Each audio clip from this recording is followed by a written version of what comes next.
as the House argument wears on? The White House's legal team and the president's legal team is feeling very confident. They're feeling as though the Democrats got into a moment where they were repeating themselves and that did not help their case. Instead, they're saying that they want to now kind of have a short period, as we reported on Saturday. They want to have Jay Sekulow and Pat Cipollone presenting their cases. All right, we do have Barry Black. Thank you, Yamiche. Barry Black, the Senate chaplain. Let us pray. Let's listen. Almighty God, as we resume this impeachment trial, let your will be done. Enlighten our senators as you show them your will. Lord, guide them with your wisdom, supporting them with your power. In spite of disagreements, may they strive for civility and respect. May they respect the right of the opposing side to differ regarding convictions and conclusions. Give them the wisdom to distinguish between facts and opinions without lambasting the messengers. We pray in your strong name. Amen. In reciting the Pledge of Allegiance to the flag. Pledge allegiance to the flag of the United States of America and to the republic for which it stands, one nation under God, indivisible, with liberty and justice for all. The senators, please be seated.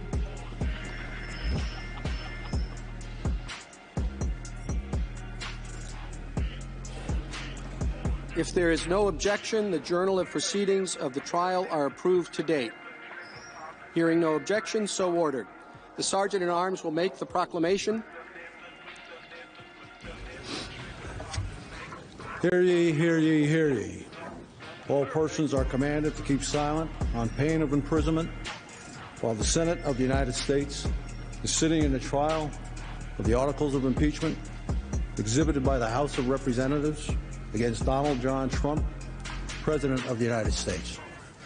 Justice. The Majority Leader is recognized. For all of our colleagues, some information about scheduling. Today we'll plan to take short breaks every 2 to 3 hours, and we'll accommodate a 30-minute recess for dinner, assuming it is needed, until the House managers have finished their opening presentation.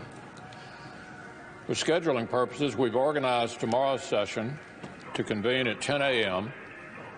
and run for several hours as the President's Counsel begins their presentation. Pursuant to the provisions of Senate Resolution 483, the managers for the House of Representatives have 7 hours and 53 minutes remaining to make the presentation of their case. The Senate will now hear you.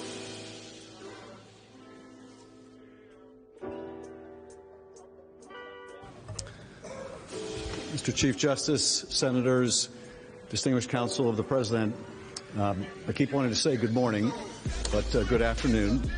I just wanted to give a very brief orientation to the argument you'll hear today. We will begin with Jason Crow, who was talking about the conditionality of the military assistance.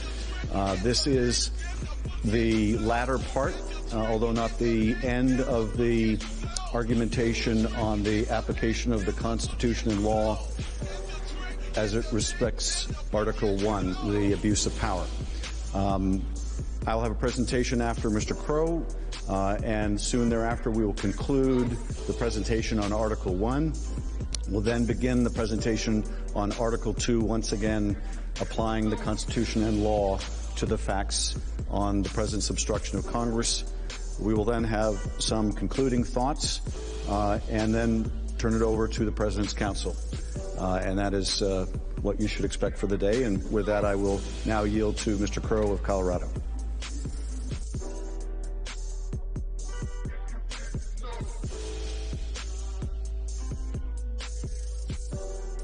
Good afternoon. I woke up this morning and walked to my local coffee shop where, unlike my esteemed colleague, Mr. Jeffries from New York, nobody complained to me about Colorado baseball. So I could only conclude that this is only a New York Yankees problem.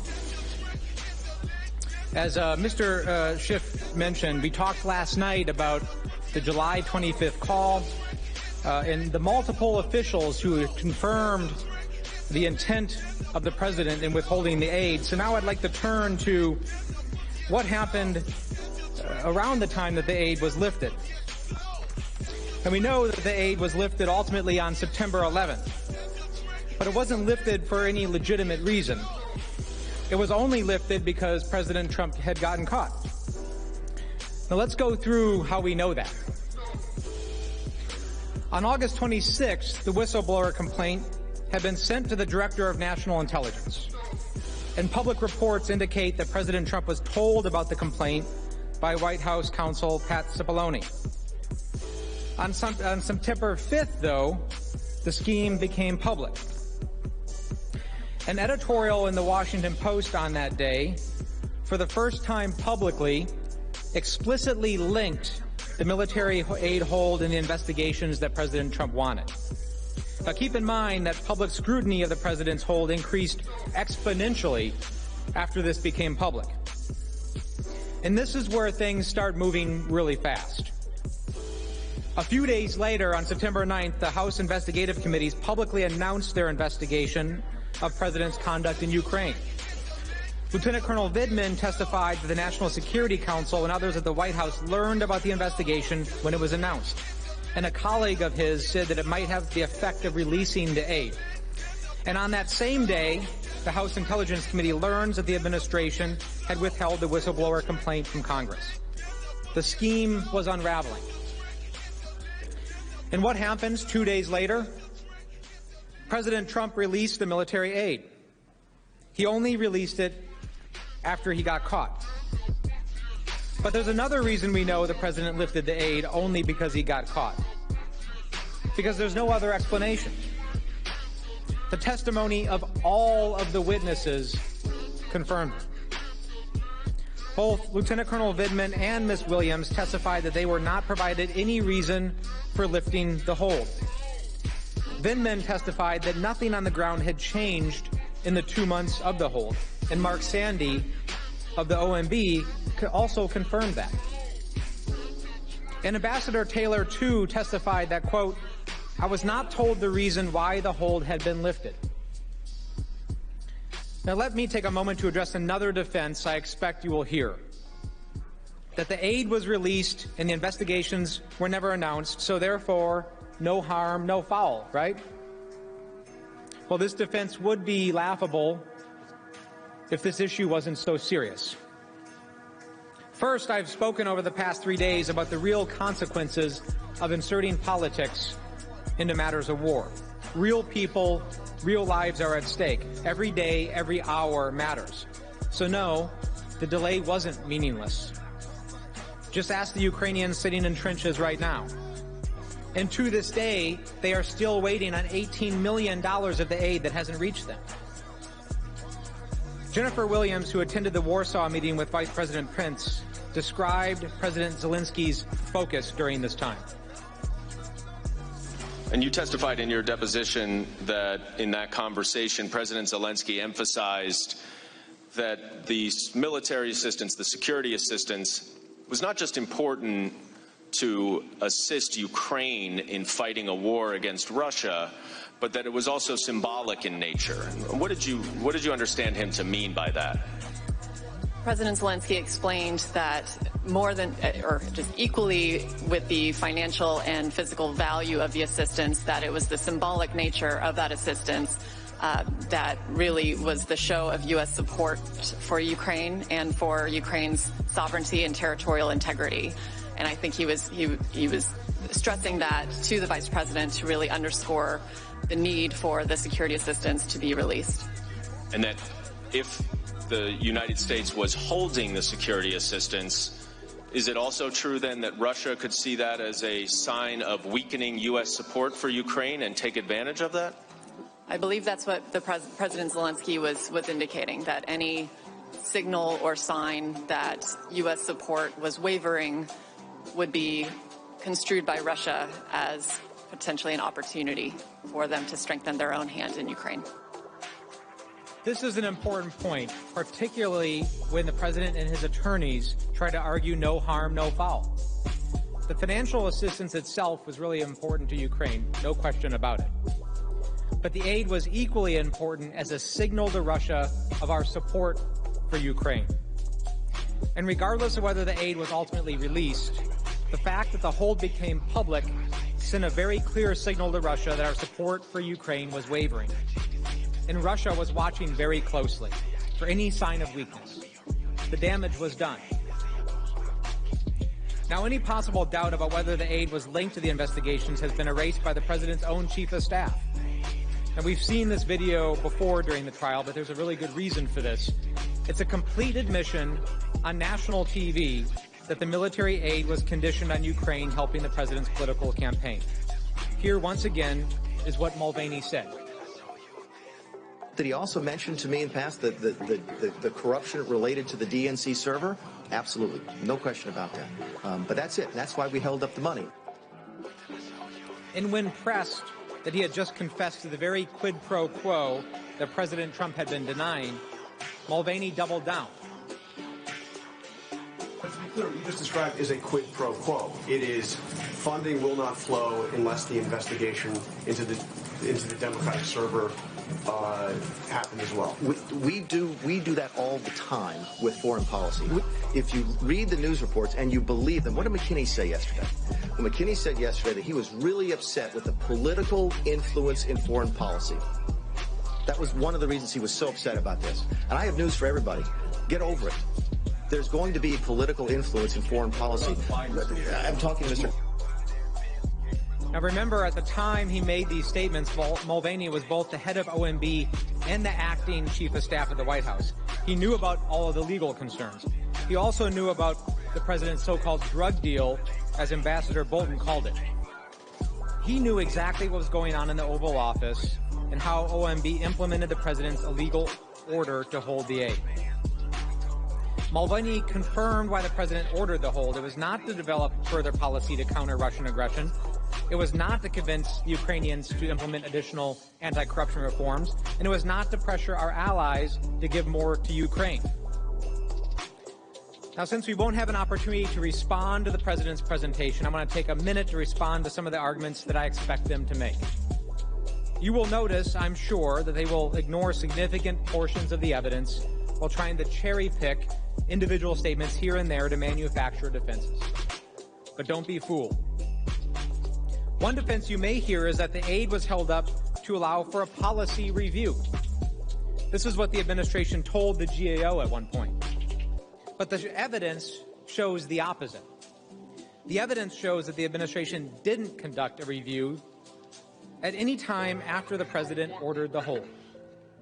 Laura Cooper was not aware of any review of the funding conducted by DOD in July, August, or September. And similarly, George Kent testified that the State Department did not conduct and was never asked to conduct a review of funding administered by the State Department. In fact, on May 23rd, the anti-corruption review was complete and DOD certified to Congress that Ukraine had complied with all of the conditions and that the remaining half of the aid should be released. This was confirmed by the June 18th press release announcing the release or announcing the funding. And do you remember the fictitious, quote-unquote, interagency review process?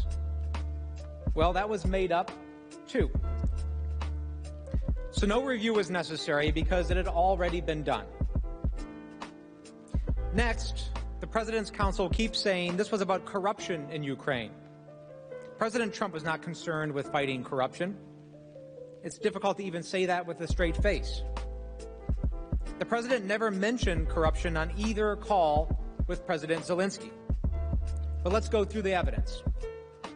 As we just discussed, DOD had already completed a review and concluded that Ukraine had, quote, made sufficient progress in meeting defense reform and anti-corruption goals consistent with the National Defense Authorization Act in order to receive the funds. And in fact, Mark Sandy, who was not at that meeting but who was initially responsible for approving the hold, said he had never heard corruption as a reason for the hold in all of the discussions he had about it. Similar to the anti-corruption argument, there is simply no evidence to support the president's after-the-fact argument that he was concerned about burden sharing. Now, that's other countries also contributing to Ukraine.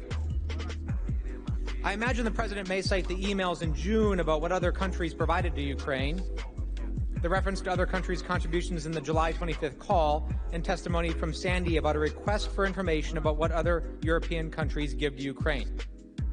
But there is simply no evidence that ties the concern to his decision to hold the funding. First, let's actually look at the contributions of European countries to Ukraine. There's a slide in front of you. It shows that other European countries have significantly contributed to Ukraine since 2014, and the European Union in total has given far more than the U.S. The EU is the single largest donor to Ukraine, having provided over $16 billion in grants and loans. The president's assertion that other countries did not support Ukraine is meritless. And there are other reasons, too. After DOD and OMB responded to the president's request, presumably with some of the information we just provided you, showing Europe gives a lot to Ukraine, nobody in the Trump administration mentioned burden sharing as a reason for the hold to any of the 17 witnesses that we've been talking about. Sondland, whose actual portfolio is the EU, not Ukraine, testified that he was never asked to speak to the EU or EU member countries about providing more aid to Ukraine. And if President Trump were truly concerned about that, he would have been the perfect guy to handle it, because he was our ambassador to the EU. But it never happened. And how could it? Because Sondland himself knew the aid was linked to the investigations, because that's what the president himself had told him. It wasn't until the president's scheme began to unravel, after the White House learned of the whistleblower complaint, and after Politico publicly revealed the existence of the hold, that the issue of burden sharing came up again. If the president's concern were genuinely about burden sharing, he never made any public statements about it, never ordered a review of burden sharing, and never ordered his officials to push Europe to increase their contributions. And then he released the aid without any changes in Europe's contributions. This last point is important. You know the president's purported concern about burden sharing rings hollow because the aid was released after the president got caught, not because the EU or any European country made any new contributions. As Lieutenant Colonel Vindman testified, the facts on the ground had not changed. Finally, you may hear the president's counsel say that Ukraine didn't know about the hold until August 28th, long after the hold was implemented. So therefore, they could not have felt pressure. But this makes no sense. First, they found out about it long before August 28th. Multiple witnesses testified that the Ukrainians showed, quote, impressive diplomatic tradecraft in learning quickly about the hold. And of course, they would know. The DOD release was announced in June, and U.S. agencies knew about it in July. So it should be no surprise that the first inquiries about the aid were on July 25th, the same day as the call. You see, it doesn't matter if extortion lasts 2 weeks or 2 months. It's still extortion, and Ukraine certainly felt the pressure. Other Ukrainian officials also expressed concerns that the Ukrainian government was being singled out and penalized for some reason, and they were, by President Trump. And you know how else they felt the pressure from the hold? Because President Zelensky finally relented and was planning to do the CNN interview. Ultimately, right around the time of President Zelensky's conversation with President Trump, which is the subject of the classified document that I urge all senators to look at, President Zelensky canceled the CNN interview. But the damage was already done. The evidence is clear. The question for you is whether it's okay for the president to withhold taxpayer money, aid for our ally, our friend at war, for a personal political benefit. Whether it's okay for the president to sacrifice our national security for his own election. It's not okay to me. It's certainly not okay with the American people. And it should not be okay to any of you.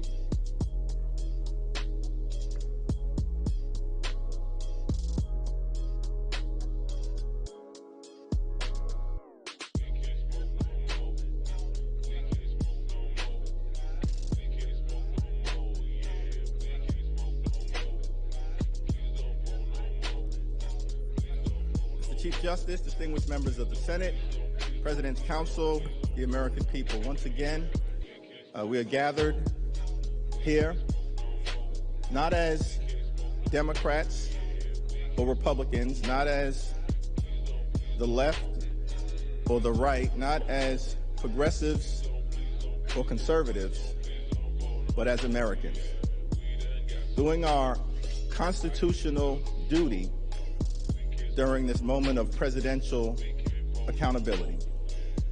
And as House managers, we thank you for your courtesy, your attentiveness, and your hospitality. At the heart of Article 2, obstruction of Congress, is a simple, troubling reality. President Trump tried to cheat. He got caught, and then he worked hard to cover it up. The president tried to cheat, he got caught, and then he worked hard to cover it up.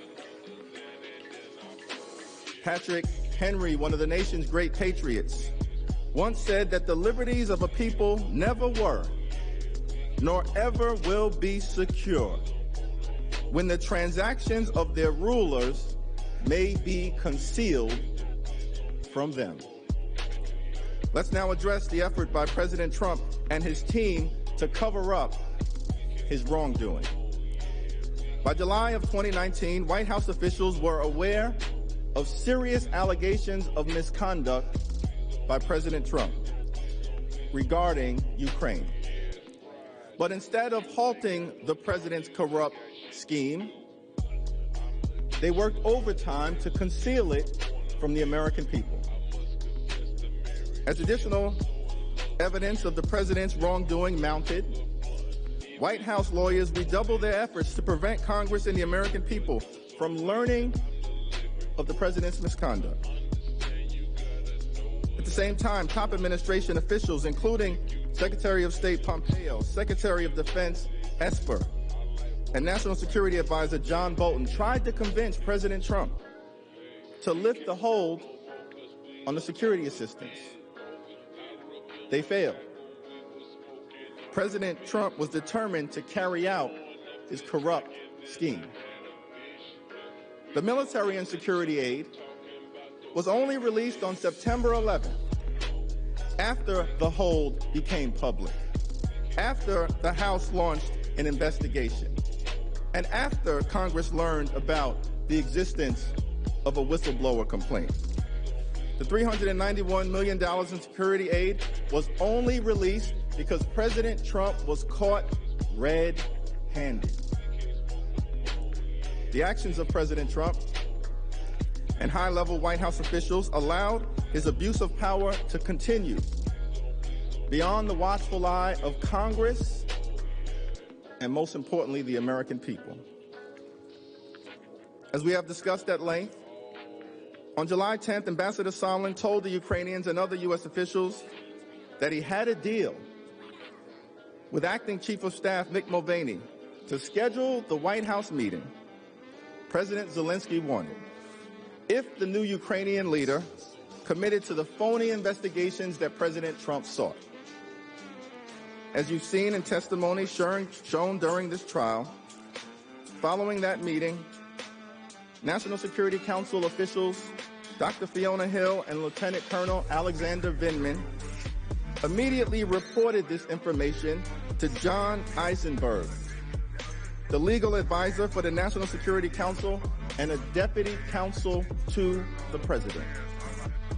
According to Dr. Hill, Mr. Eisenberg told her that he was also concerned about that July 10th meeting.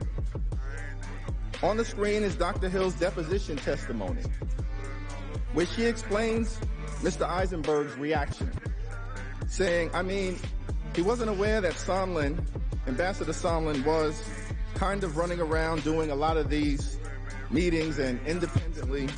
We talked about the fact that Ambassador Sondland said he'd been meeting with Giuliani, and he was very concerned about that. And he said that he would follow up on this. Mr. Eisenberg was very concerned about that and said that he would follow up on this. Dr. Hill further testified that Mr. Eisenberg told her that he followed up with his boss, the distinguished White House counsel, Pat Cipollone. However, because the president blocked Mr. Eisenberg from testifying in the House, we do not know what, if anything, he or Mr. Cipollone did in response to this deeply troubling information. What we do know is that President Trump's effort to cheat continued with reckless abandon by failing to put the brakes on the wrongdoing after that July 10th meeting, even after they were notified by concerned national security officials. The White House attorneys allowed it to continue unchecked.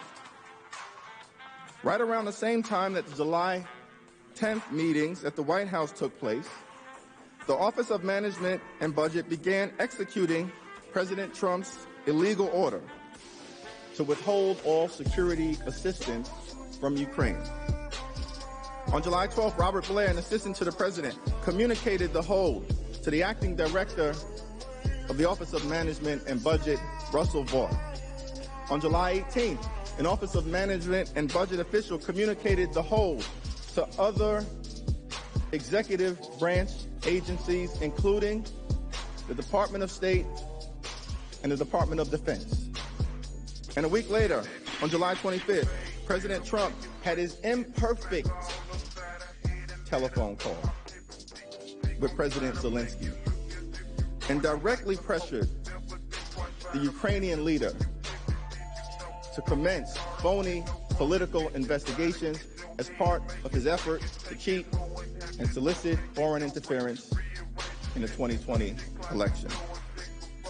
The July 25th call marked an important turning point.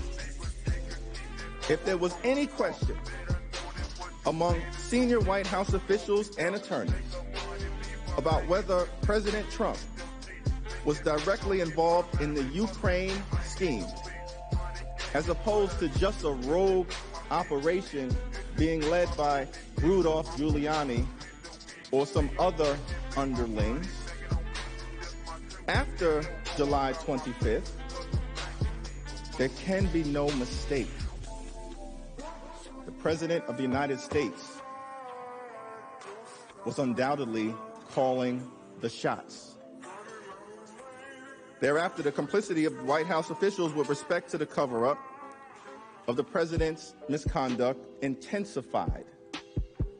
Immediately after the July 25th call, both Lieutenant Colonel Vindman and his direct supervisor, Tim Morrison, reported their concerns about the call to Mr. Eisenberg and his deputy, Michael Ellis. In fact, within an hour after the July 25th call, Lieutenant Colonel Vindman returned again a second time to Mr. Eisenberg and reported his concerns. I was concerned by the call. What I heard was inappropriate, and I reported my concerns to Mr. Eisenberg. It is improper for the President of the United States to demand a foreign government investigate a U.S. citizen and a political opponent. I was also clear that if Ukraine pursued an investigation, it was also clear that if Ukraine pursued an investigation to the 2016 elections, the Bidens and Burisma, it would be interpreted as a partisan play. This would undoubtedly result in Ukraine losing bipartisan support, undermining U.S. national security, and advancing Russia's strategic objectives in the region. I want to emphasize to the committee that when I reported my concerns on July 10th relating to Ambassador Sondland, and then July 25th relating to the President, I did so out of a sense of duty. I privately reported my concerns in official channels to the proper authority in the chain of command. My intent was to raise these concerns because they had significant national security implications for our country. I never thought that I'd be sitting here testifying in front of this committee and the American public about my actions. When I reported my concerns, my only thought was to act properly and to carry out my duty. Timothy Morrison, the National Security Council Senior Director for Europe and Russia, also reported the call to Mr. Eisenberg and asked him to review the call, which he feared would be damaging if leaked. Now, Mr. Morrison, shortly after you heard the July 25th call, you testified that you alerted the NSC legal advisor, John Eisenberg, pretty much right away. Is that right? Correct. And you indicated in your opening statement, or at least from your deposition, that you went to Mr. Eisenberg out of concern over the potential political fallout if the call record became public and not because you thought it was illegal. Is that right? Correct. But you would agree, right, that asking a foreign government to investigate a domestic political rival is inappropriate, would you not? It's not what we recommended the president discuss. The July 25th call was at least the second time that National Security Council officials had reported concerns about President Trump's pressure campaign to White House lawyers. The second time, who now clearly understood the gravity of the ongoing misconduct. But because the president blocked Mr. Eisenberg from testifying without any justification, the record is silent as to what, if any, actions he or the White House counsel took to address President Trump's brazen misconduct and abuse of power. We do know, however, that instead of trying to halt the scheme, White House lawyers facilitated it by taking affirmative steps to conceal evidence of President Trump's misconduct. For example, after Lieutenant Colonel Vindman and Mr. Morrison reported their concerns related to the July 25th call to the National Security Council lawyers, they tried to bury the call summary. They tried to bury it. Lieutenant Colonel Vindman testified that the National Security Council lawyers believed it was, quote, appropriate to restrict access to the call summary for the purpose of the leaks and to preserve the integrity of the transcript. According to Lieutenant Colonel Vindman, Mr. Eisenberg gave the go-ahead to restrict access to the call summary. Mr. Morrison testified that he learned in late August, after he raised concerns that the call record might leak and politically damage the president, that the call summary had been placed on a highly classified National Security Council server. The call record was placed on a server that is reserved for America's most sensitive national security secrets and covert operations, not routine calls with foreign leaders. Apparently, Mr. Eisenberg claimed at the time that burying the call transcript on a highly classified server was a mistake. Now, in a second meeting with Mr. Eisenberg, what did you recommend that he do to prevent the call record from leaking? I recommended we restrict access to the package. Had you ever asked the NSC legal advisor to restrict access before? No. Did you speak to your supervisor, Dr. Kupperman, before you went to speak to John Eisenberg? No. Did you subsequently learn that the call record had been put in a highly classified system? I did. And what reason did Mr. Eisenberg give you for why the call record was put in the highly classified system? It was a mistake. He said it was just a mistake? It was an administrative error. In Mr. Morrison's view, the July 25th call record did not meet the requirement to be placed on a highly classified server. At his deposition, Mr. Morrison testified that the call record was placed on the server by mistake. However, even after this alleged mistake was uncovered, the July 25th call summary was not removed from the classified system because someone was trying to hide it. It was not until the launch of the House impeachment inquiry in late September and after intense public pressure that the rough transcript of the July 25th call was released. Again, because Mr. Eisenberg and Mr. Ellis refused to testify in the House. We do not know exactly how the July 25th call record ended up on this highly classified National Security Council server. What we do know is that Mr. Eisenberg ordered access restricted after multiple officials like Dr. Fiona Hill and Lieutenant Colonel Vindman advised him of the scheme to condition a White House meeting on phony political investigations. This strongly suggests that there was an active attempt to conceal the clear evidence of the president's wrongdoings. Instead of addressing the president's misconduct, Mr. Eisenberg seemingly tried to cover it up. Why did Mr. Eisenberg place the July 25th call summary on a server for highly classified material? Did anyone senior to Mr. Eisenberg direct him to hide the call record? Why did the call record remain on the classified server even after the so-called error was discovered? Who ordered the cover-up of the call record? Who ordered the cover-up of the call record? The American people deserve to know. Following the July 25th call, the president's scheme to pressure Ukraine for political purposes intensified, apparently unchecked by any effort to stop it from the White House counsel's office. After the July 25th call, Ambassadors Sondland and Volker worked with the president's personal lawyer, Rudolph Giuliani, to procure a public statement from President Zelensky to announce phony investigations into Joe Biden and the CrowdStrike conspiracy theory being peddled by President Trump.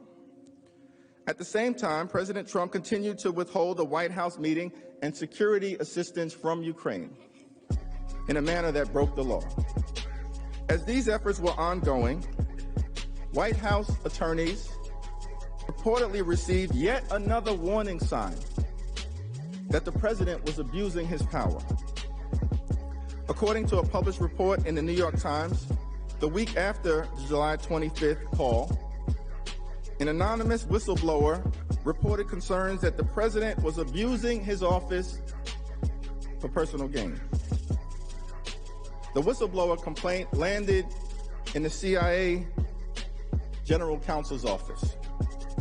Although the concerns related directly to the president's own misconduct, the CIA's General Counsel, Courtney Elwood, alerted Mr. Eisenberg. Over the next week, Ms. Elwood, Mr. Eisenberg, and their deputies reportedly discussed the whistleblower's concerns, and they determined, as required by law, that the allegations had a reasonable basis. So, by early August, White House lawyers began working, along with attorneys at the Department of Justice, to cover up the president's wrongdoing. They were determined to prevent Congress and the American people from learning anything about the president's corrupt behavior. Although senior Justice Department officials, including Attorney General Bill Barr, were reportedly made aware of the concerns about corrupt activity, no investigation into President Trump's wrongdoing was even opened by the Department of Justice. As White House and Justice Department lawyers were discussing how to deal with the whistleblowers' concerns, on August 12th, another important date, the whistleblower filed a formal complaint with the Inspector General for the intelligence community. In accordance with federal law, on August 26th, the Inspector General transmitted the whistleblower complaint to the Acting Director of National Intelligence, Joseph McGuire, along with the Inspector General's preliminary conclusion that the complaint was both credible and related to a matter of urgent concern. Urgent concern.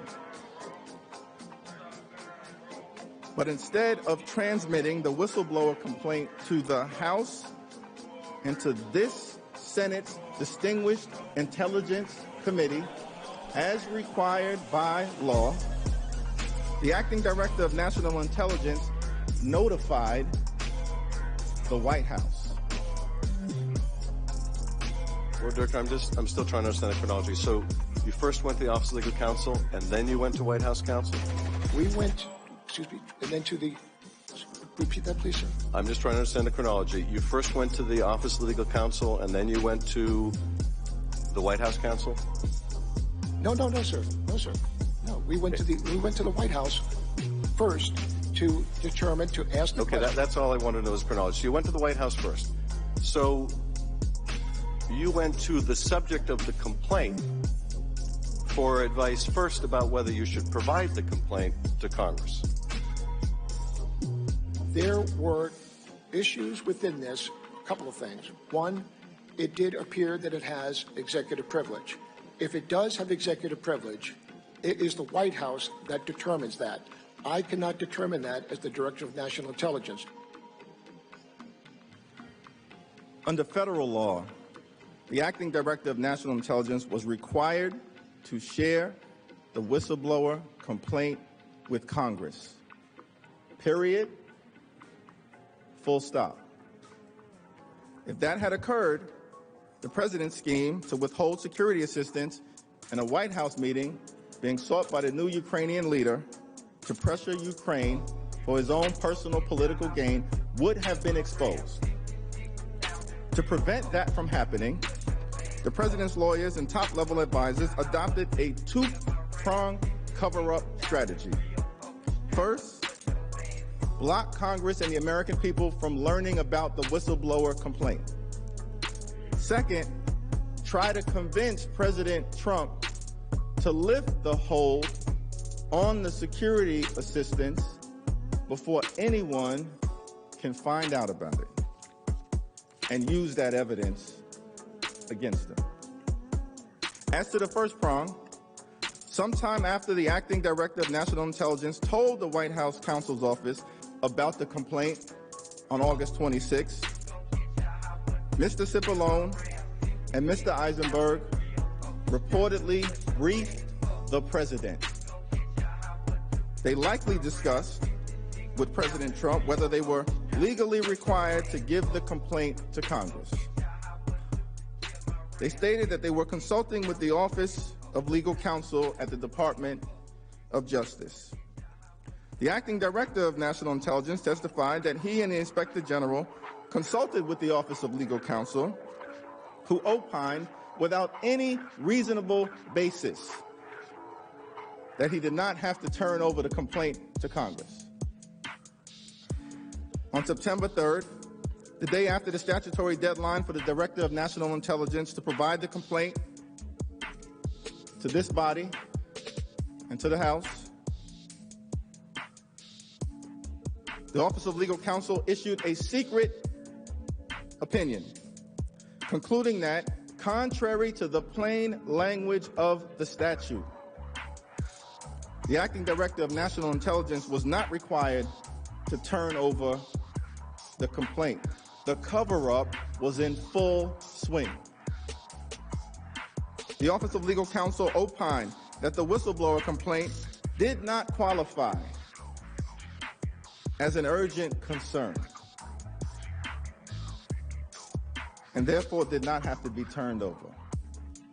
What can be more urgent than a sitting president trying to cheat in an American election by soliciting foreign interference? What can be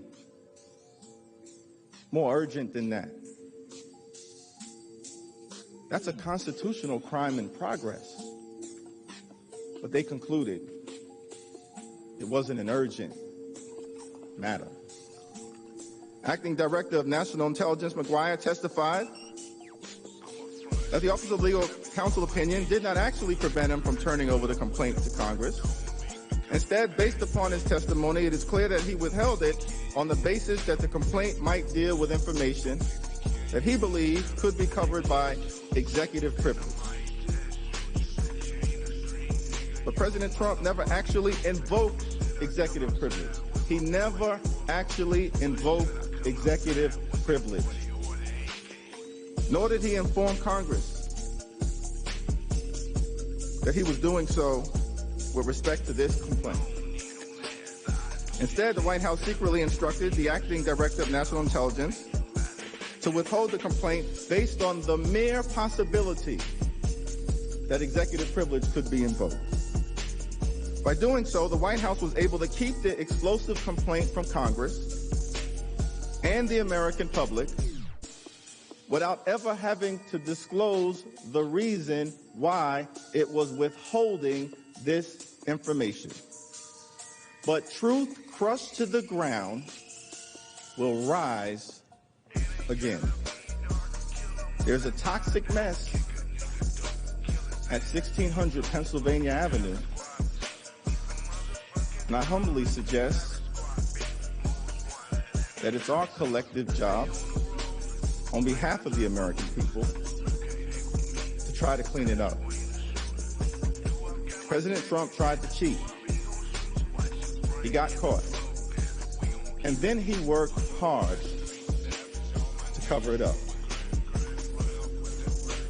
There have been many great presidents throughout the history of this republic, great Republican presidents and great Democratic presidents. Perhaps one of the greatest presidents is Abraham Lincoln. He once said that any man can handle adversity, but if you want to test a man's character, give him some power. America is a great nation. We can handle adversity better than any other country in the world. Whenever America has found itself in a tough spot, we always make it to the other side. We were in a tough spot during the Civil War when America was at risk of tearing itself apart, but we made it to the other side. A tough spot in October of 1929 when the stock market collapsed, plunging us into the Great Depression, but we made it to the other side. We were in a tough spot in December of 1941 when a foreign power struck, plunging us into a great conflict with the evil empire of Nazi Germany, but America made it to the other side. We were in a tough spot in the 1960s dealing with the inherent contradictions of Jim Crow. But we made it to the other side. We were in a tough spot on September 11th when the towers were struck and young men and women like Jason Crow was sent to Afghanistan to fight the terrorists there So we didn't have to fight the terrorists here. And we made it to the other side. America is a great country. We can handle adversity better than any other nation in the world. But what are we going to do about our character? President Trump tried to cheat and solicit foreign interference in an American election. That is an attack on our character. President Trump abused his power and corrupted the highest office in the land. That is an attack on our character. President Trump tried to cover it all up and hide it from the American people and obstruct Congress. That's an extraordinary attack on our character. America is a great nation. We can handle adversity better than any other country in the world. But what are we going to do about our character?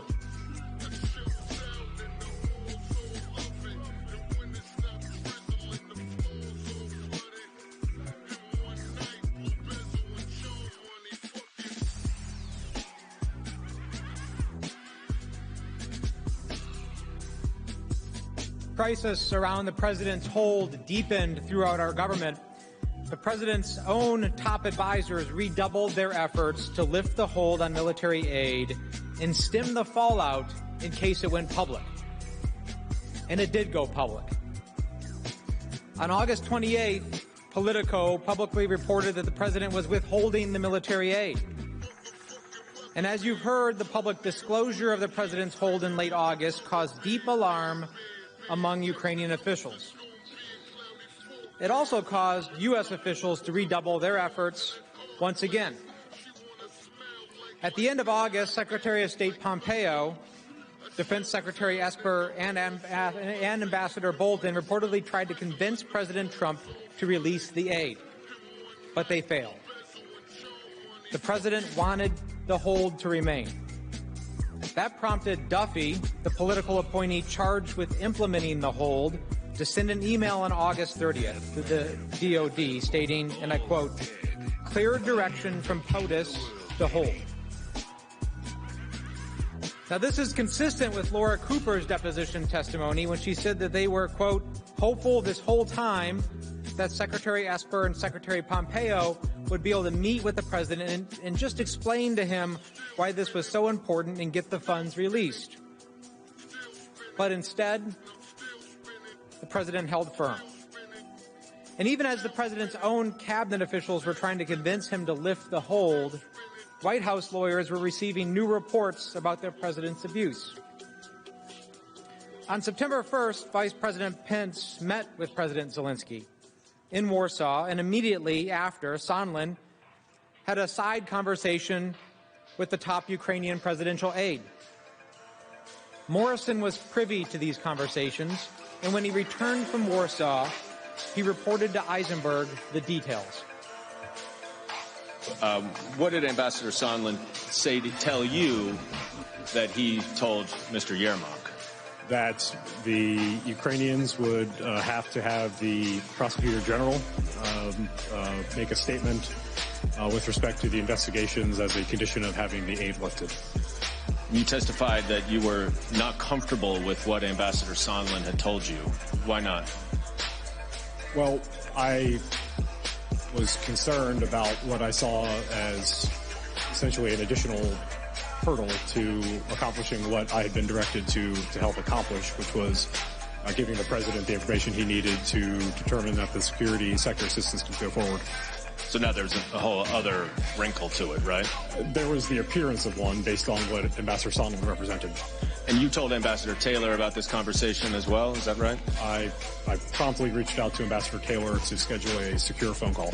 And in your deposition, you testified that his testimony, other than one small distinction between President Zelensky and the Prosecutor General, was accurate as to what you told him. Is that correct? About that conversation, yes. And generally speaking, you confirmed everything that Ambassador Taylor told you, except for that one thing and a small other ministerial matter relating to the location of a meeting. Is that correct? Correct.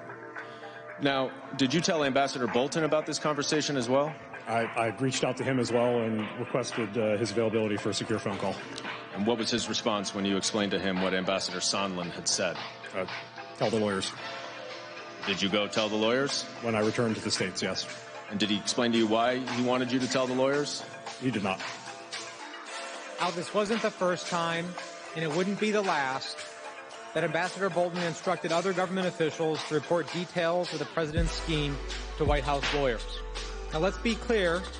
When government employees have concerns about whether something is legal, they often go to their agency's lawyers. And it was happening an awful lot around this time. Recall that Bolton also instructed Dr. Hill to report to the lawyers Sondland's statements about requiring an announcement of the investigations as a condition for a White House meeting. What Bolton called Sondland's, quote, drug deal with the president's top aide, Mick Mulvaney. Ambassador Bolton's testimony would obviously shine further light on these concerns and what or who, if anyone at the White House or the cabinet, did to try to stop the president at this time. After the president's hold on military aid became public in late August, there was increasing pressure on the president to lift the hold. On September 3rd, a bipartisan group of senators sent a letter to acting White House Chief of Staff Mick Mulvaney. An excerpt from that letter is in front of you. The senators expressed, quote, deep concerns that the, quote, administration is considering not obligating the Ukraine Security Initiative funds for 2019. The senator's letter also urged that the vital funds be obligated immediately. On September 5th, the chairman and the ranking member of the House Foreign Affairs Committee sent a joint letter to Mulvaney and OMB Director Russell Vought. That letter also expressed deep concern about the continuing hold on the military aid. The same day, Senators Murphy and Johnson visited Kyiv and met with President Zelensky along with Ambassador Taylor. On September 5th, I accompanied Senators Johnson and Murphy during their visit to Kyiv. When we met with President Zelensky, his first question to the senators was about the withheld security assistance. My recollection of the meeting is that both senators stressed that bipartisan support for Ukraine in Washington was Ukraine's most important strategic asset, and that President Zelensky should not jeopardize that bipartisan support by getting drawn into U.S. domestic politics. I had been making, and continue to make, this point to all of my official Ukrainian contacts. But the odd push to make President Zelensky publicly commit to investigations of Burisma and alleged interference in the 2016 election showed how the official foreign policy of the United States was undercut by the irregular efforts led by Mr. Giuliani. The senators sought to reassure President Zelensky that there was bipartisan support in Congress for providing the military aid. Also on September 5th, the Washington Post editorial board reported concerns that President Trump was withholding the aid, and a meeting to force President Zelensky to announce investigations to benefit his personal political campaign. The editors wrote, quote, "We're reliably told that the president has a second and more venal agenda. He is attempting to force Mr. Zelensky to intervene in the 2020 U.S. presidential election by launching an investigation of the leading Democratic candidate, Joe Biden. Mr. Trump is not just soliciting Ukraine's help with his presidential campaign, he is using U.S. military aid the country desperately needs in an attempt to extort it." End quote. Despite these efforts to get the president to lift the hold, in the now public discussion about the president's abuse of power, the scheme continued. 2 days later, on September 7th, Morrison went back to White House lawyers to report additional details he had learned from Ambassador Sondland about the president's scheme, again, at the direction of Ambassador Bolton. Now, a few days later, on September 7th, you spoke again to Ambassador Sondland, who told you that he had just gotten off the phone with President Trump. Isn't that right? That sounds correct, yes. What did Ambassador Sondland tell you that President Trump said to him? If I recall this conversation correctly, this was where Ambassador Sondland related that there was no quid pro quo, but President Zelensky had to make the statement and that he had to want to do it. And by that point, did you understand that the statement related to the Biden and 2016 investigations? I think I did, yes. And that was essentially a condition for the security assistance to be released? I understood that that's what Ambassador Sondland believed. After speaking with President Trump? That's what he represented. Now, you testified that hearing this information gave you a sinking feeling. Why was that? Well, I believe if we're on September 7th, the end of the fiscal year is September 30th. These are one-year dollars, the DOD and the Department of State funds. So we only had so much time, and in fact, because Congress imposed a 15-day notification requirement on the State Department funds, September 7th, September 30th, that really means September 15th, in order to secure a decision from the President to allow the funds to go forward. Did you tell Ambassador Bolton about this conversation as well? I did, yes. And what did he say to you? He said to tell the lawyers. And why did he say to tell the lawyers? He did not explain his direction. Again, tell the lawyers. Ambassador Sondland's call with President Trump on September 7th also prompted deep concern by Ambassador Taylor, which you've already heard about. On September 8th and 9th, Ambassador Taylor exchanged WhatsApp messages with Ambassador Sondland and Volker describing his, quote, nightmare scenario. That, quote, they give the interview and don't get the security assistance. As he then goes on to say, quote, the Russians love it and I quit. After the hold on the military aid became public, the White House took two actions in early September. First, the White House and the Justice Department ensured that the acting DNI continued to withhold the whistleblower complaint from Congress, in clear violation of the law. And second, the White House attempted to create a cover story for the president's withholding of the assistance, approximately 2 months after President Trump had ordered the freeze. Mark Sandy received an email from his boss, Michael Duffy, that for the first time gave a reason for the hold. Sandy testified that in early September, he received an email from Duffy, quote, that attributed the hold to the president's concern about other countries not contributing more to Ukraine. Again, after months of scrambling, this was the first time any reason had been provided for the hold.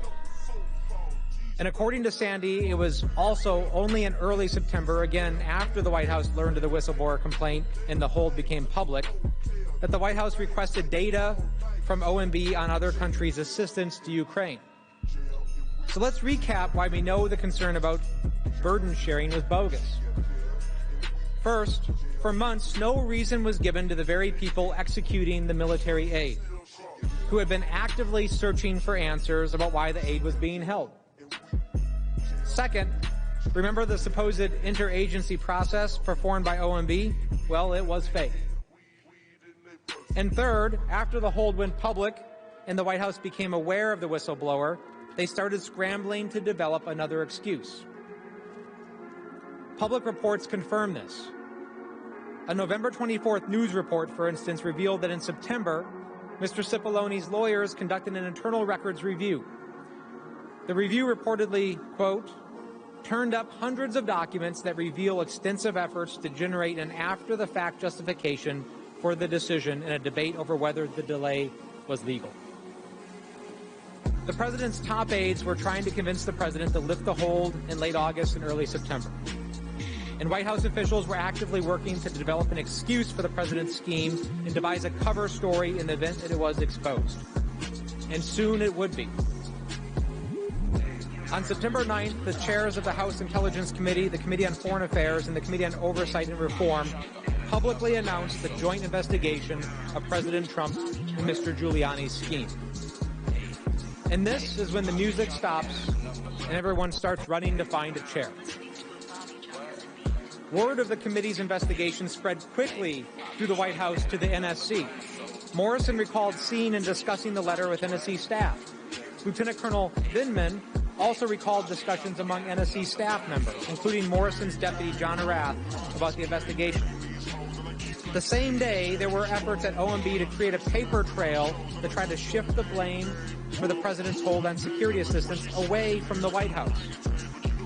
Duffy sent an email to Elaine McCusker that contradicted months of email exchanges. It stated falsely that OMB had in fact authorized DOD to proceed with all process necessary to obligate funds. Duffy was attempting to shift all the responsibility for the delay onto the Pentagon. McCusker replied, and I quote, "You can't be serious. I am speechless." Now, all of this, including OMB's efforts to shift blame to the Pentagon, the White House's effort to create a cover story for the hold on security assistance, were a continuation of the cover-up. It started with the White House's lawyers' failure to stop the scheme after the July 10th meeting was reported to them, continued with attempts to hide the July 25th call summary, and escalated with the White House's illegal concealment of the whistleblower complaint from Congress. On September 10th, the House Intelligence Committee requested that the DNI provide a copy of the whistleblower complaint as the law requires. But DNI continued to withhold the complaint for weeks. The same day it was announced that Ambassador Bolton was resigning or had been fired. It is unclear whether Ambassador Bolton's departure from the White House had anything to do with his opposition to the hold on military aid. But of course, Ambassador Bolton could shed light on that himself if he were to testify.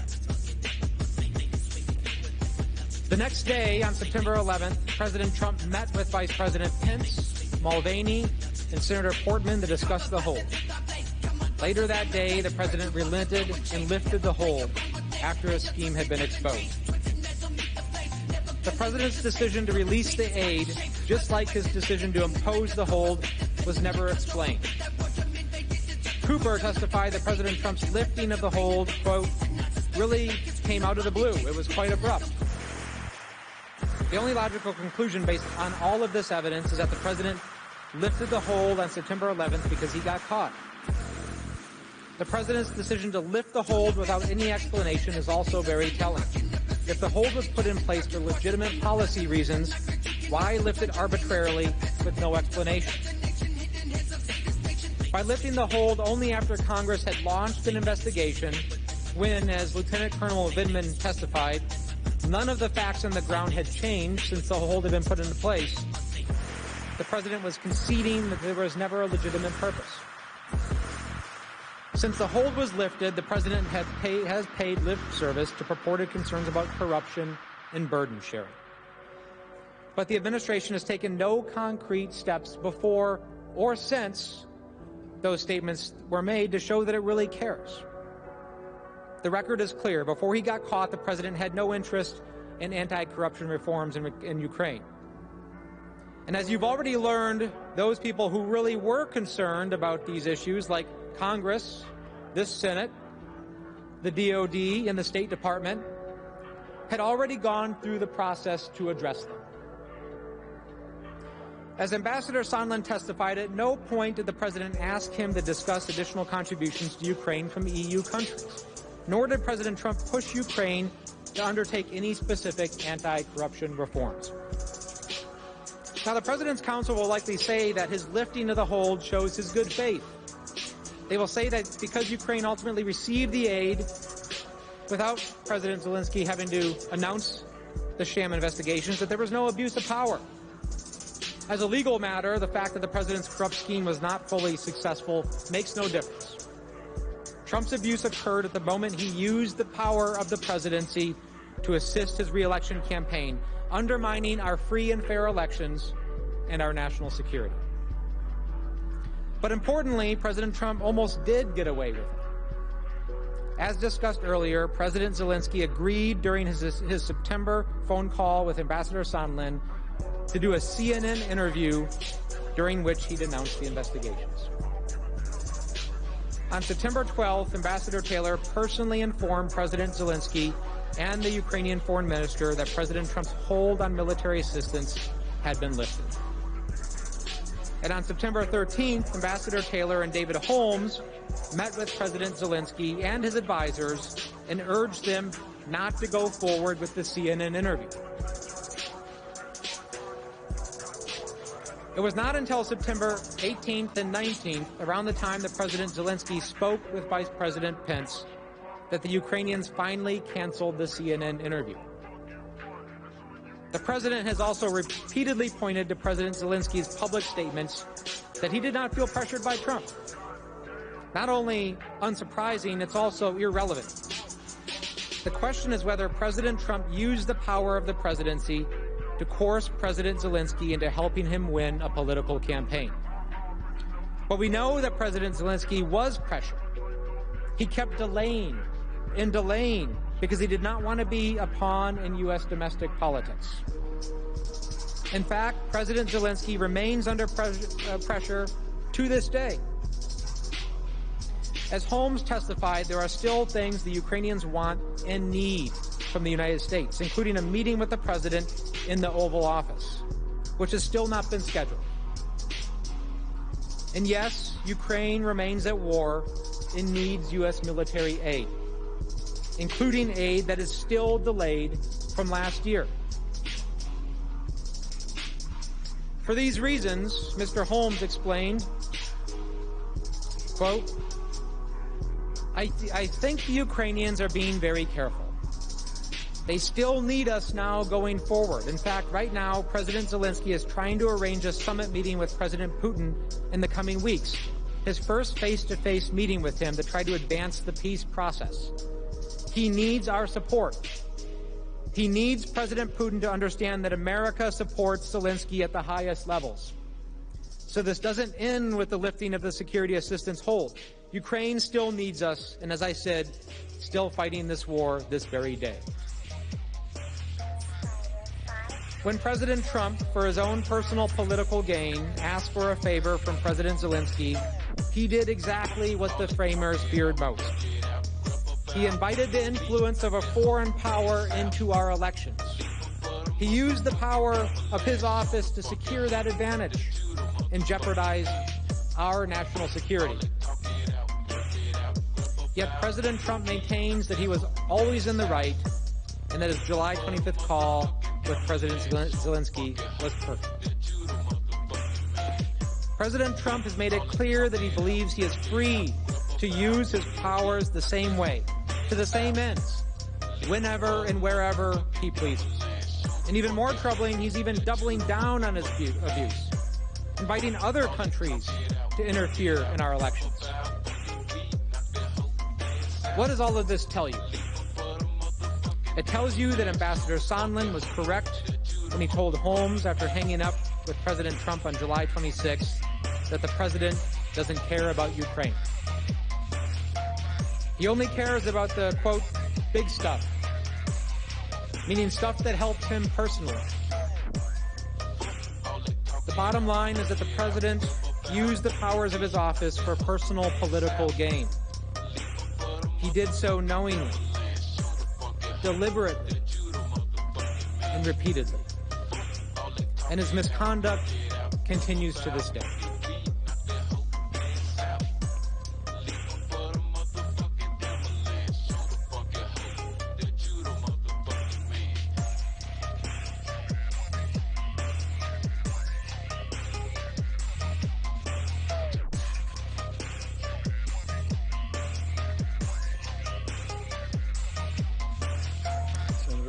Just for your orientation, this will be the last presentation on Article 1. And Mr. Leader, I think at the conclusion of this presentation will be a logical point to take a break. This last section on Article 1 deals with the injury to our national interest and our national security. When President Trump used Ukraine's leader for a political favor and withheld critical military aid to an ally in exchange for that favor, he did exactly what our framers feared most. He invited foreign interference in our elections and sold out our country's security for his personal benefit and betrayed the nation's trust to a foreign power. The president's scheme to pressure Ukraine to do his political dirty work harmed our national security, undermined our free and fair elections, and even today, threatens the very foundation of our democracy. When the president argues that his call was perfect, that he did nothing wrong, what he's really saying is that there's nothing wrong with the president asking a foreign government to do a personal favor, that there's nothing wrong with the president pressuring that foreign country to interfere in our elections for his personal benefit, that there's nothing wrong with withholding congressionally appropriated, taxpayer-funded military assistance to that foreign country to extort that country to help the president cheat to win an election. But there are a great many things wrong with that. Most significant for the purposes that bring us here today, the Constitution does not permit it. And the Constitution does not permit it because that conduct is the quintessential abuse of power. The use of official power for personal gain, putting personal interest over the national interest, and placing personal benefits over our nation's security. The president's conduct that we outlined yesterday harmed our national security. That is without a doubt. It endangered our elections, and it sent our country on a dangerous path that, if left unchecked, will cause irrevocable damage to the balance of power contemplated in our Constitution. If someone sacrifices the national interest in favor of his own and is not removed from office, our democracy is in jeopardy. It's just that simple. The grave consequences of President Trump's misconduct demand our attention.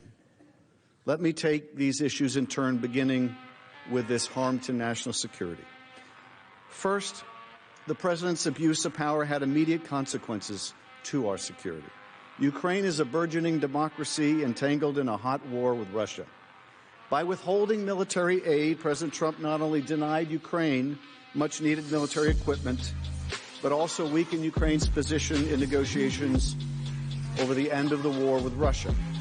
Because of President Trump's corrupt actions, Vladimir Putin was emboldened at a pivotal moment ahead of those sensitive negotiations to attempt to end the war. An emboldened Russia is a threat to the United States and global security around the world. The president's willingness to put himself over a country undercut our European allies' confidence in America's commitment to deterring Russian aggression. And it signaled to adversaries and friends alike that the President of the United States, the most powerful man in the world, our commander-in-chief, could be influenced by manipulating his perception of what was best for his personal interests. Now, I have no doubt that the Russians and probably every other nation that has the capacity does a psychological profile of the President of the United States, as we profile other leaders. If a president can be so easily manipulated to disbelieve his own intelligence agencies, to accept the propaganda of the Kremlin, that is a threat to our national security. And that is just what has happened here. But that's not all. President Trump's willingness to entangle our foreign allies in a corrupt political errand also undermined the credibility of Americans to promote the rule of law and fight corruption abroad. This is Trump first, not American first, not American ideals first. And the result has and will continue to be grave harm to our nation if this chamber does not stand up and say it is wrong. If you do not stand up and say this is not only wrong, not only unacceptable, but conduct incompatible with the office of the presidency. And if it really is incompatible with the office of the presidency, if you cannot faithfully execute that responsibility, if you cannot bring yourself to put your nation's interests ahead of your own, it must be impeachable, or the nation remains at risk. Let's consider the big picture here. And probably a question many people around the country are asking. Why does Ukraine matter to the United States? Why does Ukraine matter to the United States?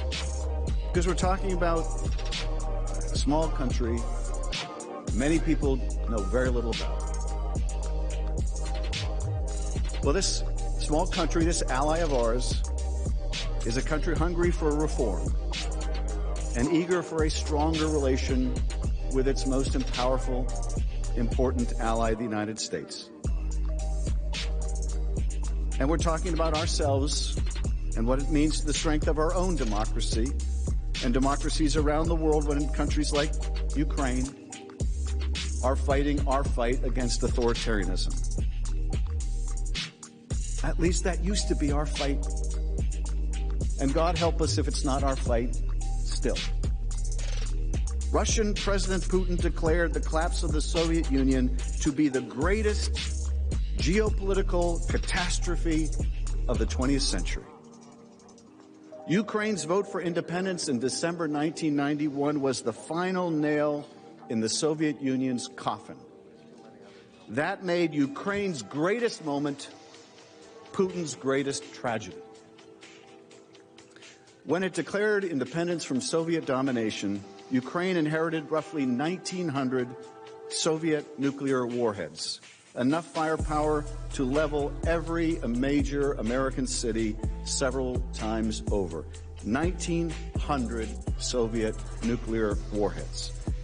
In exchange for Ukraine surrendering this arsenal, the United States, Russia, and the United Kingdom reached an understanding called the Budapest Memorandum of 1994. They committed in this memorandum to respecting the borders of an independent Ukraine and also to refrain from using the threat or use of force against Ukraine. This was an early success of the post-Cold War period. Despite its commitment to respect Ukraine's independence, of course, Russia continued to meddle in Ukraine's affairs. Ambassador Taylor recounted how events took an even more sinister turn in 2013. The West. But in 2013, Vladimir Putin was so threatened by the prospect of Ukraine joining the European Union that he tried to bribe the Ukrainian president. This triggered mass protests in the winter of 2013 that drove that president to flee to Russia in February 2014, but not before his forces killed 100 Ukrainian protesters in central Kyiv. Angered by the fall of the Kremlin-backed leader in Kyiv, President Putin ordered the invasion of Ukraine, specifically a region known as Crimea. Russia's aggression was met with global condemnation.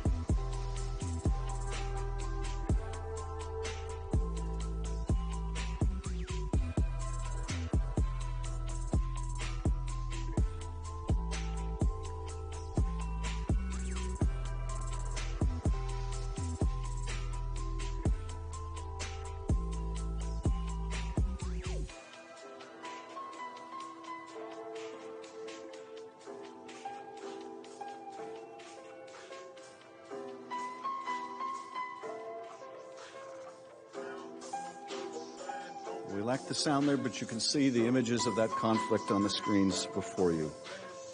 Deputy Assistant Secretary of Defense Laura Cooper testified as to the stakes for U.S. national security. Russia violated the sovereignty of Ukraine's territory. Russia illegally annexed territory that belonged to Ukraine. They also denied Ukraine access to its naval fleet. at the time. And to this day, Russia is building a capability on Crimea designed to expand Russian military power projection far beyond the immediate region. In 2014, were there concerns in Washington, here in Washington, and European capitals that Russia might not stop in Ukraine? I was not in my current position in 2014, but it is my understanding that there was significant fear about where Russian aggression would stop. One American, a war hero and statesman who is no stranger to this body, recognized the threat posed by Russia's invasion of Crimea, Senator John McCain. In an interview, he declared, quote, "We are all Ukrainians." Senator McCain advised that this is a chess match reminiscent of the Cold War, and we need to realize that and act accordingly.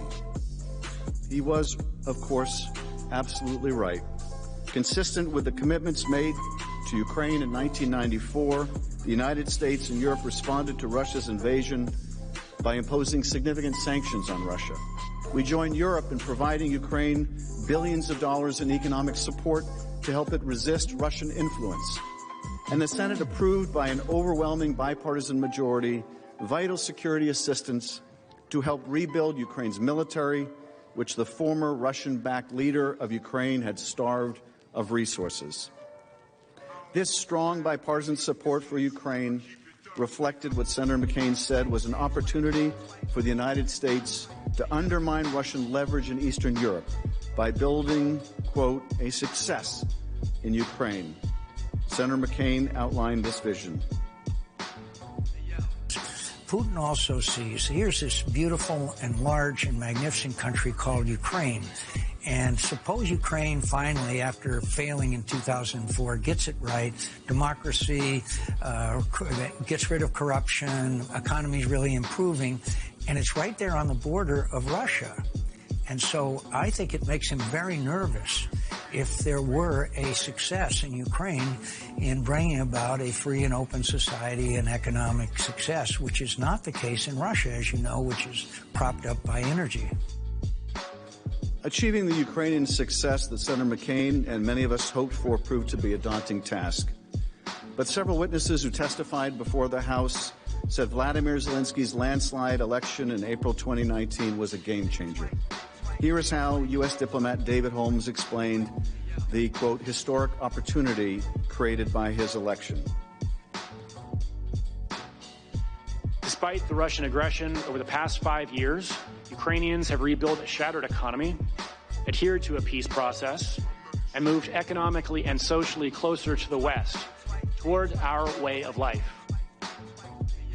Earlier this year, large majorities of Ukrainians again chose a fresh start by voting for a political newcomer as president, replacing 80% of their parliament, and endorsing a platform consistent with our democratic values, our reform priorities, and our strategic interests.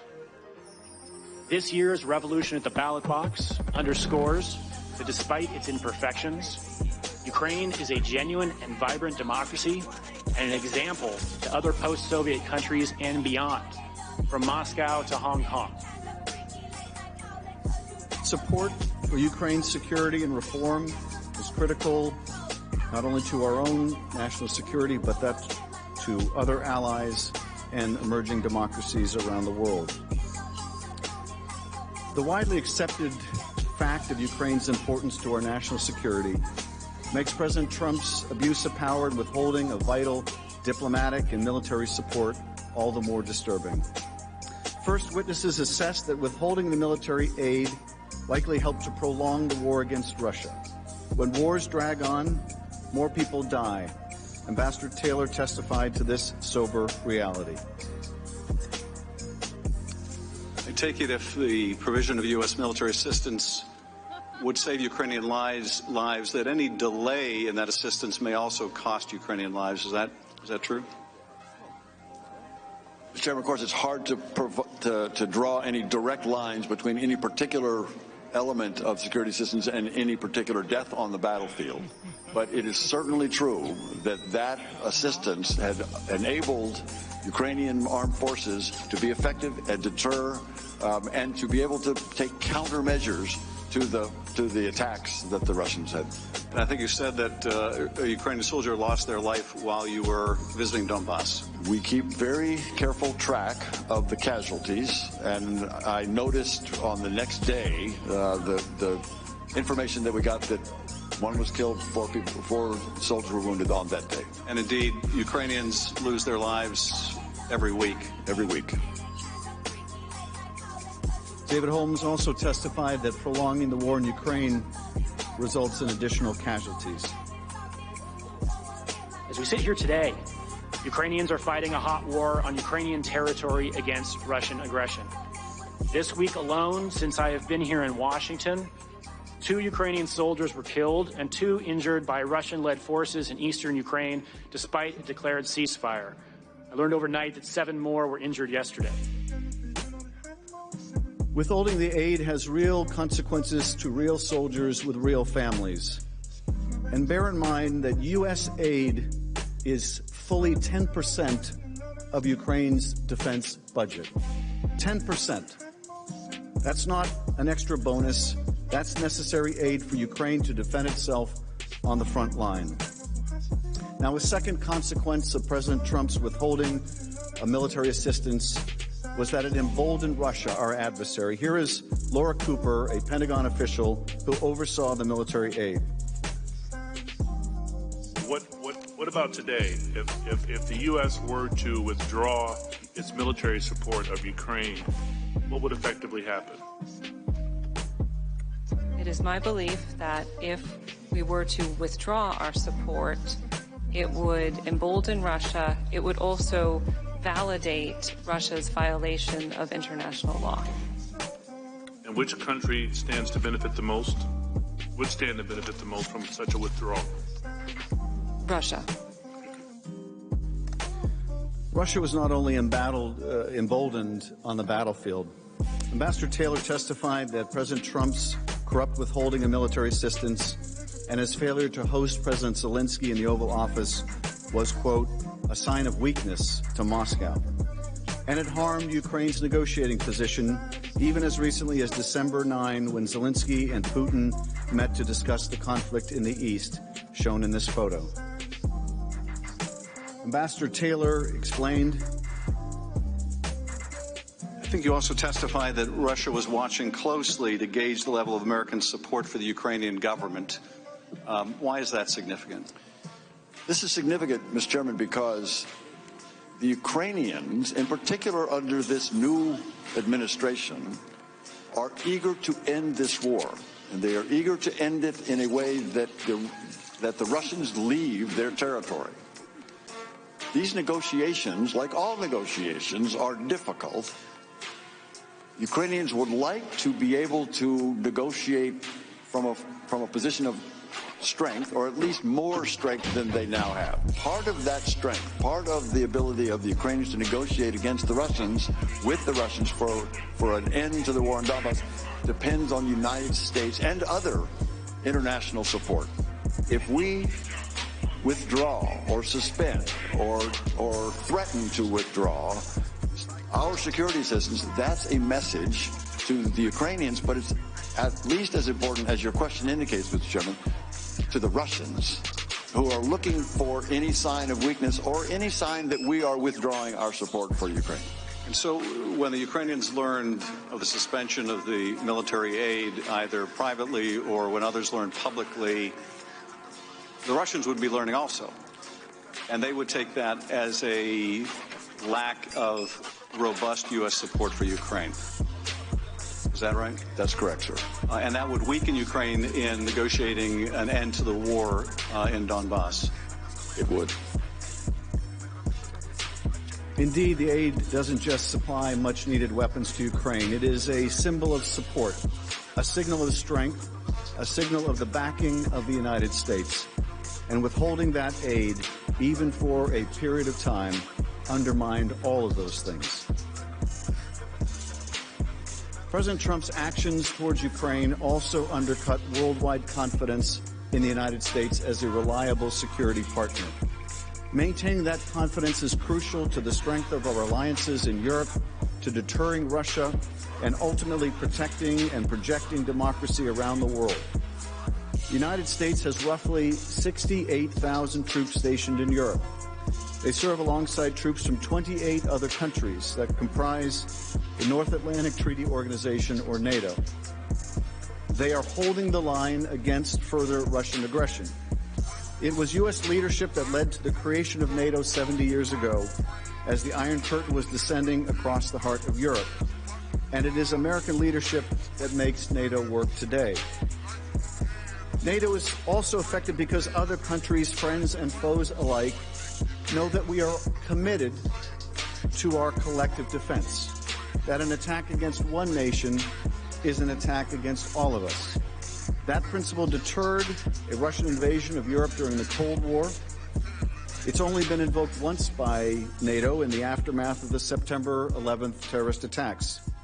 New York is a long way from the front lines with Russia, but our European allies stood with us after that dark day. They deployed tens of thousands of troops to Afghanistan and joined us in fighting the al-Qaeda terrorists who attacked the Twin Towers and the Pentagon. Now, Ukraine is not a member of NATO, but Russia's invasion of Ukraine was a threat to the peace and security of Europe. Moscow's aggression threatened the rules of the road that have kept the peace in Europe since World War II, the sacrosanct idea that borders cannot be changed by military force.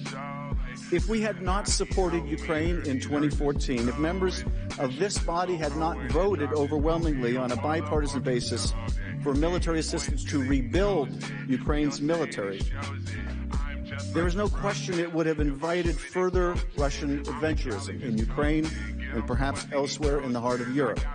It would have weakened our allies and exposed U.S. troops stationed in Europe to greater danger. Deterring Russia requires persistence, not just one military aid package or one Oval Office meeting, but a sustained policy of support for our partners. We only deter Russia by consistently demonstrating support for our friends like Ukraine. George Shultz, who served as Ronald Reagan's Secretary of State, understood this. He compared diplomacy and alliance management to gardening. He said, quote, "If you plant a garden and go away for 6 months, what have you got when you come back? Weeds." Diplomacy, he said, is kind of like that. You go around, talk to people, you develop a relationship of trust and confidence, and then if something comes up, you have that base to work from. President Trump's decision to transform the military aid and Oval Office meeting into leverage was the equivalent of trampling all over George Shultz's garden, crushing Ukraine's confidence in the United States as a partner. He also caused our NATO allies to question whether we would stand with them against Russia. Leaders in European capitals now wonder whether personal political favors and not treaty obligations guide our foreign policy. Colleagues, this is how alliances wither and die, and how Russia wins. Ambassador Taylor made clear that is why it is so important to our security that we stand with Ukraine. Mr. Chairman, as my colleague, Deputy Assistant Secretary George Kent described, we have a national security policy, a national defense policy that identifies Russia and China as adversaries. The Russians are violating all of the rules, treaties, understandings that they committed to that actually kept the peace in Europe for nearly 70 years. Until they invaded Ukraine in 2014, they had abided by sovereignty of nations, of inviolability of borders. That rule of law, that order that kept the peace in Europe and allowed for prosperity as well as peace in Europe was violated by the Russians. And if we don't push back on that, on those violations, then that will continue. And that, Mr. Chairman, affects us. It affects the world that we live in, that our children will grow up in, and our grandchildren. This affects the kind of world that we want to see abroad. So that affects our national interest very directly. Ukraine is on the front line of that conflict. Now, we understood that in 2017, the first year of the Trump administration, and it appeared the Trump administration understood it as well. And we understood it in 2018, and the Trump administration understood that as well. And we understood that in 2019, and the Trump administration appeared to as well. At least it did until it didn't. It did until something of greater importance and significance came along, and that event of greater significance to the Oval Office was the emergence of Joe Biden as a candidate for president. And then that military support, which had increased during the Trump administration, was suddenly put on hold for inexplicable reasons. Ukraine got the message. It wasn't very inexplicable to Ukraine. And what's more, Russia got the message. It wasn't very inexplicable to Russia, that had pushed out the whole propaganda theory that it was Ukraine that had interfered in our election and not Russia. And so that consensus among the Congress and the administration, among the right and the left and the center, that as Ambassador Taylor explained, this is not only vital to Ukraine's security and the post-World War II order that has kept the peace in Europe for 70 years, but it's vital to us and our security as well. That all broke down. That all broke down over an effort led by the president and his agent, Rudy Giuliani, and his agents, Parnas and Fruman, to overturn all that. Overturn a decades-long commitment to standing up to Russian aggression. We have so tremendously benefited. No country has benefited more from the international rules of the road, the international order, than the United States. It gave us the peace and stability to prosper like no other nation has before. And we're throwing it away. We're throwing it away. We're undermining the rule of law. We're undermining the principle you don't invade your neighbor. We're undermining the key to our own success. And for what? For help with a political campaign. To quote Bill Taylor, that's crazy. It's crazy.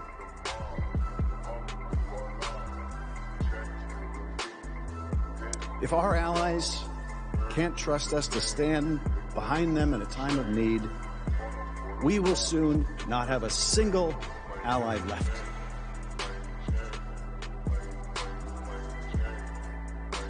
Look, I know it's painful to see some of our allies and how they talk about this president, because when they talk about this president, they're also talking about the United States. And it's painful to see our allies distance themselves from the United States. And it's more than painful, it's dangerous. It's dangerous to us. I think it was Churchill once said, there's nothing worse than allies except having no allies. But if we're going to condition our support for our allies on their willingness to be dragged kicking and screaming into our politics, we're going to condition the strength of our alliance on whether they'll help us cheat in an election, we're not going to have a single ally left. And not a single one of us in this chamber is ever going to be able to say one of our counterparts to respect the rule of law without it being thrown in our face.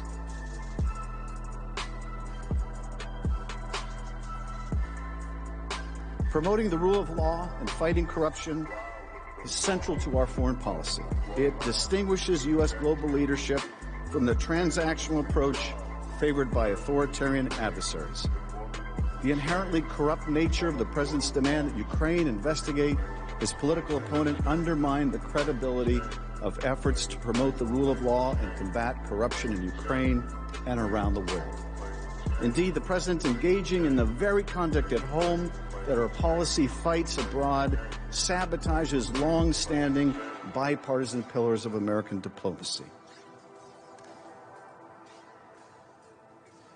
This was a problem, not least because the pervasive corruption with Ukraine leaves its politics and economy susceptible to Russian influence and subterfuge.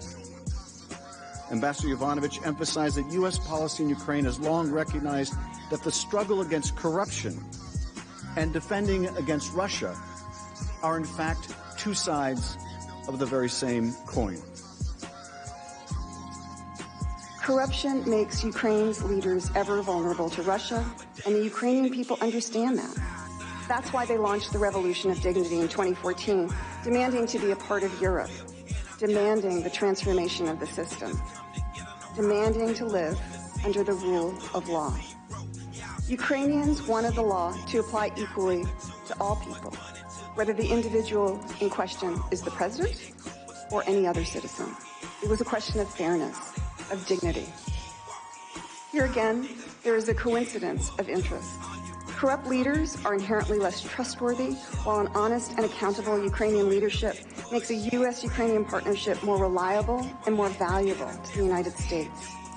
A level playing field in this strategically located country, bordering 4 NATO allies, creates an environment in which U.S. business can more easily trade, invest, and profit. Corruption is also a security issue, because corrupt officials are vulnerable to Moscow.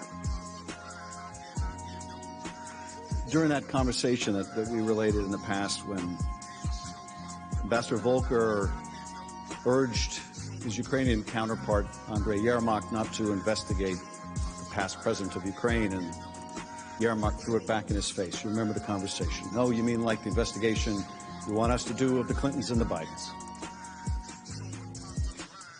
They taught us something in that conversation. They taught us that we'd forgotten, for that moment, our own values. You know, just listening to the ambassador right now, I was thinking how interesting it is the Ukrainians chose to describe their revolution as a revolution of dignity. And maybe that's what we need here, a revolution of dignity at home, a revolution of civility here at home. Maybe we can learn a lot more from our Ukrainian ally. In short, it is America's national security interest to help Ukraine transform into a country where the rule of law governs and corruption is held in check. As we heard yesterday, anti-corruption policy was a central part of the talking points provided to President Trump before his phone calls with President Zelensky on April 21st and July 25th. President Trump, of course, didn't mention corruption, but importantly, those same foreign policy goals remained intact following the call.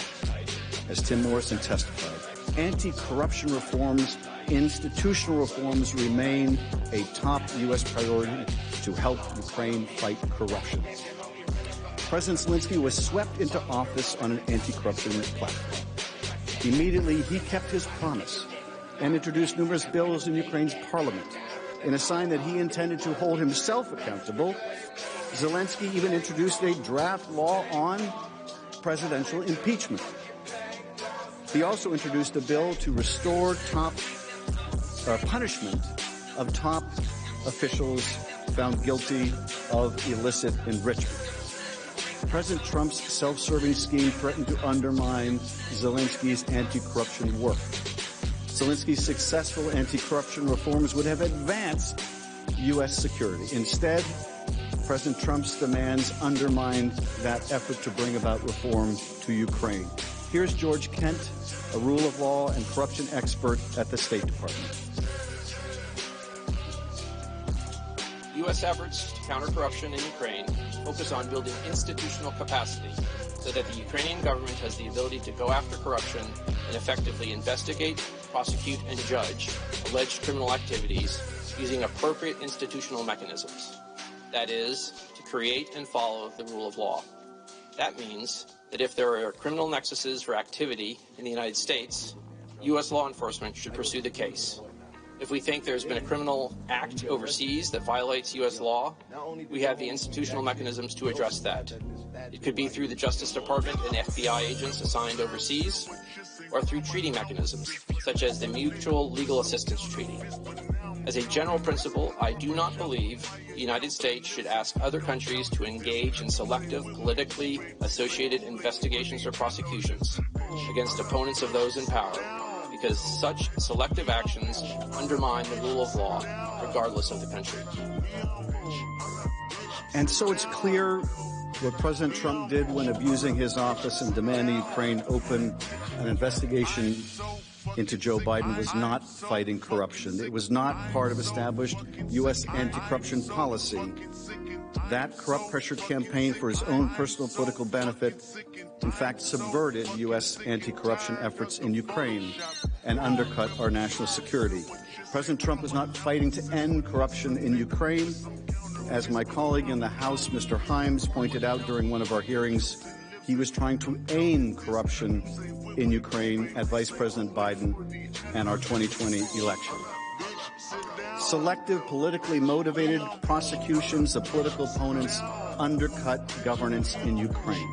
President Trump's demand that Zelensky help him do precisely what U.S. diplomats for decades advised Ukrainian officials not to do completely undercut the credibility of efforts to promote the rule of law there. The demand also undercut the United States' moral standing and authority in the eyes of a global audience. Here, once again, is George Kent. Ken, is pressuring Ukraine to conduct what I believe you've called political investigations a part of U.S. foreign policy to promote the rule of law in Ukraine and around the world? It is not. Is it in the national interest of the United States? In my opinion, it is not. Why not?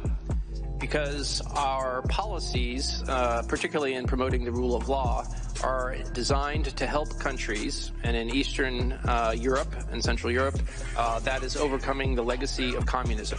In the communist system, in particular, the Prosecutor General Office was used to suppress and persecute citizens, not promote the rule of law. So in helping these countries reach their own aspirations to join the Western community of nations and live lives of dignity, helping them have the rule of law with strong institutions is the purpose of our policy. So in other words, it is a purpose of our foreign policy to encourage foreign nations to refrain from conducting political investigations. Is that right? Correct. And in fact, as a matter of policy, not of programming, we oftentimes raise our concerns, usually in private, with countries that we feel are engaged in selective political prosecution and persecution of their opponents. Yovanovitch aptly summarized the global consequences and harm to U.S. national security resulting from President Trump's demand that Ukraine investigate his political opponent. Such conduct undermines the U.S., exposes our friends, and widens the playing field for autocrats like President Putin. Our leadership depends on the power of our example and the consistency of our purpose. Both have now been opened to question. The issues I just covered are not a matter of policy disagreement over foreign policy and national security. Article 1 asserts that the President was engaged in no such policy at all, but instead sold out our policies and our national interests for his own personal gain and to help him corrupt the next election. That is the core conduct of an impeachable offense. The President's abuse of power also affected our election integrity. The framers of our Constitution were particularly fearful that a president might misuse or abuse the power of his office to undermine the free and fair elections at the heart of our democracy. Sadly, that moment has arrived. President Trump's repeated solicitation of a Ukrainian investigation was a clear effort to leverage foreign interference to bolster his prospects in the 2020 election. In other words, to cheat in his election. In our democracy, power flows from the will of the people as manifest in free and fair elections. One person, one vote is fundamental in our democracy.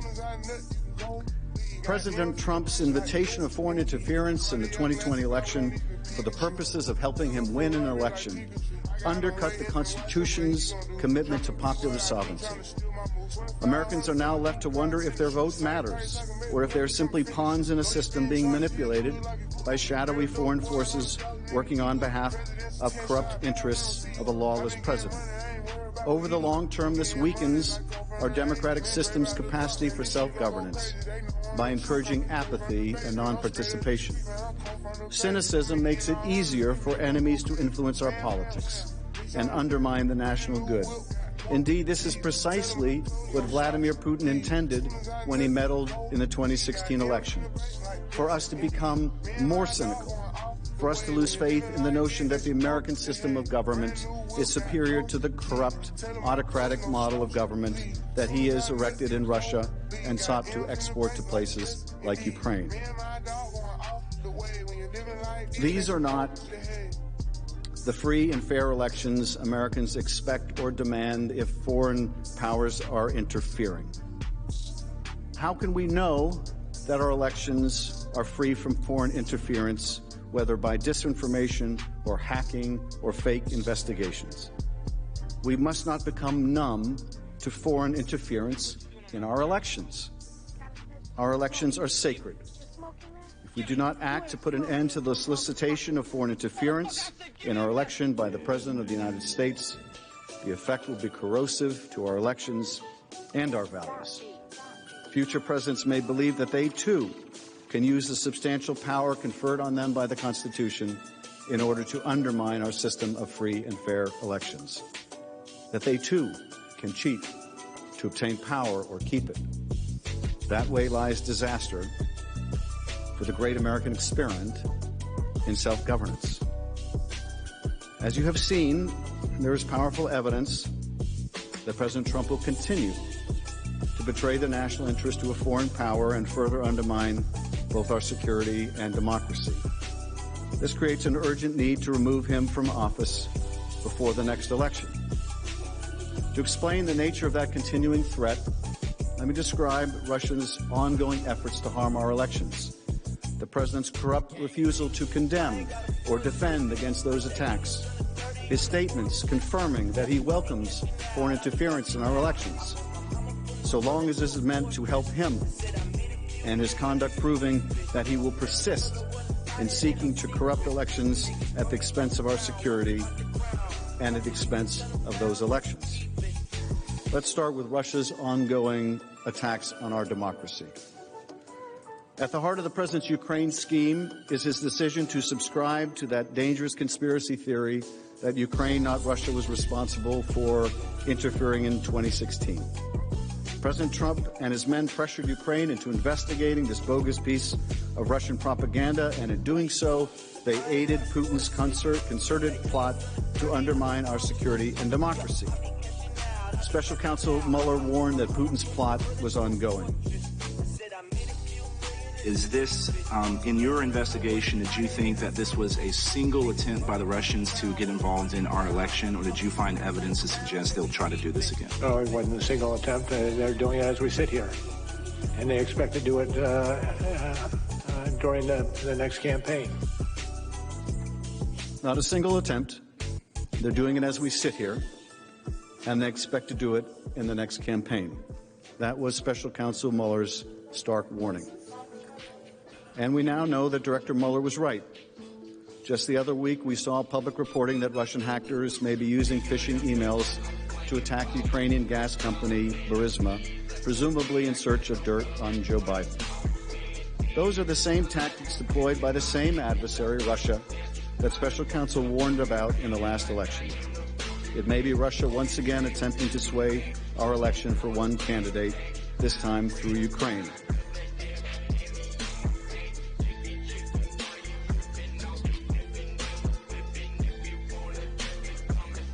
Indeed, President Trump, to this very day, refuses to accept the unanimous assessment of our intelligence community and law enforcement professionals that Russia interfered in the 2016 campaign and poses a threat to the 2020 presidential election. Instead, he views it from his own personal lens, whether it is an attack on the legitimacy of his 2016 electoral victory. Special Counsel Mueller's testimony on July 24, 2019, the day before the president's call with President Zelensky, contradicted President Trump's claim that his was, quote, a clean campaign. Mueller found that individuals associated with the 2016 campaign of the president welcomed Russia's offers of assistance and adjusted their political strategy so that then candidate Donald Trump might benefit from Russia's assistance. When they were subsequently asked by U.S. law enforcement about their activities, President Trump's advisors repeatedly lied. In Helsinki in July of 2018, however, President Trump refused to acknowledge the Russian threat to our elections. When a reporter explicitly asked whether he believed Putin or the U.S. intelligence agencies on the issue of foreign interference in the 2016 election, President Trump said, quote, I don't see any reason why it would be Russia, and talked about the DNC server.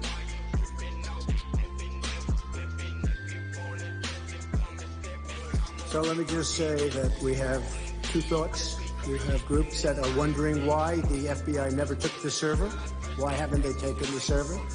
Why was the FBI told to leave the office of the Democratic National Committee? I've been wondering that. I've been asking that for months and months, and I've been tweeting it out and calling it out on social media. Where is the server? I want to know, where is the server and what is the server saying? With that being said, all I can do is ask the question. My people came to me, Dan Coates came to me, and some others. They said they think it's Russia. I have President Putin. He just said it's not Russia. I will say this. I don't see any reason why it would be, but I really do want to see the server. But I have confidence in both parties. I really believe that this will probably go on for a while, but I don't think it can go on without finding out what happened to the server. What happened to the servers of the Pakistani gentleman that worked on the DNC? Where are those servers? They're missing. Where are they? What happened to Hillary Clinton's emails? 33,000 emails gone, just gone. I think in Russia they wouldn't be gone so easily. I think it's a disgrace that we can't get Hillary Clinton's 33,000 emails. I'm sure you remember this. It was, I think, unforgettable for every American. But I'm sure it was equally unforgettable for Vladimir Putin. I mean, there he is, the president of Russia, standing next to the president of the United States and hearing his own Kremlin propaganda talking points coming from the president of the United States. Now, if that's not a propaganda coup, I don't know what is.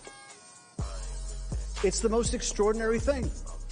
It's the most extraordinary thing. The president of the United States standing next to the president of Russia, our adversary, saying he doesn't believe his own intelligence agencies. He doesn't believe them. He's promoting this kooky, crazy server theory cooked up by the Kremlin, right next to the guy that cooked it up. It's a breathtaking success of Russian intelligence. I don't know if there's ever been a greater success of Russian intelligence. Whatever profile Russia did of our president, boy, did they have him spot on. Flattery and propaganda. Flattery and propaganda is all Russia needed. And as to Ukraine, well, they needed to deliver a political investigation to get help from the United States. I mean, this is just the most incredible propaganda coup Because as I said yesterday, it's not just that the President of the United States standing next to Vladimir Putin is reading Kremlin talking points. He won't read his own national security staff talking points, but he will read the Kremlin ones. But it's not just that he adopts the Kremlin talking points. That would be bad enough. It's not bad enough. It's not damaging enough. It's not dangerous enough to our national security that he's undermining our own intelligence agencies. It's not bad enough that he undermines those very agencies that he needs later, that we need later to have credibility. We've just had a vigorous debate over the strikes against General Soleimani. And the president has made his arguments about what the intelligence says and supports. How do you make those arguments when you say the U.S. intelligence community can't be believed? Now, we've had a vigorous debate about what that intelligence has to say. That's not the issue here. The issue here is you undermine the credibility of your own intelligence agencies. You weaken the country for when you need to rely on them, for when you need to persuade your friends and your allies. You can trust us when we tell you this is what the intelligence shows. How do you make that argument as the President of the United States when you've just told the world you trust the Russians more than your own people? You trust Rudy Giuliani more than Christopher Wray. How do you make that case? And if you can't make that case, what does that mean to our security? But that's not the end of it. It's not just a propaganda coup. It's not just the undermining of our agencies. It's also that the buy-in to that propaganda meant that Ukraine wasn't going to get money to fight the Russians. I mean, that's one hell of a Russian intelligence coup. They got the President of the United States to provide cover for their own interference with our election. They got the President of the United States to discredit his own intelligence agencies. They got the President of the United States to drive a wedge between the United States and Ukraine. They got the President of the United States to withhold aid from Ukraine in a war with Russia, in a war that is claiming Ukrainian lives every week. Has there ever been such a coup? I would submit to you, in the entire length of the Cold War, the Soviet Union had no such success. No such success. And why? Because a former mayor of New York persuaded a president of the United States to sacrifice all of that for a cheap shot at his political opponent, or a smear against his political opponent. Was it worth it? I hope it was worth it. I hope it was worth it for the president. Because it certainly wasn't worth it for the United States.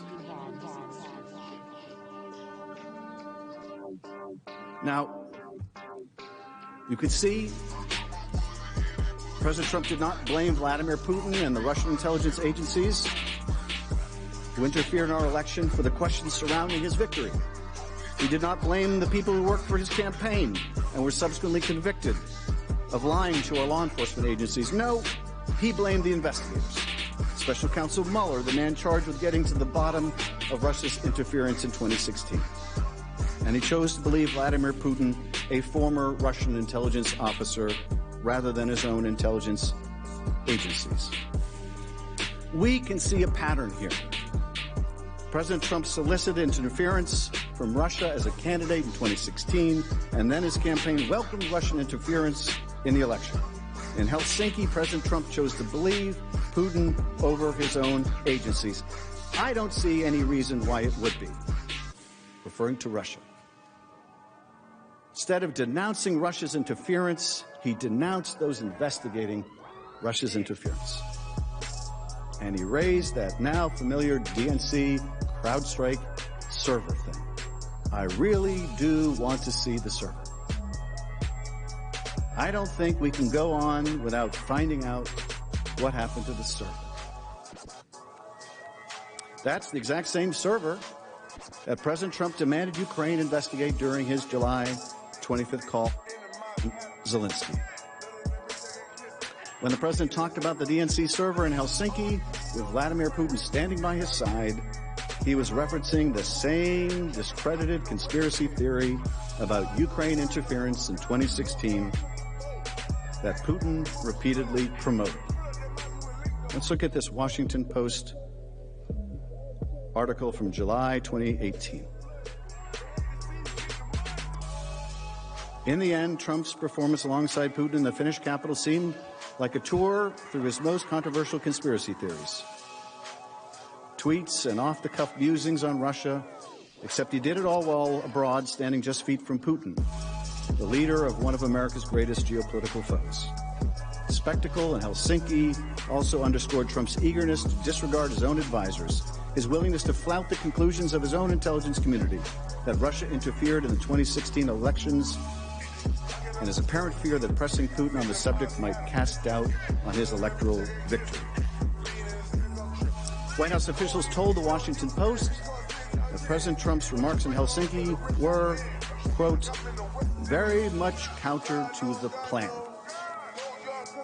That's another understatement of the century.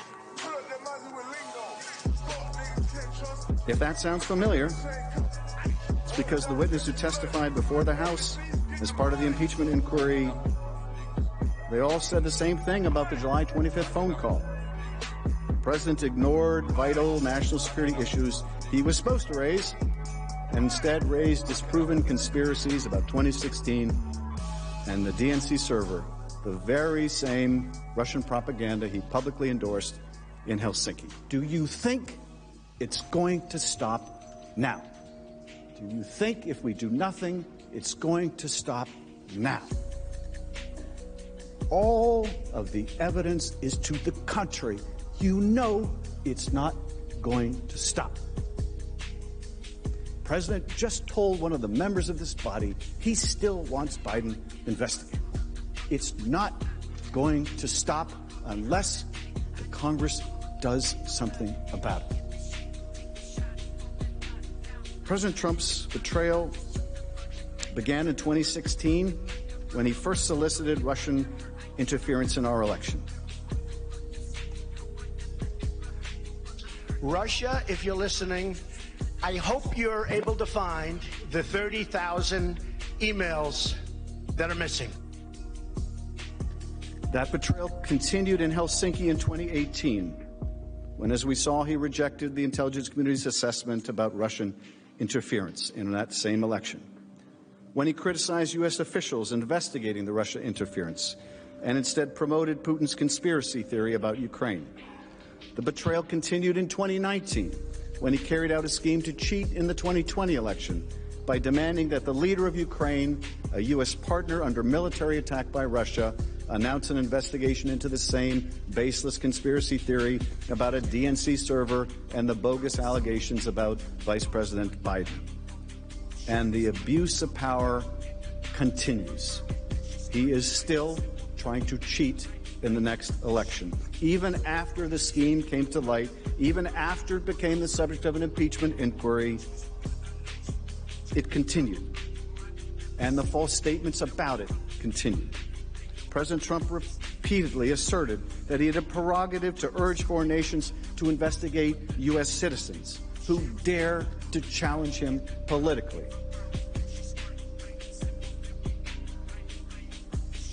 You know, I mean, just for a minute, we should try to step into the shoes of someone else. My father used to say, you don't understand a person until you step in their shoes. I always thought he invented that wisdom himself until I watched To Kill a Mockingbird and found out that Atticus Finch said it first. But let's just try to step into someone else's shoes for a moment. Let's imagine it wasn't Joe Biden. Let's imagine it was any one of us. Let's imagine the most powerful person in the world was asking a foreign nation to conduct a sham investigation into one of us. What would we think about it then? Would we think that's good U.S. policy? Would we think he has every right to do it? Would we think That's a perfect call. Let's step for a minute into Ambassador Yovanovitch's shoes. And we're the subject of a vicious smear campaign that no one in the department that we work for, up to the Secretary of State, thinks has a shred of credibility. Let's step into her shoes for a minute. Spent our whole life devoted to public service, served in dangerous places around the world. And we're hounded out of our post. And one day someone releases a transcript of a call between the President of the United States and a foreign leader, and the President says there's gonna be some things happening to you, or to you, or to you, or to you, or to you. How would you feel about the President of the United States? Would you think he was abusing the power of his office? And if you would, it shouldn't matter that it wasn't you. It shouldn't matter that it was Marie Yovanovitch. It shouldn't matter that it was Joe Biden. Because I'll tell you something, the next time, it just may be you. It just may be you. Do you think for a moment that any of you, no matter what your relationship with this president, no matter how close you are to this president, do you think for a moment that if he felt it was in his interest, he wouldn't ask you to be investigated? Do you think for a moment that he wouldn't? And if somewhere deep down below you realize that he would, you cannot leave a man like that in office when he has violated the Constitution. Shouldn't matter it was Joe Biden. Could have been any of us. It may be any of us. Shouldn't matter that it was Marie Yovanovitch. It'll be some other diplomat tomorrow for some other pernicious reason. Goes to what Mr. Jeffries said. It goes to character. You don't realize how important character is in the highest office in the land until you don't have it. Until you have a president willing to use his power to coerce an ally, to help him cheat, to investigate one of our fellow citizens. One of our fellow citizens. Yes, he's running for president. He's still a U.S. citizen. He's still a U.S. citizen. And he deserves better than that.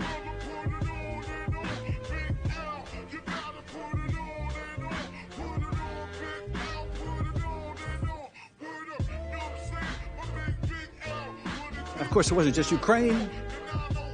It wasn't just Russia. There's the invitation to China to investigate the Bidens. It's not going to stop.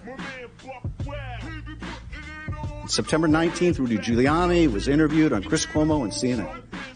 You've probably all seen the clip. When asked specifically if he had urged Ukraine to look into Vice President Biden, Mr. Giuliani replied immediately, "Of course I did.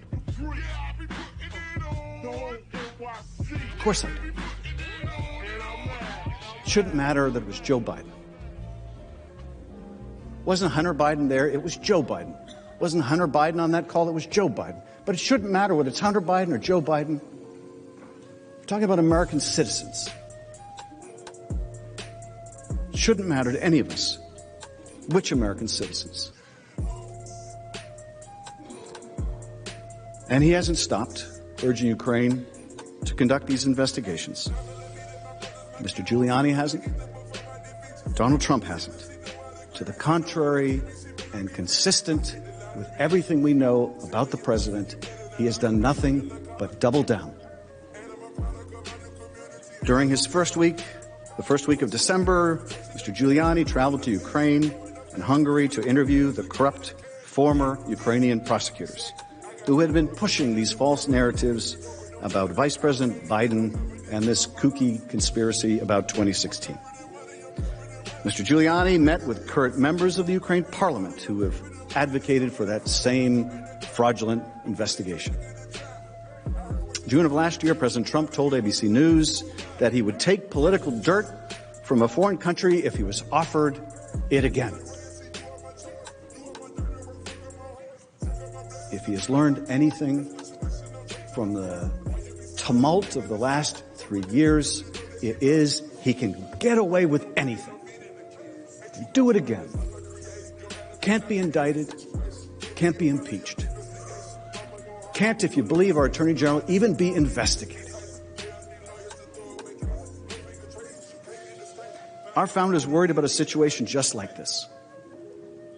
James Madison put it simply, the president, quote, might betray his trust to foreign powers. In his farewell address, George Washington warned Americans to be constantly awake, since history and experience prove that foreign influence is one of the most baneful foes of Republican government. John Adams, in a letter to Thomas Jefferson, wrote, "You are apprehensive of foreign interference, intrigue, influence. So am I. But as often as elections happen, the danger of foreign influence recurs." Or, to quote the president's chief of staff, get over it. There's going to be politics and foreign policy. Well, I don't think that was John Adams' point. And I don't think that was James Madison's point, and I don't think that was George Washington's point. If it was, they would have said, get over it. But they recognized, as I know we recognized, what a profound danger that would be, for that to become the new normal. Another election is upon us. 10 months voters will undertake their most important duty as citizens by going to the polls and voting for their leader. Grammar errors, spelling errors, and even helps me find the right words to use so I can say what I want to say. And so we must ask, what role will foreign powers play in trying to influence the outcome? And if they take the president's side, who will protect our franchise if the president will not? As charged in the first article of impeachment, President Trump has demonstrated that he will remain a threat to national security and the Constitution if allowed to remain in office, and has acted in a manner grossly incompatible with self-governance and the rule of law. Based on the abuse of power for which he was impeached and his ongoing efforts to solicit foreign interference, both directly and through Mr. Giuliani, there can be little doubt that President Trump will continue to invite foreign interference in our elections again and again. That poses an imminent threat to the integrity of our democracy. Our founders understood that a president like Donald Trump might one day grasp the reins of power. An unremorseful, overreaching executive, faithful to himself only, and willing to sacrifice our democracy and national security for his own personal advantage. His pattern of conduct, repeatedly soliciting foreign interference in our elections for his own benefit, confirms that he will stop at nothing to retain his power. He willfully chose to place his own personal interest above the country's and the integrity of our elections. There is every reason to believe that will continue. He has stonewalled Congress and ordered executive branch agencies, organizations that work for the American people, not for the president, to join in his obstruction. He deployed Mr. Giuliani to Ukraine to continue advancing a scheme that serves no other purpose than advancing his 2020 re-election prospects. He attacked witnesses, public servants, patriots who stayed true to their oath and leveled with the American people about the grave national injury that resulted from the president's misconduct. And he continued to urge foreign nations to investigate American citizens that he views as a threat. The threat that he will continue to abuse his power and cause grave harm to the nation over the course of the next year until a new president is sworn in, or until he would be reelected, is not hypothetical. Merely exposing the president's scheme has not stopped him from continuing this destructive pattern of behavior that has brought us to this somber moment. He is who he is. That will not change. and nor will the danger associated with him. Every piece of evidence supports that terrible conclusion, that the President of the United States will abuse his power again, that he will continue to solicit foreign interference to help corruptly secure his reelection. He has shown neither remorse nor acknowledgement of wrongdoing. If you can believe that July 25th was a perfect call, that asking for investigations of your political opponents and using the power of your office to make it so is perfectly fine, then there is nothing that would stop you from doing it again. President Trump has abused the power of his office and must be removed from that office. Mr. McConnell, I yield back. The majority leader is recognized. Mr. Chief Justice, I suggest a 15-minute recess. Without objection, so ordered. And at 3:30 in the East, we see this is the end of this session of the Senate trial, the impeachment trial of President Trump. The House managers representing the Democratic majority in the House have continued to make their case up until now, arguing that President Trump deserves to be removed from office because of abuse of power, which is the first article of impeachment passed by the House. They will move this afternoon to look at the second article having to do with obstruction of Congress. Let me turn quickly to our guests who are here with me at the table. Once again, Victoria Norris. She was special counsel to the Senate Judiciary Committee in the early 90s, an appellate lawyer at the Justice Department under President George H.W. Bush, and Vice President Joe Biden's chief counsel from 2015 to 2016. Elizabeth Crist is a veteran of the Senate. She was the Republican Senate Secretary during President Clinton's impeachment trial. And on the final day, the House managers present their case against the president. We are joined again by two experts who were with us throughout the entire House investigation. Mika Oyang, she was a top staffer for Democrats on the House Intelligence Committee, and Michael Allen, former House Intelligence Committee staff director under Republican leadership. Welcome to you all. Thank you for being here on this day when the Democrats are to be wrapping up their arguments that the president should be removed from office. Elizabeth Crist, let me come to you first. It's been almost about 2 hours and 20 minutes by my clock. Have they, do you think, given it their best here? Have they given it, have they made the argument that they set out to make, that the president should be removed from office for abuse of power? Well, you can't blame them for trying. I think they are really trying to give it their all. It's a tough road to hoe. It's, as you said, the third day. These are long days. The chairs are not comfortable. Senators are used to running around, as you know. They're used to being very busy people and sitting in a chair for lengthy periods of time with nothing to do other than just to listen. It's hard on everybody. It really is. I think they're doing their best. I think the panel all talked about when they opened that they thanked the senators for listening. That's a nice touch. In my opinion, they need to do a little bit more of that, and a little bit of that goes a long way. But I think they're doing their best. And Mika Oyang, they went at the same time. They are going over material that we are familiar with. They've talked about the president's decision to the phone call he had with President Zelensky back in July, the extensive efforts that the Democrats say the White House and the Justice Department made to basically hide that phone call, information about that phone call from the American people. Yeah, and it's fairly interesting. You know, there's been so much information that we have learned over the course of this investigation, going back to September, that there are things that we had learned earlier and had forgotten, right? The testimony from Joe McGuire, the Director of National Intelligence, about the whistleblower complaint and how it came forward, how the White House tried to hide the existence of that complaint from Congress as part of their obstruction charge. We hadn't heard much about the whistleblower, but there are things that we're getting reminded of today that we had previously learned. And joining us now from just off the Senate floor is one of the senators who's been listening to this process. She is Minnesota Senator Amy Klobuchar, who, of course, is also one of the Democratic candidates for president. Senator Klobuchar, what are you hearing? What is the most powerful argument coming through to you this afternoon?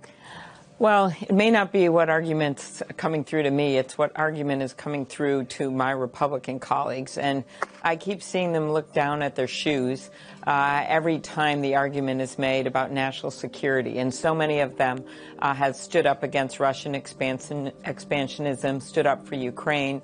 I thought it was particularly evocative when the House managers played the tape of John McCain, who so many of them respected.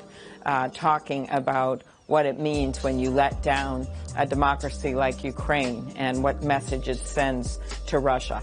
And I hope they listen to that as well as the call for courage. You know, I don't know why they ran for this job if all they want to do is buy their desk at the end of the term or get a trophy on a shelf. They ran for this office presumably because they want to uphold our Constitution and stand up for our country. And so that's the kind of courage that we're looking for on the other side of the aisle. And to me, at the minimum, that means getting the witnesses, getting the evidence. 0 witnesses plus 0 evidence means 0 justice.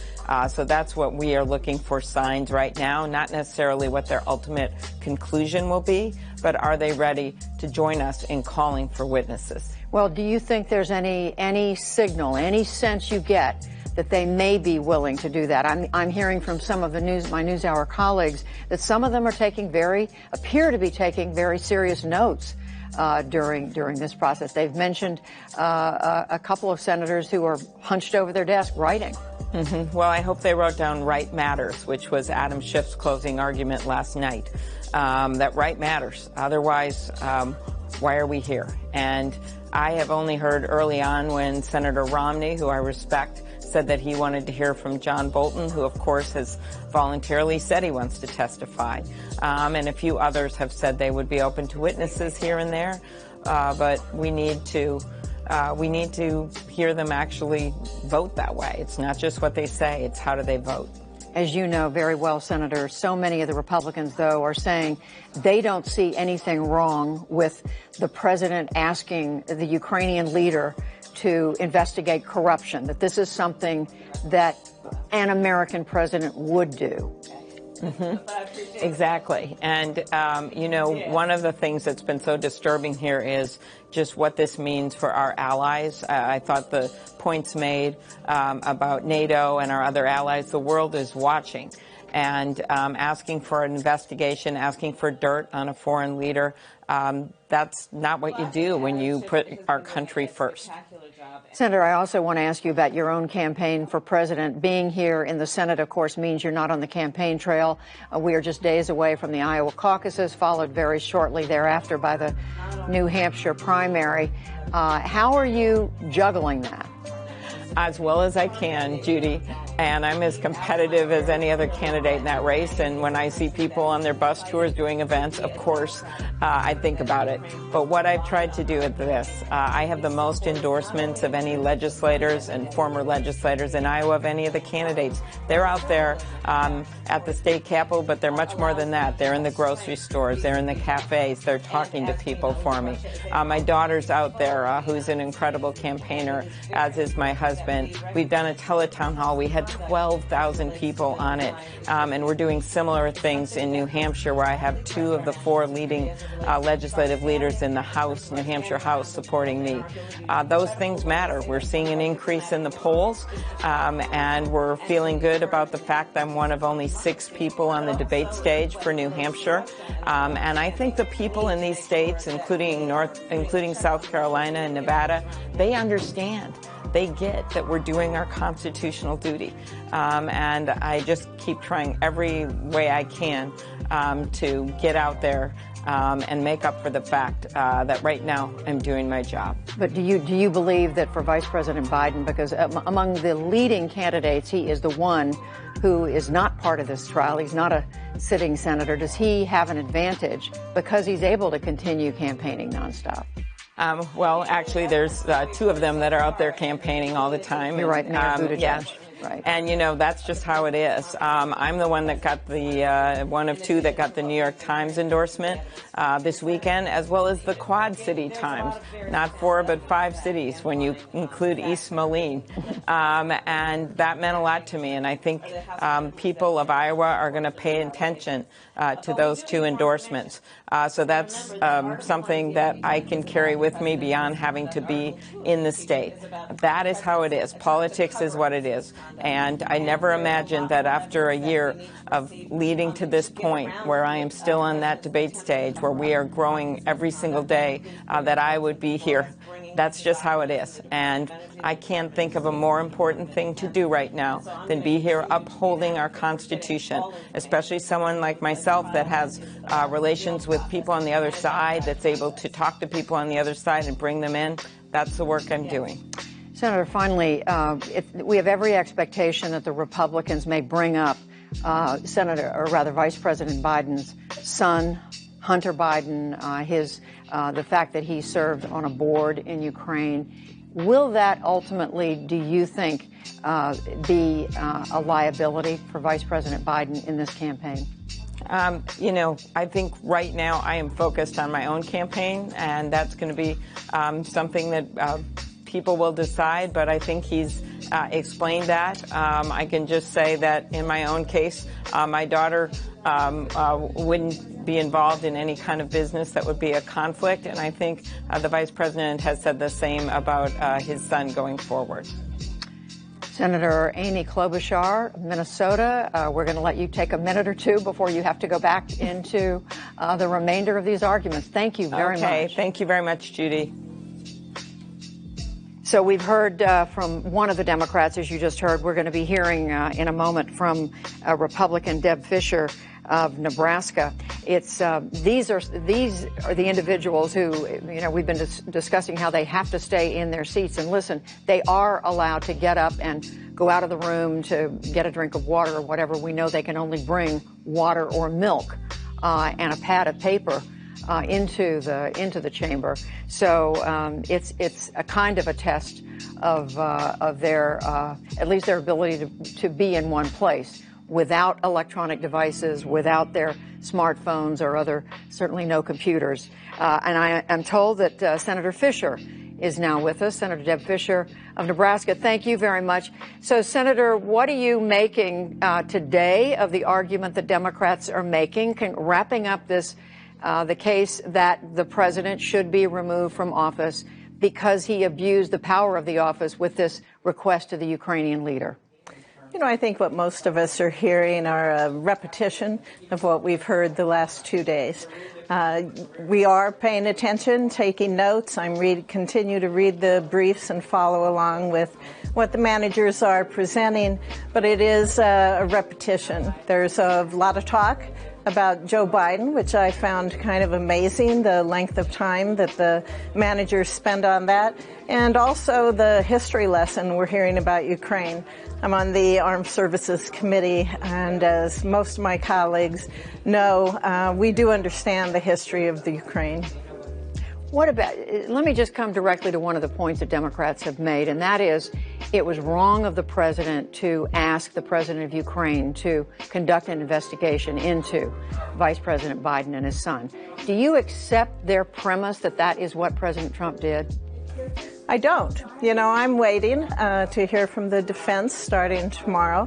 That's what a jury's supposed to do. We don't make decisions based on one-side presentation, and we'll hear what the president's defense says tomorrow.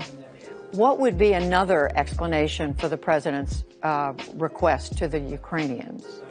Well, I think we all understand the corruption that has taken place in Ukraine, and as I said, we've heard of that before. We have full understanding of what goes on in other countries. It's very complicated, especially the situation in Ukraine. And what you see with their relationships, not just with the United States, but with the Russians. You look at the history that they have, and even the recent history. So it's not a black and white answer there. It's not an easy answer. There's a lot to weigh. And Senator, you know, when you hear the description of the lengths the White House went, even the Department of Justice went to keep private the contents of that phone call between President Trump and President Zelensky. Of course, the Democrats' argument is that that was a cover-up, that they knew the call, that there was something wrong about the call, and they went to great lengths to keep it out of the public eye. How do you explain what they did? I think you have to look at Tim Morrison's testimony. We saw that again today. And he said, basically he was saying it was a mistake. It wasn't corrected right away, but he was very blunt on that testimony. So I guess I would refer people to look back at his testimony to the committee. And can you explain what you mean? Well, he said it was a mistake the way it was classified, and they caught it, and then it was changed. But there was a delay, wasn't there? There was a delay, he said, yes, but he didn't go into any kind of opinion on why it was given. You know, we're supposed to be dealing with facts here, not conjecture. Not, well, we think it happened this way. We think that this was their state of mind. I'm looking for facts here, Judy. I think that's what's important. And to be able to look at the testimony on our own and be able to dig through that and figure out really what was said, and not just sound bites, not just cherry picked. I'm doing it now. I'll do it when the defense starts in a couple days or tomorrow. One other thing, we heard the Democrats have used several video clips of the president, and they've referred to the president continuing to ask that Vice President Biden be investigated. Do you think he should still be investigated, he and his son? I'm not making any judgment on that, whether they should be investigated or not. I think the managers, the Democratic House managers, raised some questions when they were discussing the Bidens. As I said earlier, I found it amazing the amount of time that the House managers spent on the Bidens. And I guess I would question why they felt they needed to go into such a lengthy conversation on Vice President Biden and his son Hunter. You know, when you look at politics, and we're in a political setting. We're in a political setting here in the Senate. We're in a political setting here with this trial. And I would ask the Democratic managers why they spent that amount of time talking about the Bidens. Do you mean because you think it could ultimately lead to information that is harmful to the Bidens, or something else? You know, that could be one reason. You know, they're in a Democratic primary now. They're, I'm sure, looking at other candidates. You're interviewing other candidates who are here and in the Senate. You're following them in Iowa and New Hampshire. But I just personally found that strange. I'm trying to read between the lines. Are you saying you think maybe they're trying to help another candidate for president and hurt Vice President? You know, I don't know. I don't know. Maybe that's one explanation. But I know many of my colleagues were thinking, why are we spending so much time on this? And one other quick thing, Senator Fisher, what do you most want to hear from the defense when they start to make their argument tomorrow? I think answer some questions that are out there. I'm sure that they will present the president's side. That's their job, after all, to present the president's case, the president's side. There's a lot of questions out there. I know that I have and that my colleagues have. We will have an opportunity to ask those questions in a few days from now if the defense doesn't ask them. We will let you go, Senator Deb Fisher of Nebraska. Thank you very much for joining us. Thank you. So we've heard from two of the senators who've been listening. I want to come back to you quickly, Victoria Norris, because we think they may resume. We're not sure. It could be at 3:45 Eastern. We're not sure about that. What do you make of the comments from Senator Klobuchar and Senator Fisher? Well, I was I didn't see the same hearing as Senator Fisher. This was part of what Senator Scott said yesterday. Oh, it was all about the Bidens. But there were parts about the Bidens, but it wasn't all about the Bidens. We had McCain, we had a long history about the Ukraine, et cetera, et cetera. I think that's their way to shift the political conversation somehow to the Bidens, as opposed to talking about what the president did. And the fact that we have a smoking gun, we have a phone call transcript that says, I want you for this aid to investigate a political and smear my political opponent. But you also heard Senator Fisher say she wasn't ready to accept that. I said, do you accept the premise that the president asked the president of Ukraine to investigate? And she said she wasn't ready to accept it. And I find that fascinating because there is a document that says that. So I can't quite get my mind around that. I think many people, I don't think that's the issue. I think that's why they keep pivoting away from that.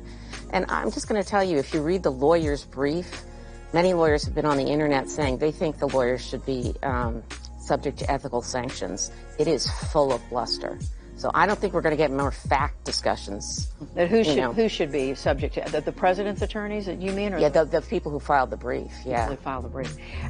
Michael Allen, what about this comment we have about from Senator Fisher saying she doesn't accept the premise that President Trump asked the president of Ukraine to investigate the Biden? President Trump and those in for personal gain. For personal gain. President Trump and his folks in his war room have been hanging that type argument on just Trump saying in the transcript, do this for us, meaning do that for the United States. I'm not necessarily saying that's a incredibly convincing argument, but that is where they're hanging their hat.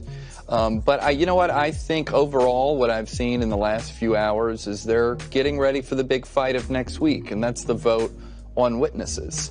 And when you just sort of ask, I would imagine, ask an average of American, hey, we're having a trial, but we can't have witnesses, I think that's kind of confusing. So I think it puts the burden on the Republican senators to be able to explain quickly why they wouldn't have witnesses, and that's where you get back to this Biden thing. That's where they want to be able to say, hey, it's a political sham that needs to be shut down as soon as possible. And so I think that's why you see the Biden issue come up. Lisa Desjardins has been covering these hearings the trial from the very beginning. She's at the Capitol right now. Lisa, you've seen the senators, you've watched the proceeding for the last 2.5 hours. Tell us what you've seen. Well, first of all, I think our viewers were with us for those hearings as well, so you're not wrong, Judy. I'll say I saw something new today in the chamber, something I had never seen before. That is every member of the Republican side taking notes or reading the documents in front of them. For the past 2 days, there have been a handful of members who have just sat back, listened, but have not been taking notes. Among them, Senator Tom Cotton. He hasn't taken many notes before today. Today, for the first time, I saw he had a full notebook and was taking notes. Also, Senator Richard Burr of North Carolina, the Senate Intelligence Chairman, had a completely clean desk for the past 3 days. Today, now he does have the kind of presentation graphics that have been handed to him, and he is also taking notes. So I actually see more attention to detail today than I've seen before. Do you have a sense of why that is? I don't. I'm curious. I'm going to ask senators about why that is. I wonder if perhaps their attention is being focused, and also I think they're being asked more questions about details by the press, and they're having more discussions with each other about the exact details of the evidence. It's also possible that, as your guests are alluding to, they're preparing for the defense themselves as well. And they want to remember points that the Democrats have brought up that they may think are not the Democrats' strongest point. I don't know, but I wonder if that's part of it. Sure, absolutely. And I know it's not possible to go around and talk to all 100 senators we'll try. in this brief period. Yamiche Alcindor has been following all this, talking to folks at the White House. Yamiche, are you hearing from them a sense at this point of whether they think their case is as strong as it has been? The White House does feel as though their case is increasingly strong. Now, Adam Schiff has been doing something really interesting in the last 24 hours. He's been making the case not only that President Trump violated the Constitution, but that he simply cannot be trusted going forward. He made the case that he is a bad ally for the United States allies around the world, and that he would essentially continue to try to interfere in elections. And what we've seen from the White House is them pushing back very hard on that. Our White House producer, Meredith Lee, and I both got the sense from the president's defense team that they're going to be spending a lot of time defending the president very vigorously obviously, on Saturday. They're also going to be making the case that Joe Biden is someone that needed to be looked at. They're going to be making the case that the president himself had to be talking about Joe Biden, had to be looking into that because there was some corruption going on there. One interesting thing also that happened today, Judy, when we talk about the sense of whether or not there's going to be evidence or more witnesses, there was this recording that came out that appears to be President Trump talking about the former ambassador to Ukraine, Marie Yovanovitch. He's around a table in April of 2018 saying that we should get rid of her, we need to get rid of her. And the people at the table who are telling him that she's a bad person are Lev Parnas, an associate of Rudy Giuliani. I spoke to Lev Parnas' lawyer. He said that is accurate, that was a recording that he heard.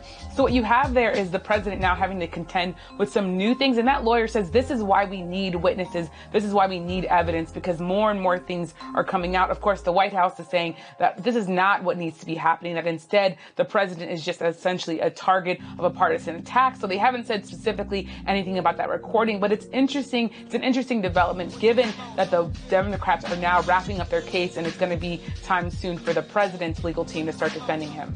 That actually, Yamiche, raises an interesting point. Lisa Desjardins, if you're still with us, to what extent are the senators allowed to ask questions when it comes their turn to do that about things outside what was said in the chamber during the trial? That is entirely determined by Chief Justice Roberts. He has the ability to rule questions in or out of order. And in fact, my understanding is that the questions will all be handed up to him and he will read them. So some of us are also wondering, let's say someone who's an ardent defender of the president writes a question, and as part of that question, perhaps there's lengthy remarks defending the president leading to the question. My understanding is that Chief Justice Roberts has the ability to read some of what he's handed, not all, and decide what is appropriate for this trial or not. I haven't heard that from the Chief Justice's office, but that is the understanding from both sides of the aisle here in the Senate. And Judy, these senators, as you've been hearing, are thinking about their questions now. In fact, multiple Democratic sources have told me that they have been given an internal deadline of midnight tonight to hand in their first draft of questions so that Senator Schumer and the leadership staff can go through them, see if there's duplicates, and sort of weigh how they want to coordinate their effort.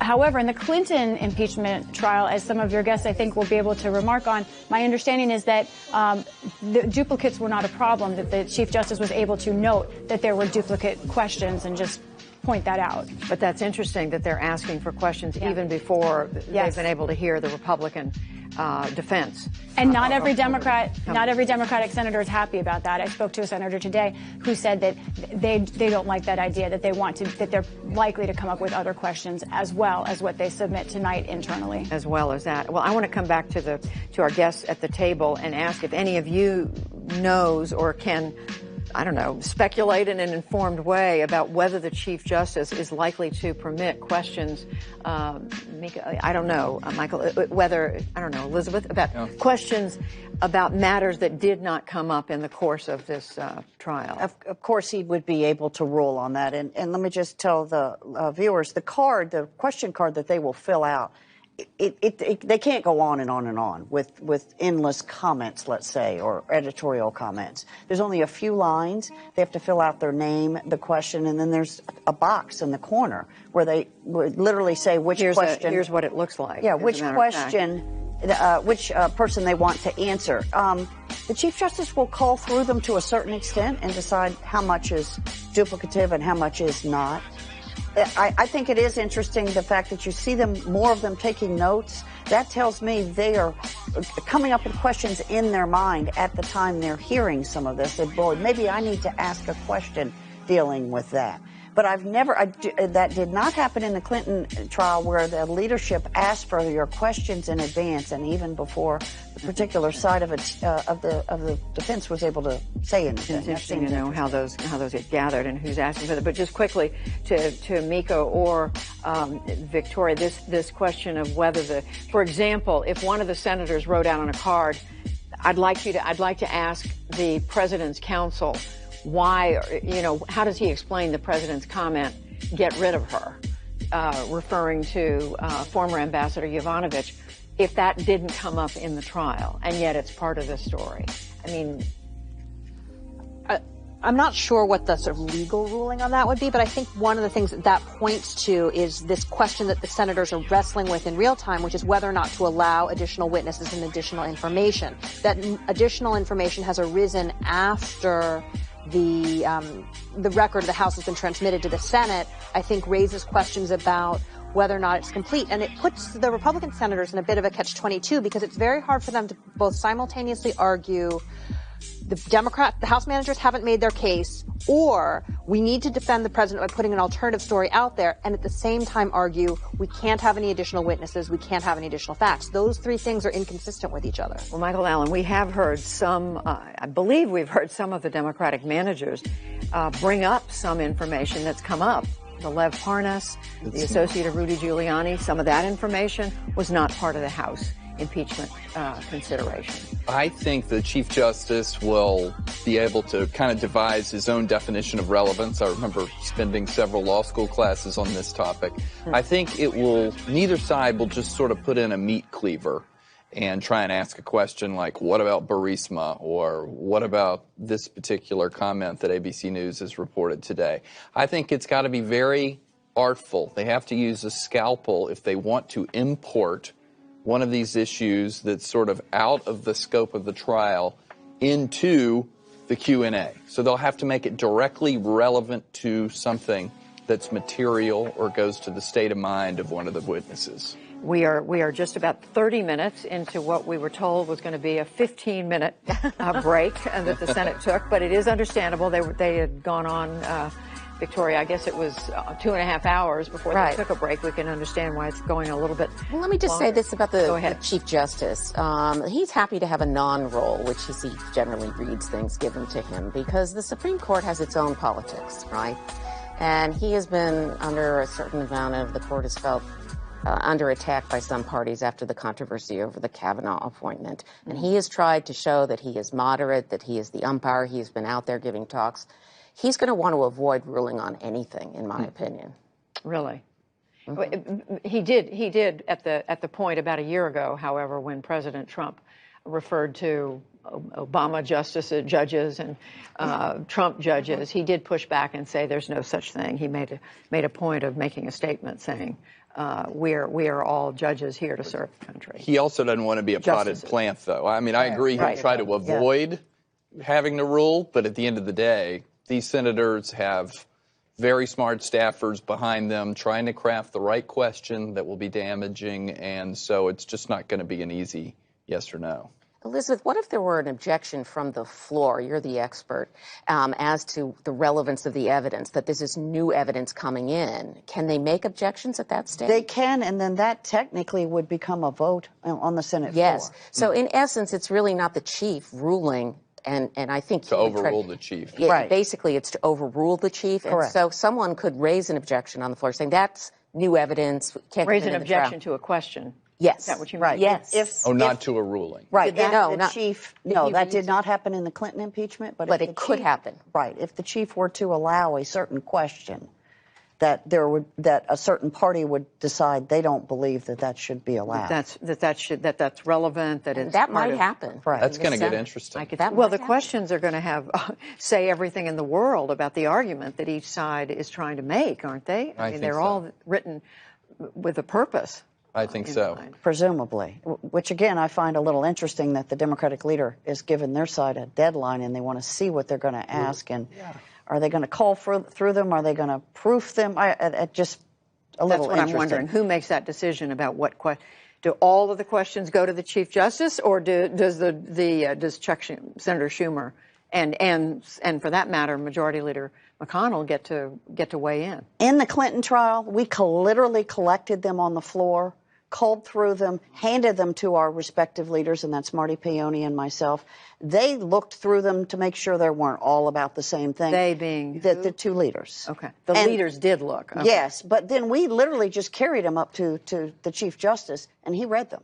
I think things, this is going to be more orchestrated. This has become more orchestrated, more partisan. I think a lot more partisan. That the leaders are going to understand at the end of the day that here are the points we want to elucidate, and so let's figure out how to maybe give a softball here and there, but also find something really damaging to the other's argument. Let's shape the questions that we're asking, the thrust of the questions right. that we're putting forward. I also think. All right, just 1 second. We do see the Senate now. We do have a picture of the Senate with the Chief Justice back in his chair. It's been about 34 minutes by my clock since they decided to take that break. We will watch. Here we go. Mr. This is Chief Justice and Senators, first of all, I want to join my colleagues in just thanking you for your patience and your indulgence. What I can tell you today is that we are closer today than we were on yesterday, because I'm prepared to present Article 2, obstruction of Congress. The second article of impeachment charges the president with misusing the powers of his high office to obstruct the House impeachment inquiry. We are here today in response to a blanket order issued by President Trump directing the entire executive branch to withhold all documents and testimony from that inquiry. President Trump's obstruction of the impeachment inquiry was categorical, indiscriminate, and historically unprecedented. And its purpose was clear: to impede Congress's ability to carry out its duties under the Constitution, to hold the president accountable for high crimes and misdemeanors.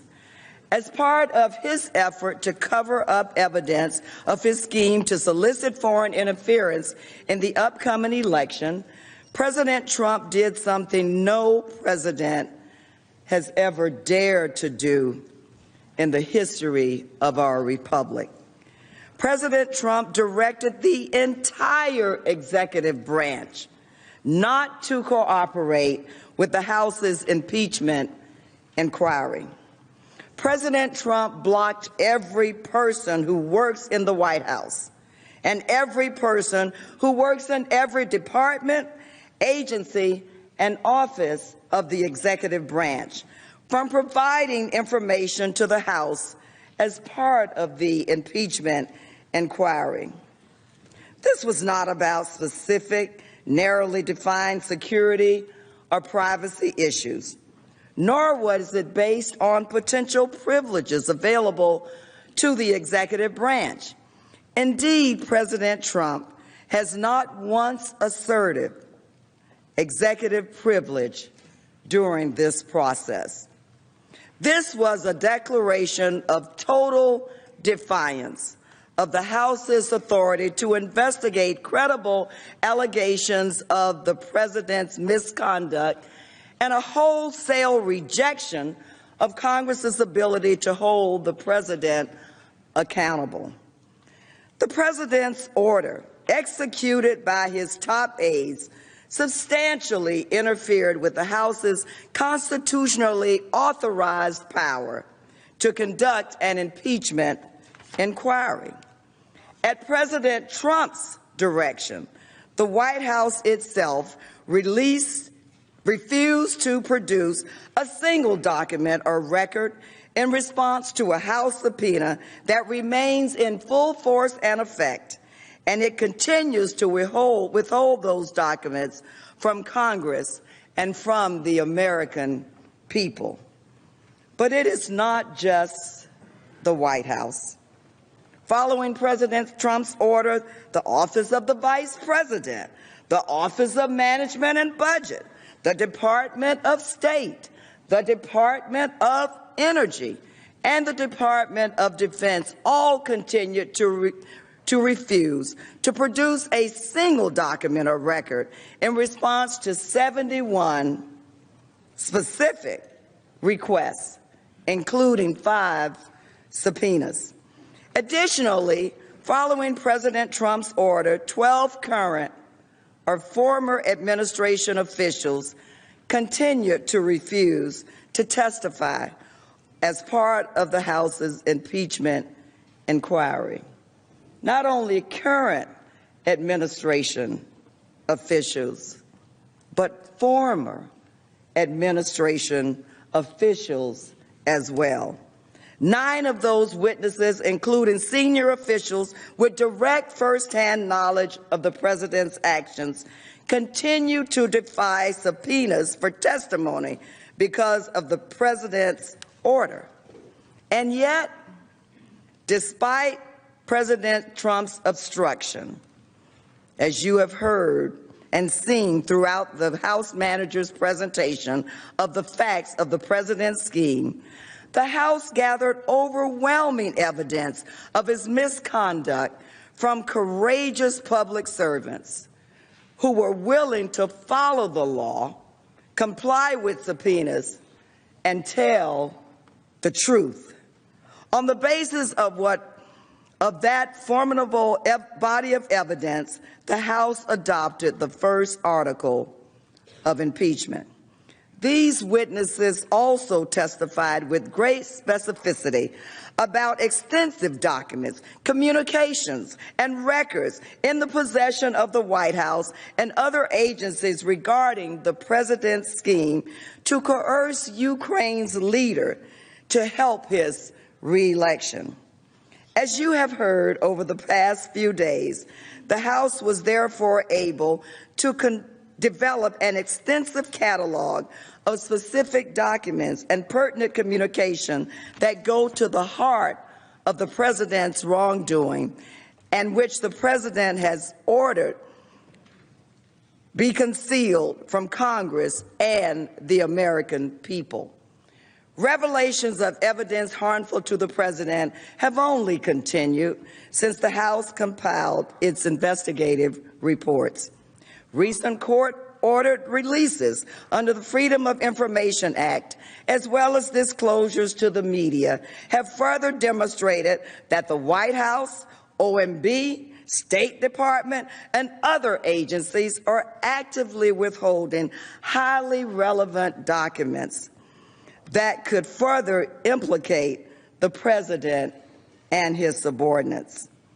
Over time, these documents and this evidence will undoubtedly come to light, and I ask this body to not wait to read about it in the press or in a book.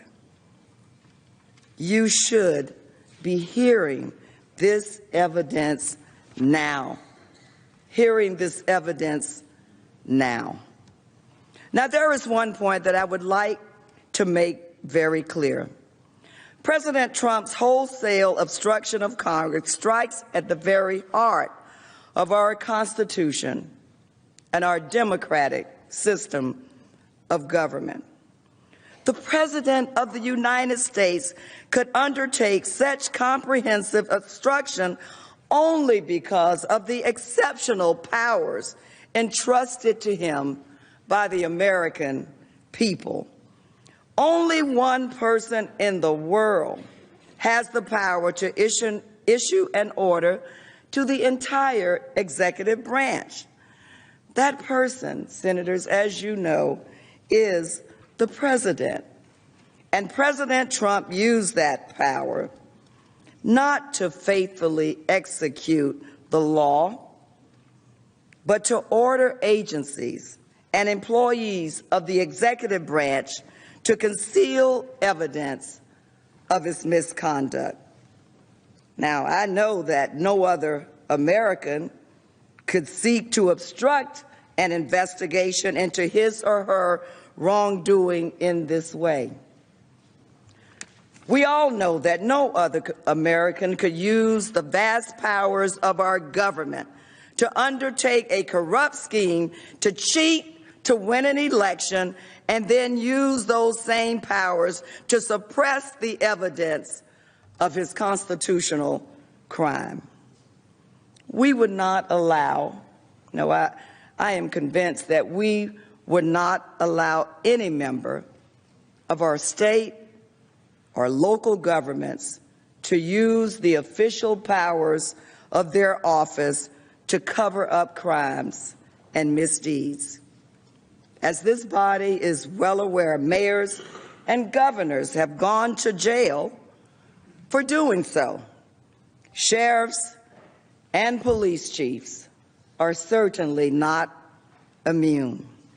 If we allow President Trump to escape accountability, we will inflict lasting damage on the separation of powers among our branches of government, our fundamental system of checks and balances. It would inflict irreversible damage by allowing this commander-in-chief and establishing precedents for future presidents to act corruptly or abusively and then use the vast powers of their office, the office of the presidency, to conceal their own misconduct from Congress and the American people. In other words, we would create a system that allows this president and any future president to really do whatever he or she wants. It is an attack on congressional oversight, not just on the House, but also on the Senate's own ability to oversee and serve as a check on this and future presidents, both Republican and Democratic administrations. Without meaningful oversight, without the power of impeachment, Americans will have to come to accept a far greater likelihood of misconduct in the Oval Office, and they would not be able to look to other branches of government to hold their president, the people's president, accountable. Executive power without any sort of restraint, without oversight, and without any checks and balances is absolute power. And we know what has been said about absolute power. Absolute power corrupts absolutely. This is the very opposite of what the framers intended. The framers of the Constitution purposefully entrusted the power of impeachment to the legislative branch so that it may protect the American people from a corrupt president. Well, the times, senators, have found us. If Congress allows President Trump's obstruction to stand, it effectively nullifies the impeachment power. Senators, we are the keepers, the protectors, the defenders of what the framers intended. And we must hold any unprincipled and undisciplined executive accountable.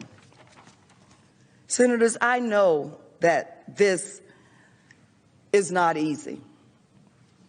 I don't take this moment lightly. These are tough times. I remember quite a few tough times during my 27 years as a law enforcement officer.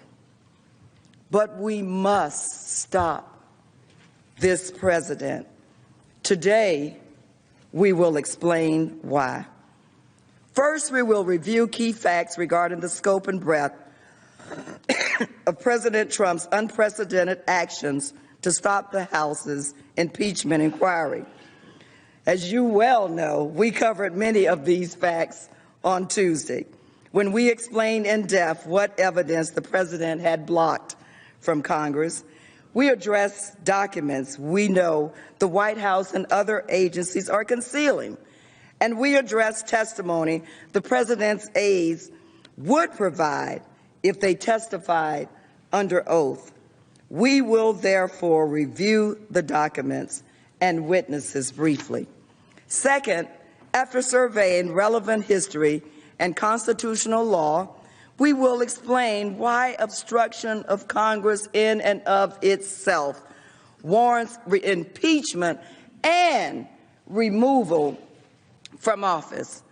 Finally, we will demonstrate that President Trump is without question guilty of obstruction of Congress, that his defenses lack any legal foundation, and that his actions pose a dire and continuing threat to the foundation of our constitutional framework.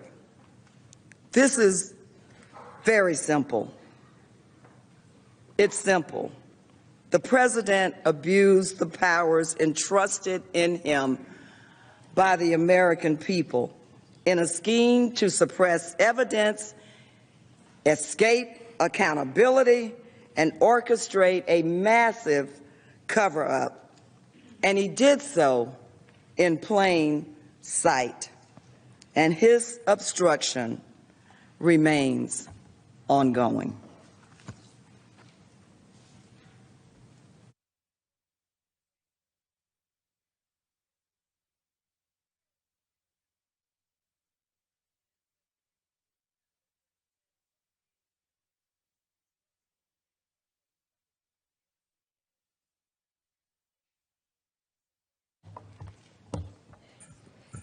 Mr. Chief Justice, Senators, President's Council, before I start, I too want to thank all the senators for being so patient and being such good listeners. It reminds me, quite frankly, of one of the first days that I went to what was affectionately called baby judge school when we first got started. And those are the first two things that they told us, that we needed to be patient and we needed to listen and that we needed to be fair and always give the opportunity to be heard to each side. And I must say that you have certainly been playing a very good role as judges, because although I know that the press calls you jurors, I know that you are in the role of judges. And I commend you for being good listeners and for having the patience to listen to us this last 2 days and our final remarks today. So thank you all. Now, Ms. Demings has given us an overview of the second article of impeachment, obstruction of Congress. So let us now turn to the facts of the case, because to fully appreciate the scope and the scale of the president's wrongdoing and the size of the cover-up he has orchestrated requires an understanding of the evidence that he has lawlessly hidden from Congress and the American people. President Trump categorically, indiscriminately, and in unprecedented fashion obstructed Congress's impeachment inquiry. In other words, he orchestrated a cover-up. And he did it in plain sight. First, from the beginning, the Trump administration sought to hide the president's misconduct by refusing to turn over the Intelligence Committee whistleblower complaint. That complaint would sound the first alarm of the president's wrongdoing. Second, the president issued an order prohibiting the entire executive branch from participating in the impeachment inquiry. No cooperation, no negotiation, nothing, or as we say in Texas, nada. Following the president's orders, federal agencies refused to produce documents and key witnesses refused to testify. In fact, the president sanctioned specific directions to officials, ordering them to defy congressional subpoenas. Third, and perhaps the most reprehensible of all, the president waged a campaign of intimidation against those brave public servants who did come forward to comply with their obligation under the law. Senators, as I've mentioned, I'm a lawyer and a former judge. I have never, ever seen anything like this from a litigant or a party in any case, not anywhere. But From the very beginning of this scandal, President Trump has sought to hide and cover up key evidence. The cover-up started even before the House began to investigate the president's Ukraine-related activity. It began when the White House sought to conceal the record of Donald Trump's July 25 call with the president of Ukraine by placing it on a highly classified system. But, as we've said before, there was no legitimate national security reason to do so. The cover-up continued. A top OMB official instructed the freeze to be, quoted, closely held. In other words, don't say anything to anybody. Senators, you know, in order to lawfully withhold the funding, the president was required to notify Congress about the amount of money involved and why he was intending to freeze it. Instead, the White House tried to keep the fact of the freeze secret. Maybe they kept it a secret because a senior White House aide, Rob Blair, accurately predicted to his boss, Mick Mulvaney, quote, expect Congress to become unhinged if it learned that bipartisan aid approved for a valuable foreign partner was being frozen for the president's personal gain. But the cover-up reached its peak soon after August 12th, because on August 12th, a whistleblower filed a lawful and protected complaint intended for Congress with the Inspector General of the intelligence community. The president, who was the subject of the complaint, learned of the filing well before Congress and the American people. In an effort to conceal the whistleblower's concerns, the White House and the Department of Justice took an unprecedented step. No administration had ever intervened in such a manner before. But President Trump maneuvered to keep the whistleblower's concerns from the Congressional Intelligence Committees.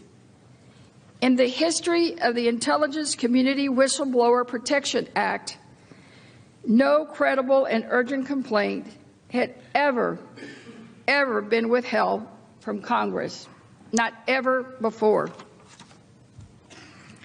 It was through immense public pressure and vigorous oversight by the House that the Trump administration ultimately produced a complaint to the House and Senate Intelligence Committees. I'll add that even when it was produced, it was weeks after the legal deadline. If the president's efforts to conceal the whistleblower's concerns had succeeded, Congress would never have learned about the existence of the complaint, let alone the allegations that it contained. But this attempt to hide key information from Congress was only the first sign of what was to come. Following new, deeply troubling revelations about the president's July 25 call, on September 24th, the Speaker of the House announced that the House investigations into the president's scheme to pressure Ukraine for personal gain would be folded into the ongoing impeachment inquiry. Just days later, the president began to attack the legitimacy of the House impeachment inquiry. While standing on the tarmac at Andrews Air Force Base, President Trump argued that the House impeachment inquiry, quote, shouldn't be allowed. He claimed that there, and I quote again, there should be a way of stopping it, maybe legally, through the courts. Let's watch the president and what he had to say. My call was perfect. The president yesterday of Ukraine said there was no pressure put on him whatsoever, none whatsoever. And he said it loud and clear for the press. What these guys are doing, Democrats are doing to this country, is a disgrace, and it shouldn't be allowed. There should be a way of stopping it, maybe legally through the courts. There should be a way of stopping it. Soon after, President Trump took the matters into his own hands. The president used his authority and his office to wage a relentless and misleading public campaign to attack the impeachment inquiry. The president spent time at rallies, at press conferences, and on Twitter, trying to persuade the American people that the House's inquiry was invalid and fraudulent. Here are just a few of the President Trump's comments about the impeachment inquiry. He called it a witch hunt, a coup, an unconstitutional power grab, a fraud against the American people. He said it's the phony impeachment scam, the phony impeachment hoax, the Ukraine hoax, and a continuation of the greatest scam and witch hunt in the history of our country. And those are probably some of the ones that I can repeat here. And it didn't stop. The attacks did not end there. President Trump turned from rhetoric to action. On October 8th, the White House sent a letter to Speaker Nancy Pelosi informing her that President Trump would seek to completely obstruct the impeachment inquiry. They sent this letter, White House stationery. I shouldn't say this, but I'm a lawyer, but very lawyerly. It's an 8-page letter. You know, lawyers can't do one thing in one page. We got to do 7 or 8. This was 8 pages, and it's long, and no worries, I'm not going to read it all. I just want to get to the bottom line. It says, President Trump cannot permit his administration to participate in this partisan inquiry under the circumstances. He was just saying, we're not going to cooperate. And the letter is dated, again, October 8th, and it's signed by Pat Cipollone, who is here, of course, with us today as the lead counsel for the president. The president did not make any claim of privilege. The president did not make any attempt to compromise. He had no valid excuse. And although we're all too familiar with President Trump's rhetoric and rants, these words in this letter on White House stationery, signed by his lead counsel here today, have consequences. These words had consequences. They were more than just ink on a page. Excuse our short interruption here. The Democratic managers in this impeachment trial are continuing their argument. My colleagues and I are going to step away now from anchored coverage to focus on preparing for tonight's PBS NewsHour. But not to worry, coverage of the impeachment hearing is going to continue right here and online at pbs.org/NewsHour and on our YouTube and other social pages. We will be back later this evening after the NewsHour at 8 p.m. Eastern to continue live coverage and analysis of the Senate impeachment trial of President Trump and this final day of arguments from the Democrats. For now, we return you to the live proceedings on Capitol Hill, where Representative Sylvia Garcia, House Manager, is speaking. President Trump blocked every single one of these requests. All of them. Between September 27 and October 10, the investigating committee issued subpoenas to the Department of State, to the White House, the Office of Management and Budget, Department of Defense, and the Department of Energy. The committees always remained open to working with the executive branch to discuss and prioritize the subpoenas. Some agencies initially suggested that they might comply.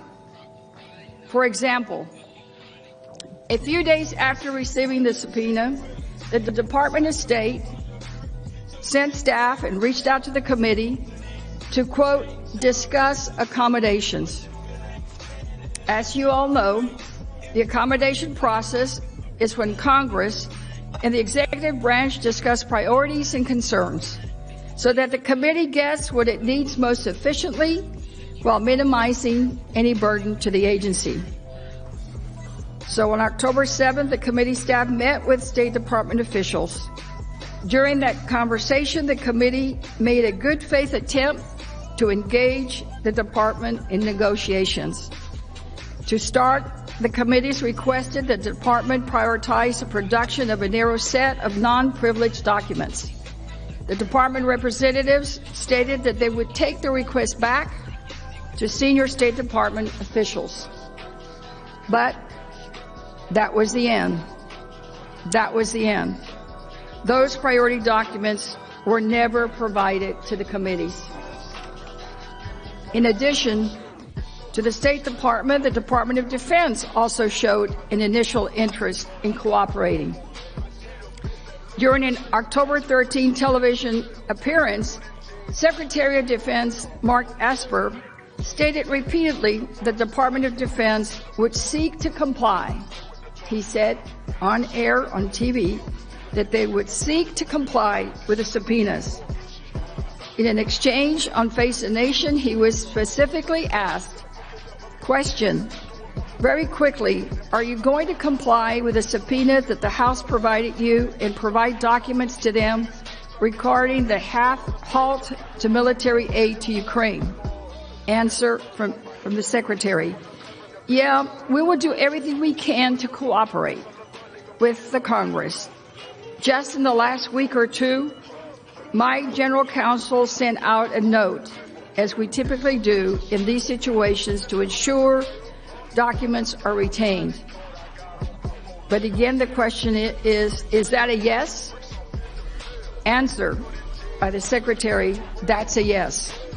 Question, you will comply with a subpoena?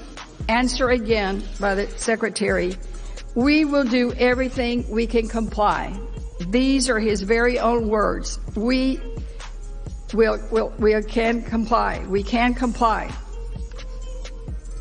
But remember that October 8th letter from the White House counsel sent to the Speaker stating that the President's position of total defiance. President Trump, again, I'll quote it, had said, President Trump cannot permit his administration to participate in this partisan inquiry under these circumstances. So every department, every office, top to bottom of the executive branch was under these instructions. You know, that is about 2 million public servants, top to bottom. The executive branch, all ordered by President Trump not to provide information to Congress. The President offered no accommodation and no opportunity for negotiation. Ultimately, each agency and office followed the President's order. In response to each subpoena, the Trump administration produced no documents, nothing, nada. And the agencies and offices made clear that it was due to the President's instructions. They always deferred to that October 8 letter. For example, despite the Secretary's initial signal of cooperation, I gave you the quote when he was asked specifically on TV. He said they would try to cooperate. But despite that, the Department of Defense later refused to respond to the committee's subpoena.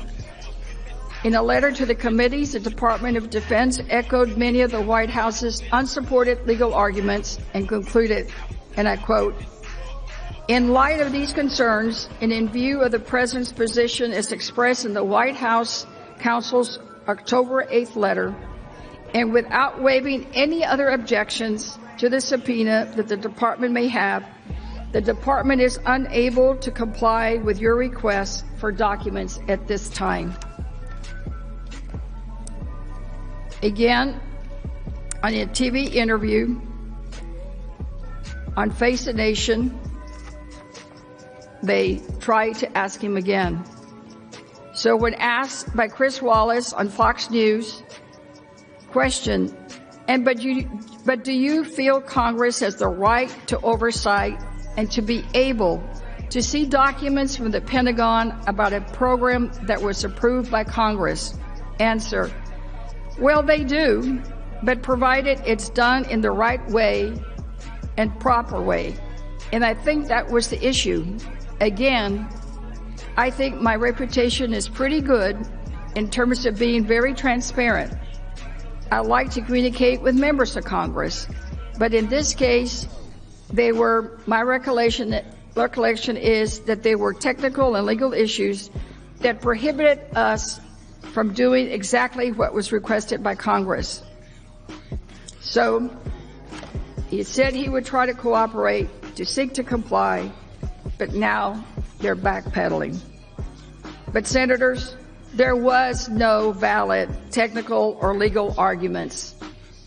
None were put forth to justify the stonewalling of the impeachment inquiry. The documents President Trump is withholding are highly relevant, responsive, and would further our understanding of the president's scheme. Here is just a sampling of the documents we know exist that are currently being withheld. National Security Advisor John Bolton's notes. Ambassador Taylor's first-person cable to Secretary Pompeo. Emails between OMB and other agencies about the president's directive to place a hold on the Ukraine military aid, and the hundreds of heavily redacted documents that the administration now turned over to third parties under FOIA court orders. Certainly the documents released pursuant to the FOIA lawsuits were not subject to any claims of privilege or confidentiality or burden. The administration released them publicly. By contrast, the president turned over nothing in response to the House impeachment investigation.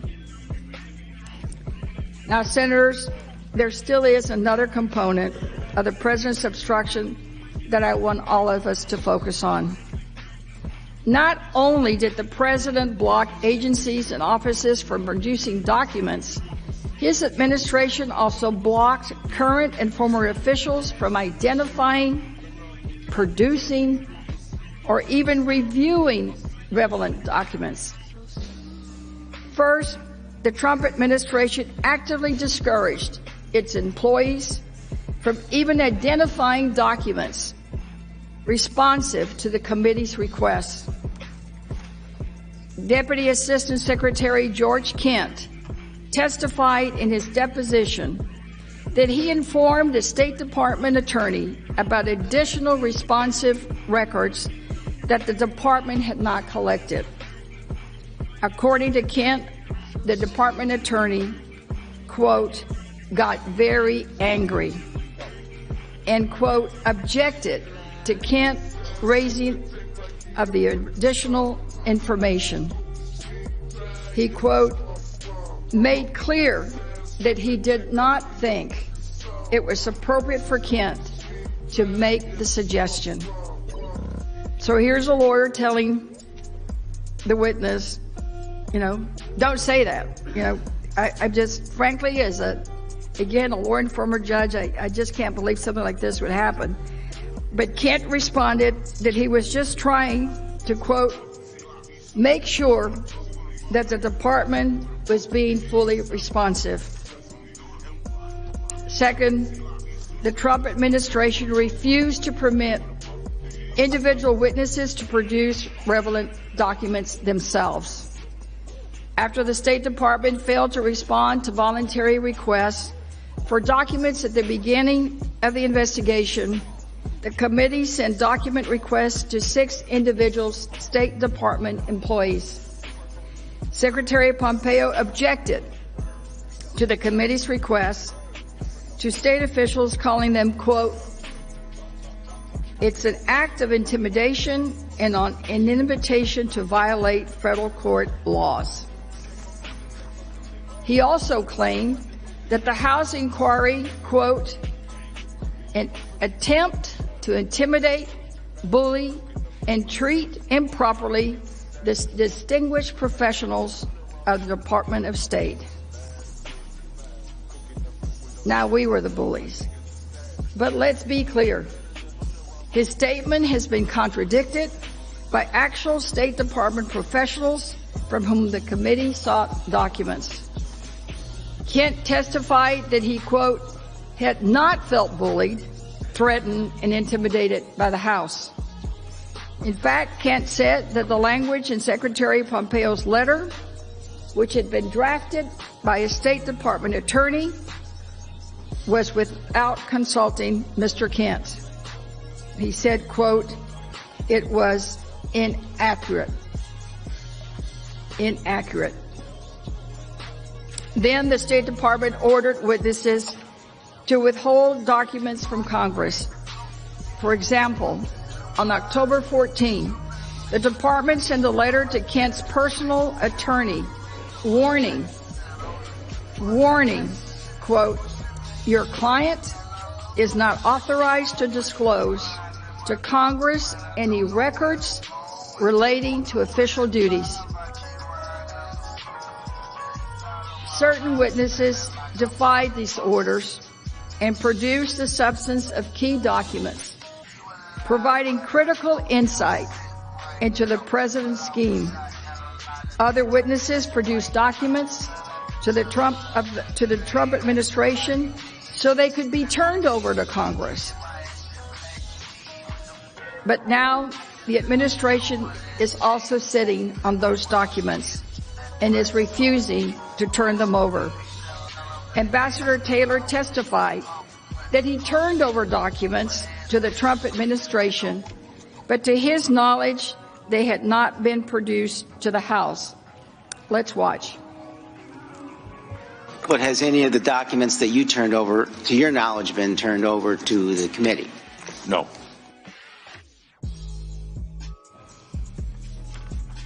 Well, Senators, I will confirm the committees have not seen not one of these documents. None. Finally, if it could be any worse, well, it is. A Trump administration official, Ambassador Sondland, informed us that he was not even permitted to review his own relevant records in preparation for the testimony. Again, this would be his own records so that he could prepare to testify. So let's watch. I have not had access to all of my phone records, State Department emails, and many, many other State Department documents. And I was told I could not work with my EU staff to pull together the relevant files and information.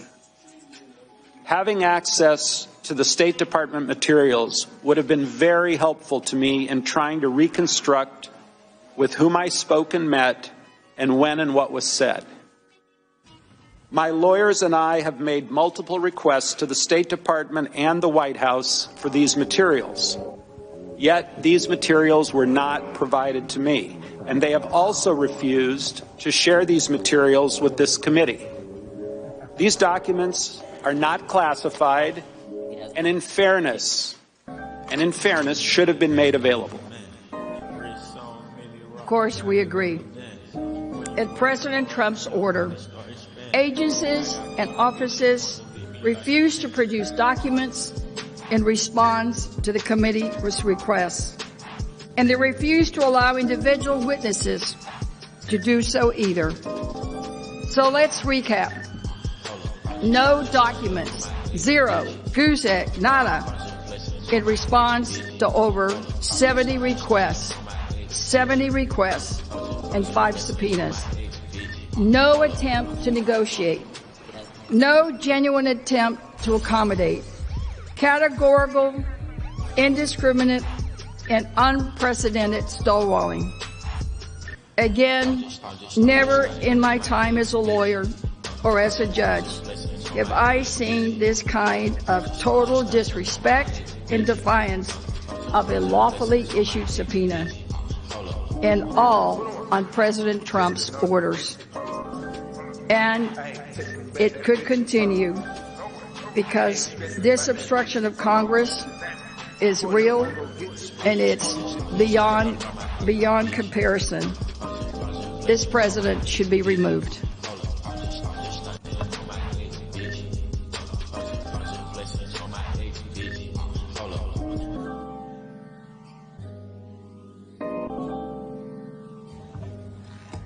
Mr. Chief Justice and Senators, let's turn to President Trump's efforts to stop witnesses from testifying. No other president facing impeachment has taken the extreme step to prohibit executive branch witnesses from testifying before Congress.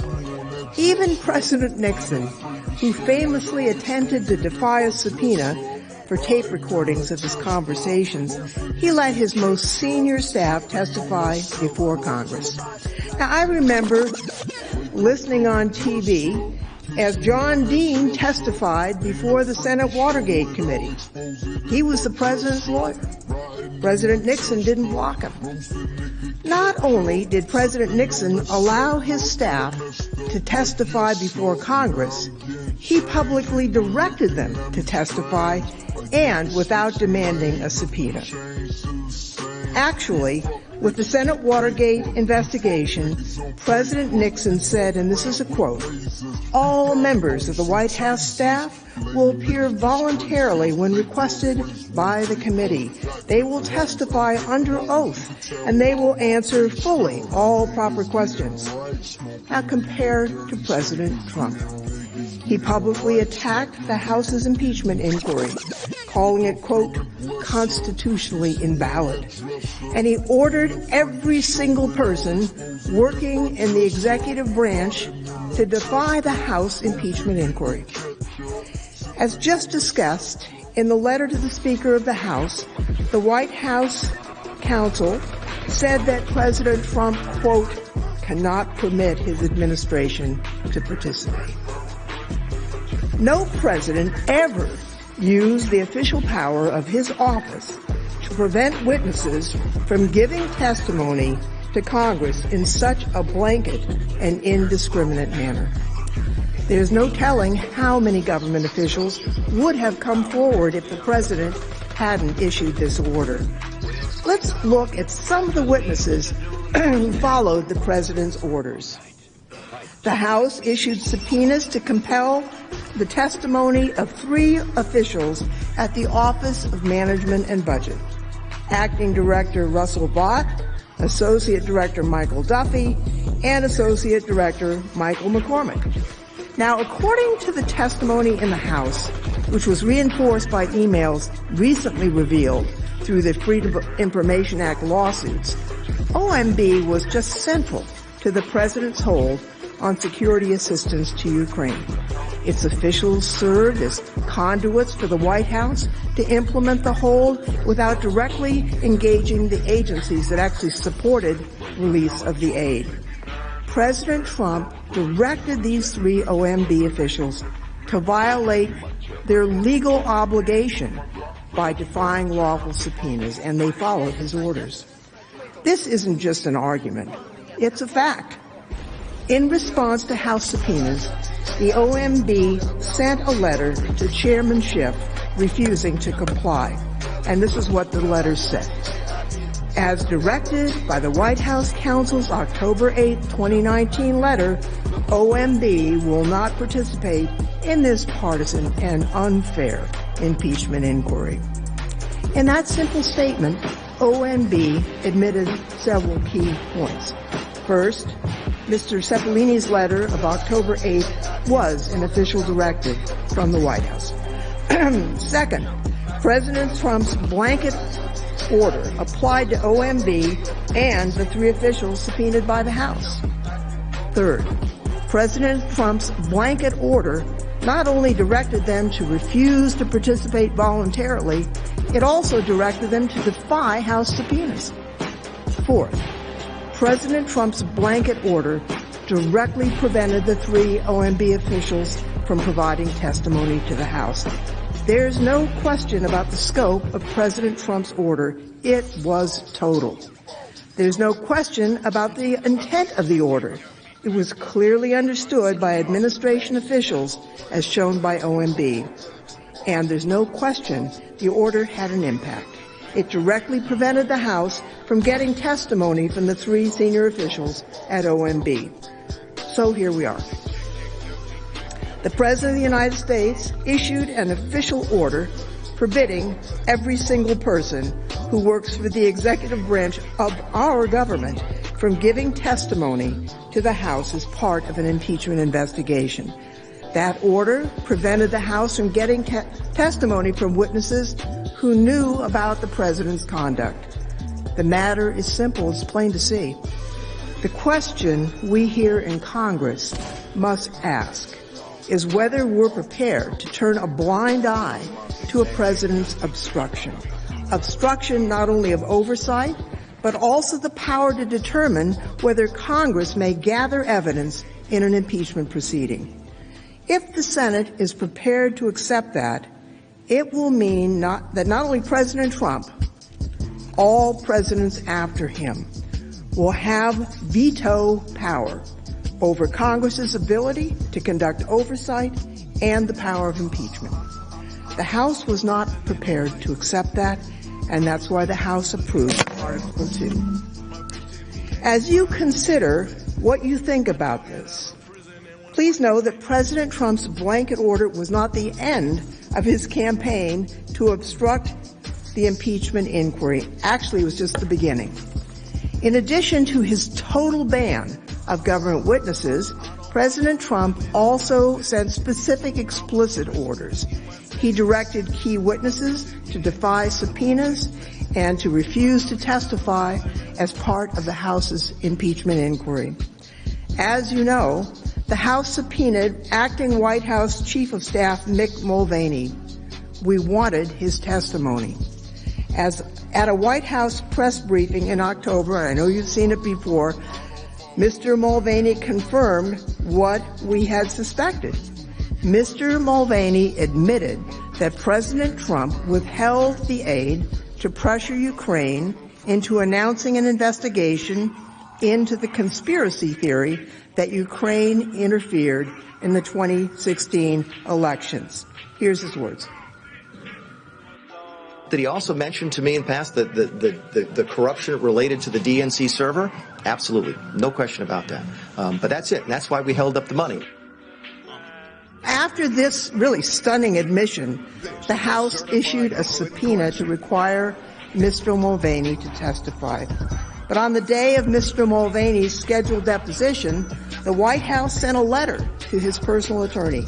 It prohibited from obeying the subpoena. And the letter said, quote, "The President directs Mr. Mulvaney not to appear at the committee's scheduled deposition." When he issued this order, President Trump doubled down on his previous blanket order. He did so after the House voted to approve Resolution 660, which in no uncertain terms made clear that Mr. Mulvaney was being subpoenaed to testify in an impeachment investigation. This order was the first of many. President Trump also ordered another White House official, Robert Blair, not to testify. Mr. Blair is Mr. Mulvaney's senior advisor and his closest aide. He was involved in communications about the hold on Ukraine aid. The day after his initially scheduled deposition, Mr. Blair's personal attorney sent a letter to the House. It said, quote, "Mr. Blair has been directed by the White House not to appear and testify." The House also wanted testimony from John Eisenberg, the senior attorney on President Trump's National Security Council. As you've heard over the past few days, Key witnesses, including Dr. Hill, Lieutenant Colonel Vindman, said they were concerned by President Trump's efforts to pressure Ukraine. They were told to report these concerns to Mr. Eisenberg. On the day before his scheduled deposition, the White House sent a letter to Mr. Eisenberg's personal attorney. It said, quote, the President directs Mr. Eisenberg not to appear at the committee's deposition. Now, that language is starting to sound familiar. Mr. Eisenberg's personal attorney then sent a letter to the House. The letter said this: under these circumstances, Mr. Eisenberg has no other option that is consistent with his legal and ethical obligations except to follow the direction of his client and employer, the President of the United States. Accordingly, Mr. Eisenberg will not be appearing for a deposition at this time. Now, that language, I think, is important, and it's telling. It shows that President Trump's order left Mr. Eisenberg with, quote, no other option that is consistent with his legal and ethical obligations. By directing him to defy a lawful subpoena, President Trump created a legal and ethical problem for Mr. Eisenberg. I'm sure you know, contempt of Congress can be punished as a criminal offense. It carries a possible sentence of up to 12 months in jail. No president has ever dared, during an impeachment inquiry, to officially and explicitly order government witnesses to defy House subpoenas. You don't have to consider high-minded constitutional principles to understand why this was wrong. It's simple, really. By ordering specific government officials to defy congressional subpoenas, President Trump forced those officials to choose between submitting to the demands of their boss or break the law. Nobody should abuse a position of power in that way. But President Trump specifically ordered all three of these senior White House officials, Mulvaney, Blair, Eisenberg, to defy the House's subpoenas and refuse to testify. President Trump's efforts to conceal his actions didn't stop there, and they didn't stop at the front door of the White House. No less than 12 other witnesses were specifically ordered not to testify. One of those witnesses, Ulrich Breckbull, hasn't been highlighted much over the past few days, but the way he fits into the story is worth noting. Mr. Breckbull is a senior official at the State Department. Like these other senior officials, he was ordered not to testify. In a letter to the House, his attorney said, quote, Mr. Breckbull has received a letter of instruction from the State Department directing that he not appear. Mr. Breckbull is still another person who could shed light on President Trump's actions. He was kept updated on Rudy Giuliani's broader efforts in Ukraine. He had firsthand knowledge of Secretary Pompeo's involvement.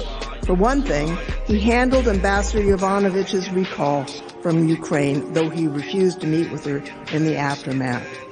Also, messages by Ambassador Volker show that Mr. Breckbull knew about Mr. Giuliani's efforts in the Ukraine as they occurred. On July 10th, Ambassadors Taylor, Volker, and Sondland discussed Rudy Giuliani's push abroad.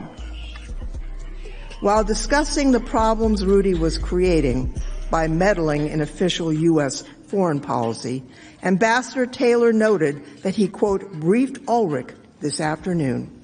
Also on August 11th, Ambassador Sondland emailed Mr. Breckbull to ask him to brief Secretary Pompeo on a statement he was negotiating with President Zelensky, the aim of, quote, making the boss happy enough to authorize an invitation. Ambassador Sondland wrote to him, quote, Kurt and I negotiated a statement from Z to be delivered for our review in a day or two. The contents will hopefully make the boss happy enough to authorize an invitation. Now, State Department Executive Secretary Lisa Kenna answered Ambassador Sondland several hours later, letting him know that she'd pass that information on to Secretary Pompeo. Let's consider and pause here why this message to Mr. Breckbull, which the State Department continues to conceal is important. In this exchange, Ambassador Sondland told Brecht Bull that he had negotiated a deal to get President Zelensky to make a statement, and that Sondland hoped that the promised statement would, quote, make the boss happy enough to authorize an invitation. It shows that senior State Department leadership, including Secretary Pompeo, were quite aware of the deal to trade an invitation to the White House for a statement from President Zelensky. Indeed, Ambassador Sondland confirmed that he kept them in the loop. Here's his testimony. We kept the leadership of the State Department and the NSC informed of our activities. And that included communications with Secretary of State Pompeo, his counselor, Ulrich Brecht Bull, his executive secretary, Lisa Kenna, and also communications with Ambassador Bolton, Dr. Hill, Mr. Morrison, and their staff at the NSC. They knew what we were doing and why. 8 other witnesses were also ordered not to testify as part of the House's impeachment inquiry. But those 8 witnesses came forward anyway, despite the president's efforts to prevent them from testifying. All of the following witnesses were told not to testify: Ambassador Marie Yovanovitch, Ambassador Gordon Sondland, Deputy Assistant Secretary of State George Kent, Ambassador Bill Taylor, Deputy Assistant Secretary of Defense Laura Cooper, Deputy Associate Director at OMB Mark Sandy, State Department official Catherine Croft, and State Department official Christopher Anderson. Each of these 8 witnesses followed the law. They obeyed House subpoenas, and they testified before the House. In all, we know that by issuing the blanket order and later specific orders, President Trump prevented at least 12 current or former administration officials from testifying during the House's impeachment inquiry. He specifically forced 9 of those witnesses to defy duly authorized subpoenas. The facts are straightforward and they're not in dispute. First, in the history of our republic, no president ever dared to issue an order to prevent even a single government witness from testifying in an impeachment inquiry. Second, President Trump abused the power of his office by using his official power in an attempt to prevent every single person who works in the executive branch from testifying before the House. Finally, President Trump's orders, in fact, prevented the House from obtaining key witness testimony from at least 12 current or former government officials. President Trump's orders were clear. They were categorical, they were indiscriminate, and they were wrong. They prevented key government witnesses from testifying. There's no doubt. That's obstruction, plain and simple.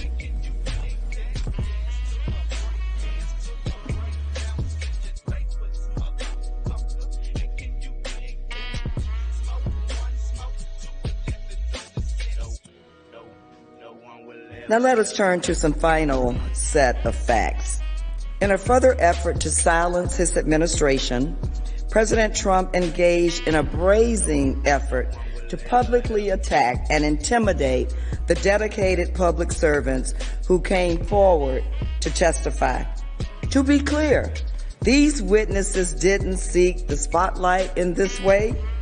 For years, they had quietly and effectively performed their duties on behalf of our national interest and on behalf of the American people.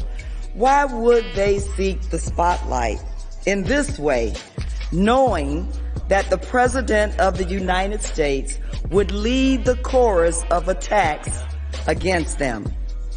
And he did. In response, the President issued threats, openly discussed possible retaliation, attacked their character and patriotism, and subjected them to mockery and other insults. The president's attacks were broadcast to millions of Americans, including the witnesses, their families, their friends, and their co-workers.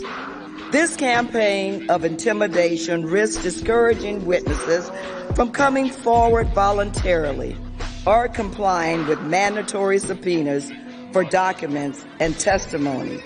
And as we all know, witness intimidation is a federal crime. There is simply not enough time today to walk through each of the president's attacks on the House's witnesses. But let's talk about a few. As I am sure my colleagues recall, the House subpoenaed Ambassador Marie Yovanovitch for public testimony. Ambassador Yovanovitch's first tour was in Somalia, an increasingly dangerous place as that country's civil war progressed. During a different tour, when Ambassador Yovanovitch helped to open a U.S. embassy, during which time the embassy was attacked by a gunman who sprayed the embassy building with gunfire. Ambassador Yovanovitch has also served as ambassador to Armenia and served the U.S. Embassy in Moscow. As Chairman Schiff said earlier, she has served in some dangerous places around the world on behalf of our interests and the interests of the American people. President Trump's Undersecretary of State for Political Affairs described Ambassador Yovanovitch as, and I quote, an exceptional officer doing exceptional work at a critical embassy in Kyiv. But during Ambassador Yovanovitch's public testimony, President Trump tweeted, "Everywhere Marie Yovanovitch went turned bad." She started off in Somalia. How did that go? Then fast forward to Ukraine, where the new Ukrainian president spoke unfavorably about her in my second phone call with him. It is the U.S. president's outright or absolute right to appoint ambassadors. In that same hearing, Chairman Schiff asked Ambassador Yovanovitch for her reactions to the president's attacks during her testimony before the House. Let's listen to that exchange. Ambassador, you've shown the courage to come forward today and testify. Notwithstanding the fact you were urged by the White House or State Department not to, notwithstanding the fact that, as you testified earlier, the president implicitly threatened you in that call record, and now the president in real time is attacking you. What effect do you think that has on other witnesses' willingness to come forward and expose wrongdoing? Well, it's very intimidating. It's designed to intimidate, is it not? I mean, I can't speak to what the president is trying to do, but I think the effect is to be intimidating. Well, I want to let you know, Ambassador, that some of us here take witness intimidation very, very seriously. The House also subpoenaed the public testimony of Ambassador William B. Taylor, another career public servant who graduated at the top of his class from West Point, served as an infantry commander in Vietnam, and earned a Bronze Star and an Air Medal with the V device for valor. Yet shortly after Ambassador Taylor came forward to Congress, President Trump publicly referred to him as a never-Trumper without any basis. And then, when a reporter noted that Secretary of State Mike Pompeo had hired Ambassador Taylor, President Trump responded, and I quote, "Hey, everybody makes mistakes." He then had the following exchange about Ambassador Taylor. Let's listen. Do you want him out now? He's a never-Trumper. His lawyers, the head of the never-Trumpers, they're a dying breed, but they're still there. Ambassador Taylor has since stepped down from his position as our chief diplomat in Ukraine.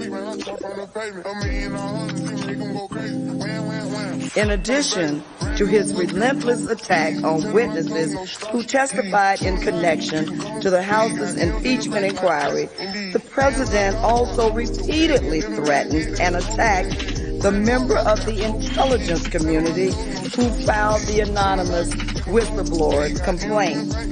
In more than 100 statements about the whistleblower over a period of just 2 months, the president publicly questioned the whistleblower's motives and disputed the accuracy of the whistleblower's account. But most disturbing, President Trump issued a threat against the whistleblower and those who provided information to the whistleblower. Let's listen.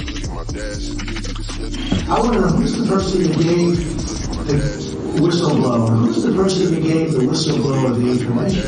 Because that's close to a spy.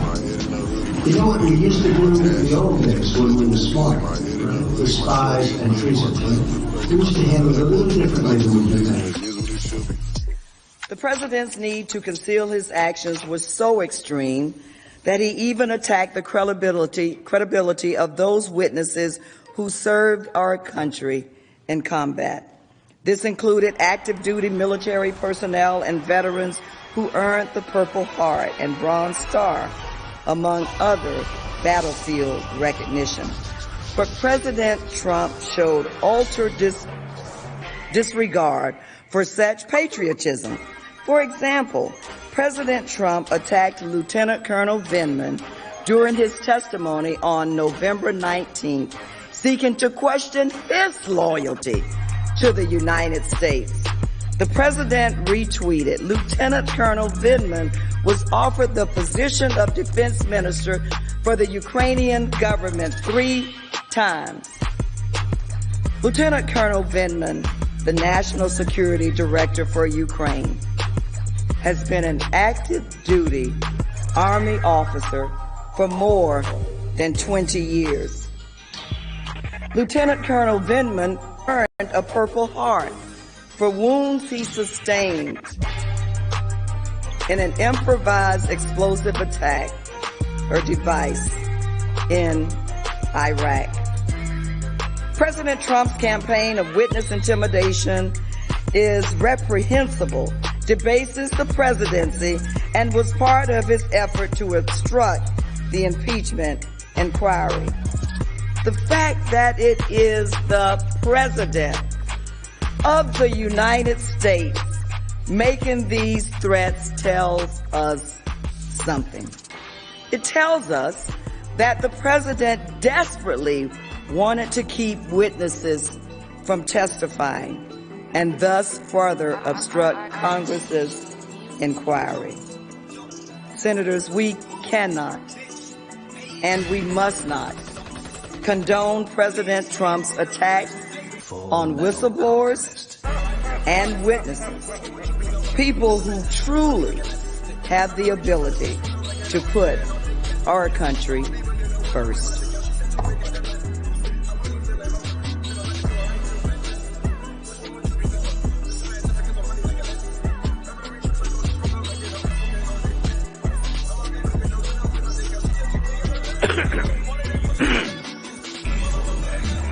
Now that we have carefully reviewed the facts and have described the President's categorical obstruction of Congress, we address questions of law.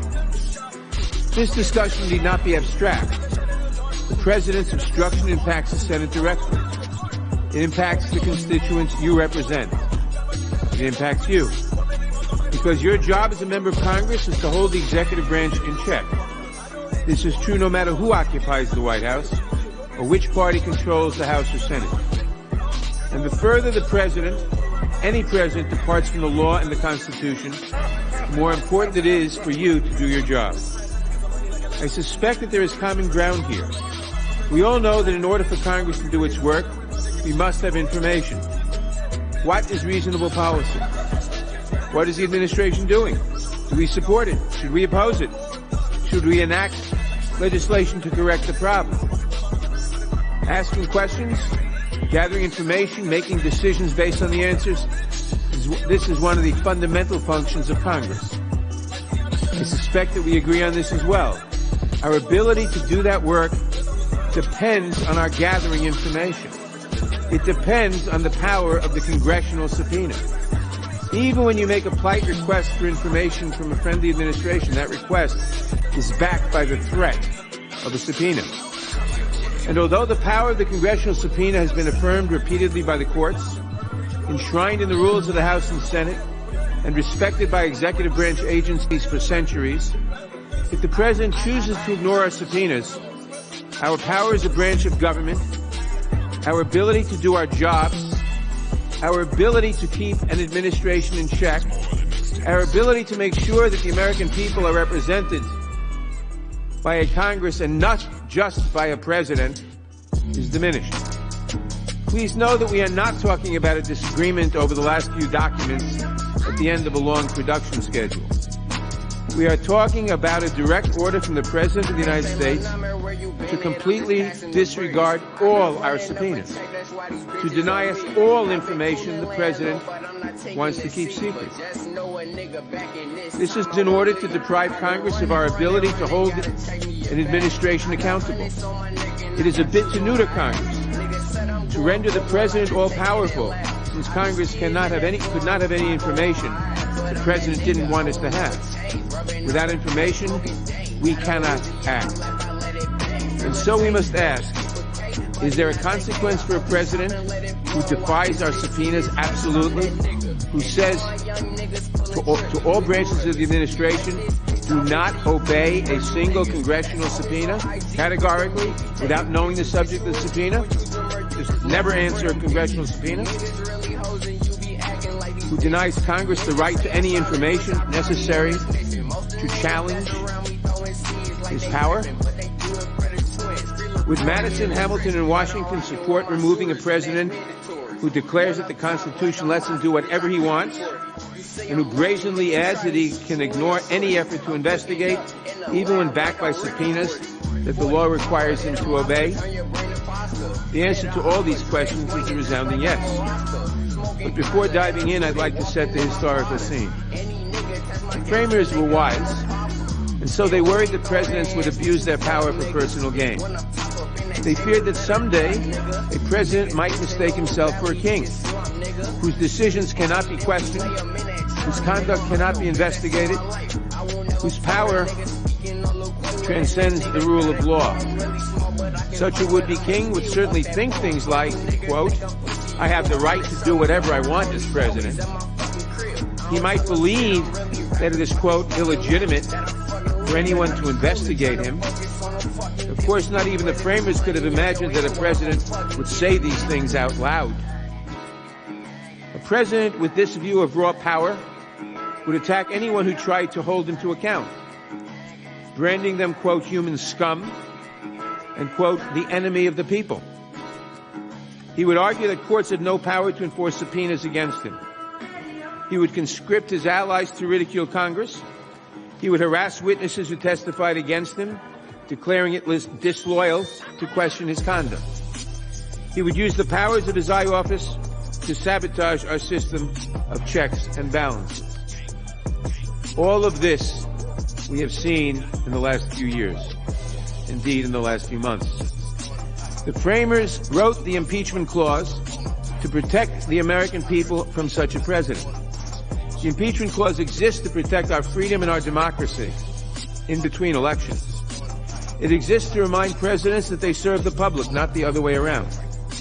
It is a reminder to presidents that they answer to something greater than themselves. It confirms that nobody in America is above the law, not even the president. But as we have discussed, the impeachment power does not magically protect us when the president commits high crimes and misdemeanors. In Benjamin Franklin's words, the framers left us a republic, if we can keep it. Now, one way we can uphold that promise is to do our duty as elected members of Congress to hold the executive branch in check. That responsibility is part of the constitutional design. The burden is ours, regardless of our political party, no matter who sits in the Oval Office.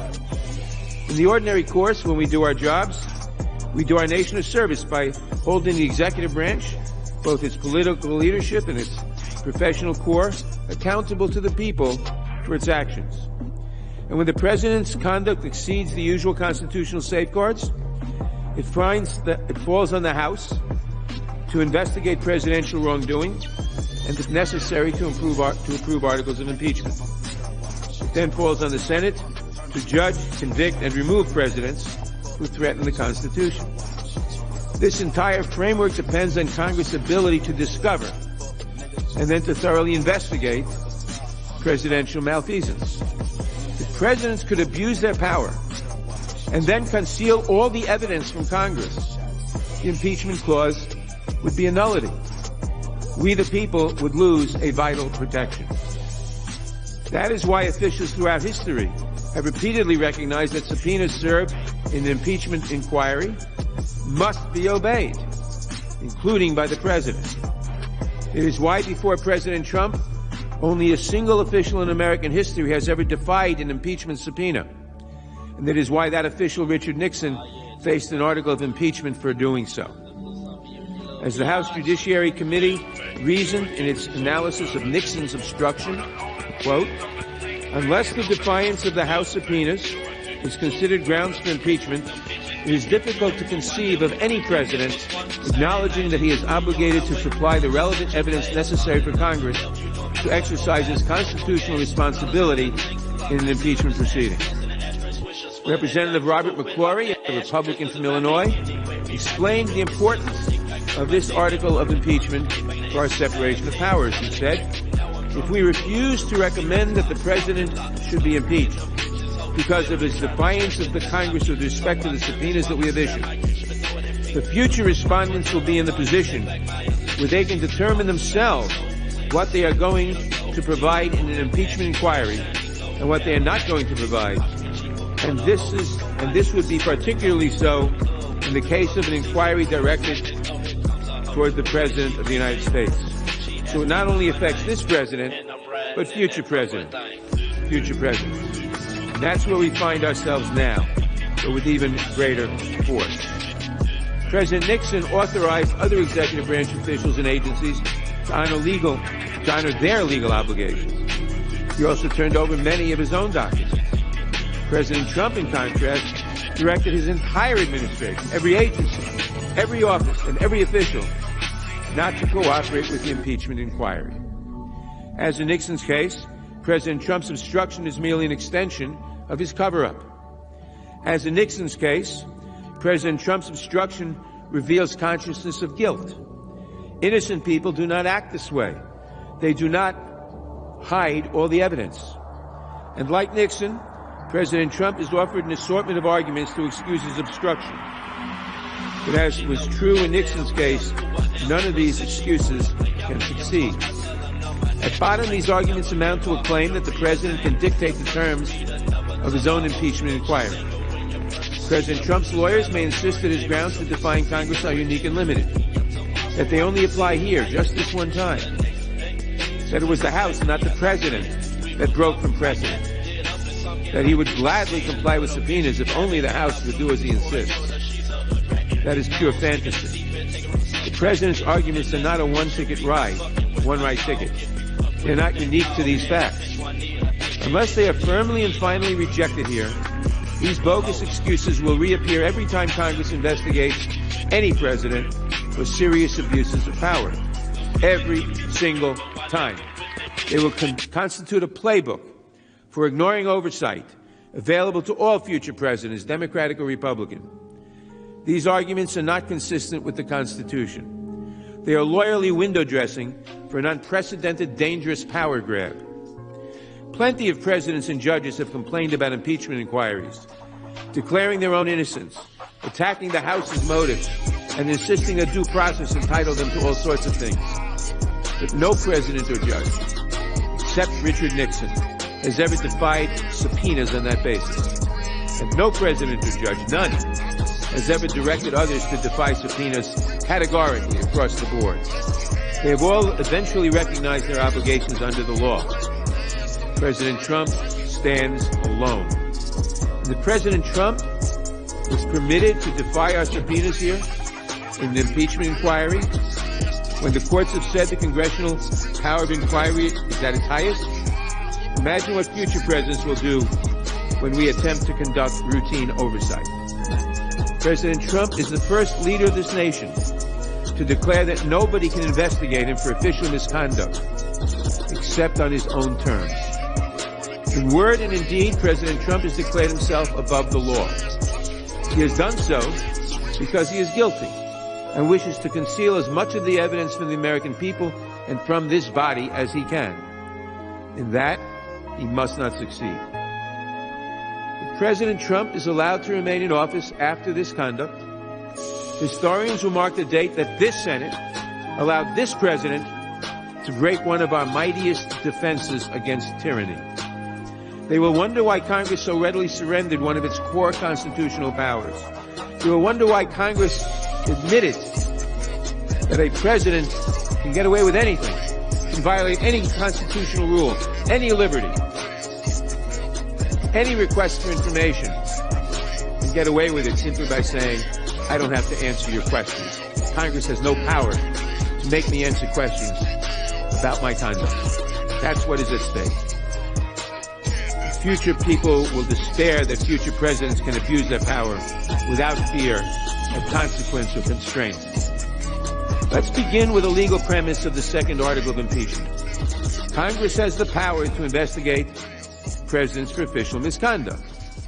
This premise is indisputable. Article 1 of the Constitution, all legislative powers herein granted shall be vested in the Congress of the United States, which shall consist of the Senate and House of Representatives. Each House may determine the rules of its own proceedings. Our investigations are grounded in Article 1 of the Constitution, which grants Congress all legislative powers and authorizes each House to determine its own rules. As the Supreme Court has explained, the Constitution thus vests the House and the Senate with the power of inquiry that is, and I quote, penetrating and far-reaching, close quote.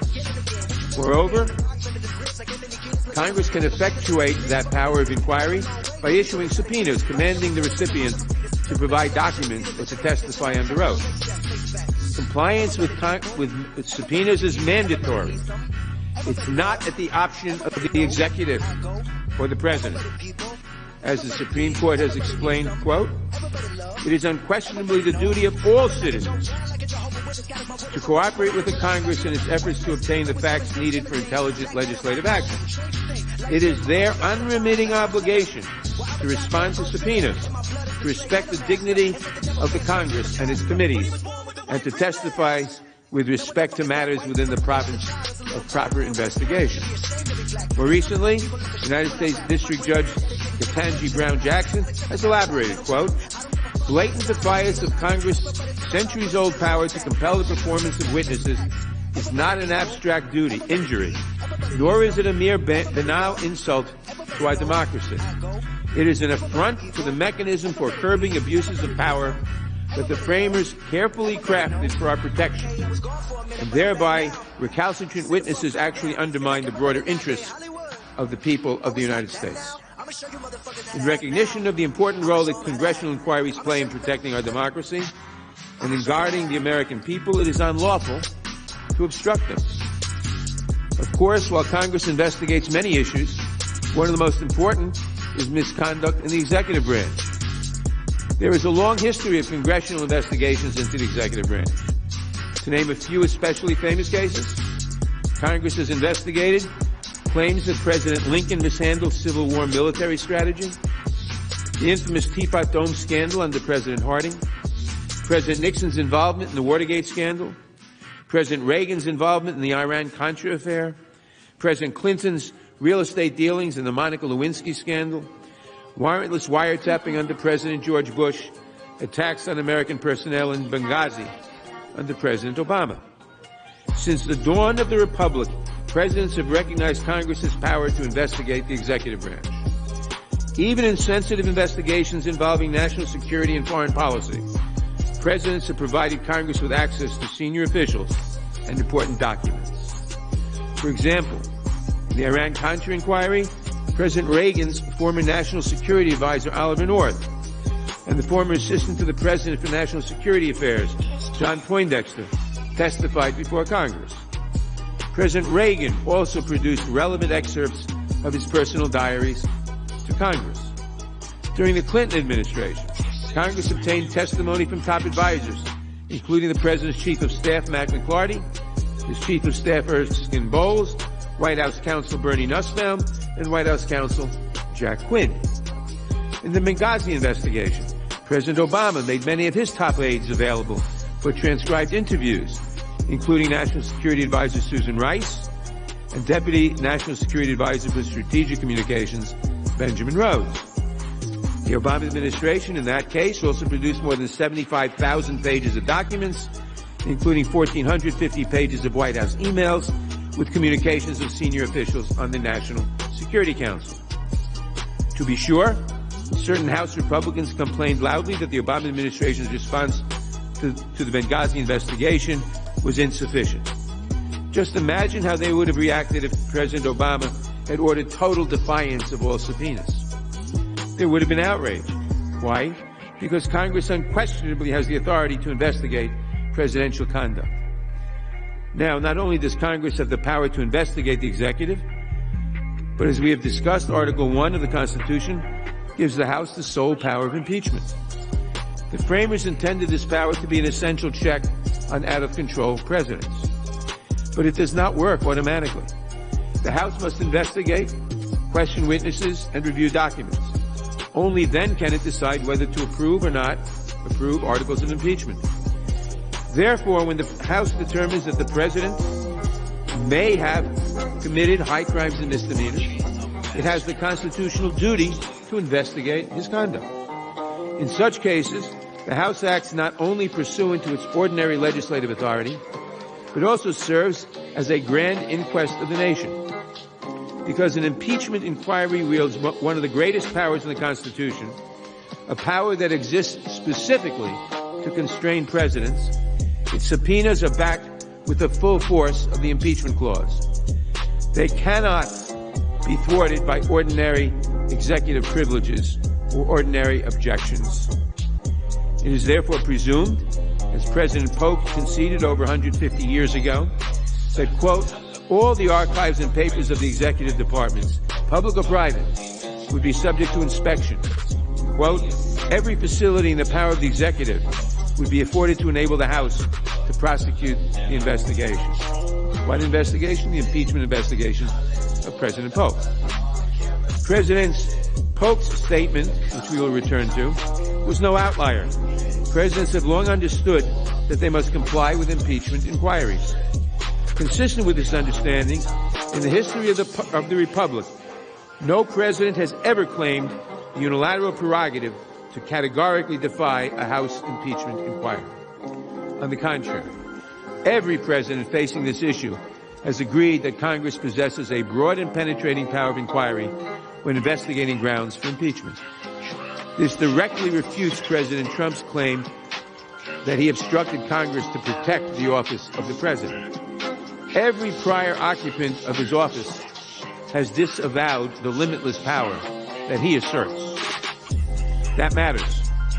As the Supreme Court explained just a few years ago, and I quote, long settled and established practice is a consideration of great weight in a proper interpretation of constitutional provisions regulating the relationship between Congress and the President.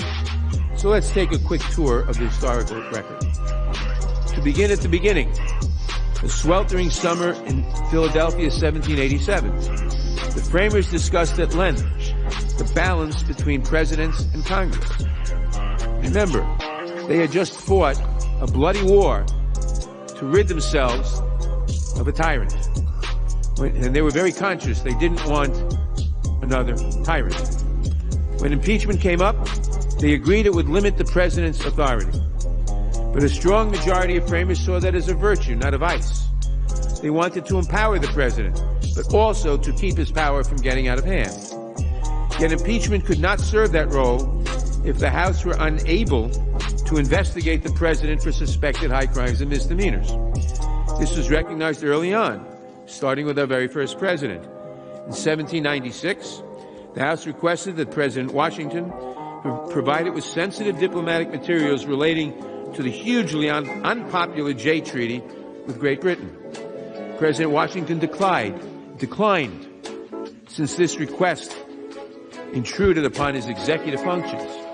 But Washington agreed that impeachment would change his calculus. In the ensuing debates, it was noted on the House floor that Washington had admitted, quote, that where the House expresses an intention to impeach, the right to demand from the executive all papers and information in his possession belongs to it. All papers and information. This was only the first of many references to that point in our constitutional tradition. For example, less than 40 years later, in 1833, Justice Joseph Story remarked upon the dangers of presidential obstruction. He wrote, "The power of impeachment will generally be applied to persons holding high offices under the government, and it is of great consequence that the president should not have the power of preventing a thorough investigation of their own conduct."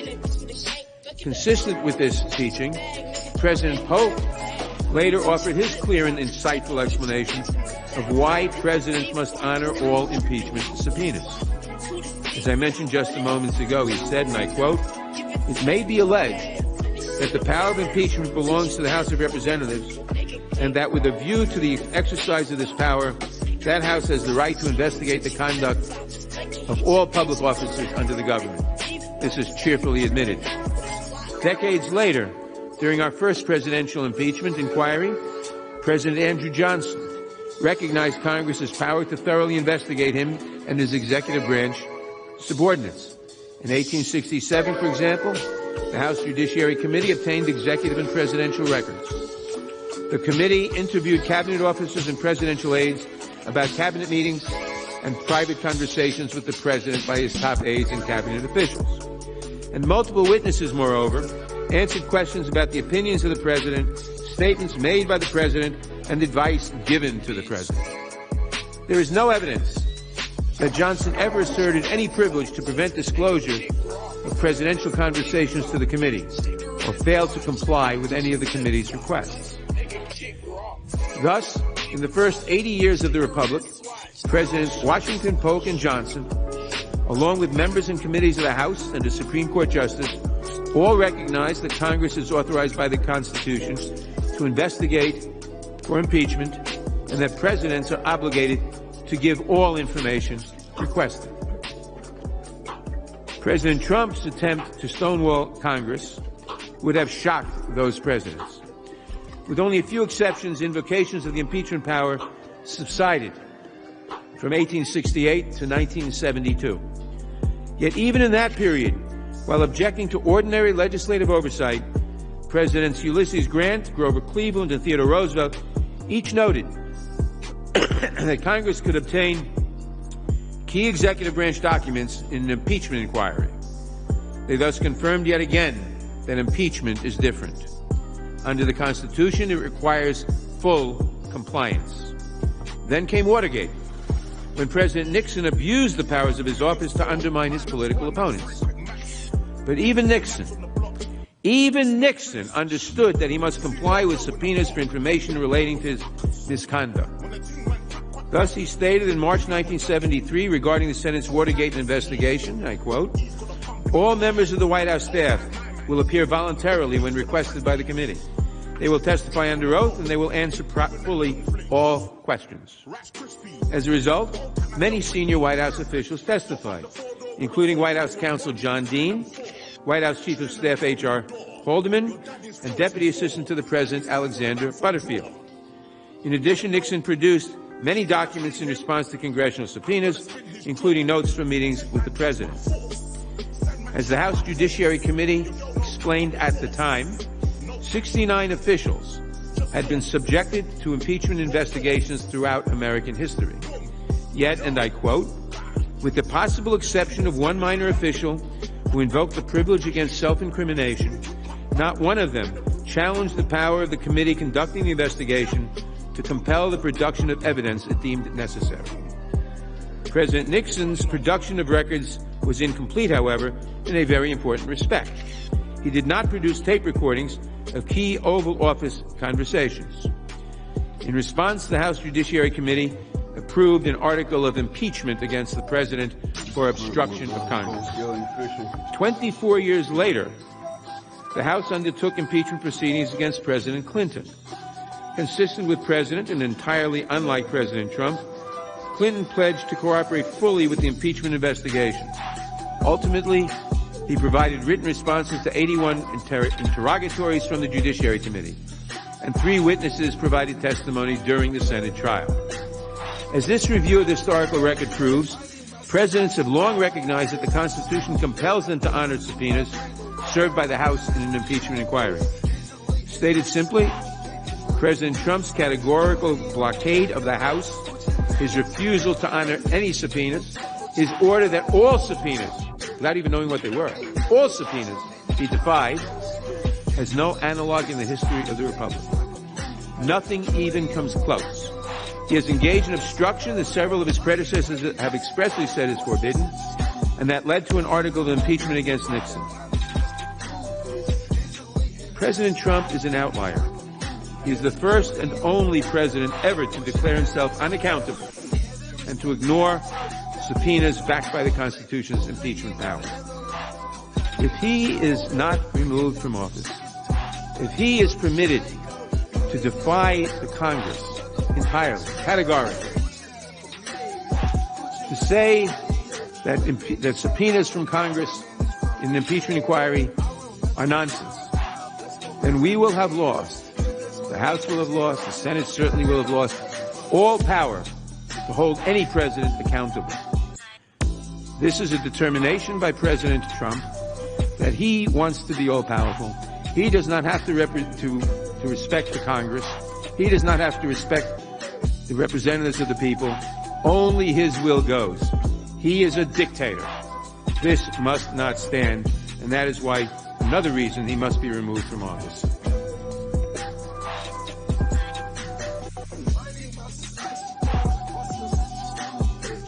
Chief Justice, Senators, we've now shown how the extreme measures President Trump took to conceal evidence and block witnesses defies the Constitution and centuries of historical practice. But there's more to this story, and it only further undermines President Trump's case. The position he's taken is not only baseless as a historical matter, it's also inconsistent with the Justice Department's stated reason for refusing to indict or prosecute presidents. Now, the Department of Justice's unwillingness to indict a sitting president creates a danger that the president can't be held accountable by anyone, even for grave misconduct. To its credit, the Department of Justice recognized that risk. In its view, quote, the constitutionally specified impeachment process ensures that the immunity would not place the president above the law. This argument by the Justice Department is really important. In justifying its view that a president can't be held criminally liable while in office, DOJ relies on Congress's ability to impeach and remove a president. But the Justice Department's rationale, it falls apart if the constitutionally specified impeachment process can't function because the president himself has obstructed it. The Supreme Court correctly noted in Nixon versus Fitzgerald, and that's not Richard Nixon, it's Judge Nixon, that vigilant oversight by Congress is necessary to, quote, make credible the threat of impeachment. The president should not be treated as immune for criminal liability because he's subject to impeachment, but then be allowed to sabotage the impeachment process itself. That's what this president did. That places him dangerously above the law and beyond the separation of powers. Presidents can't be above the law. Presidents, like everyone else, must obey subpoenas served in an impeachment inquiry.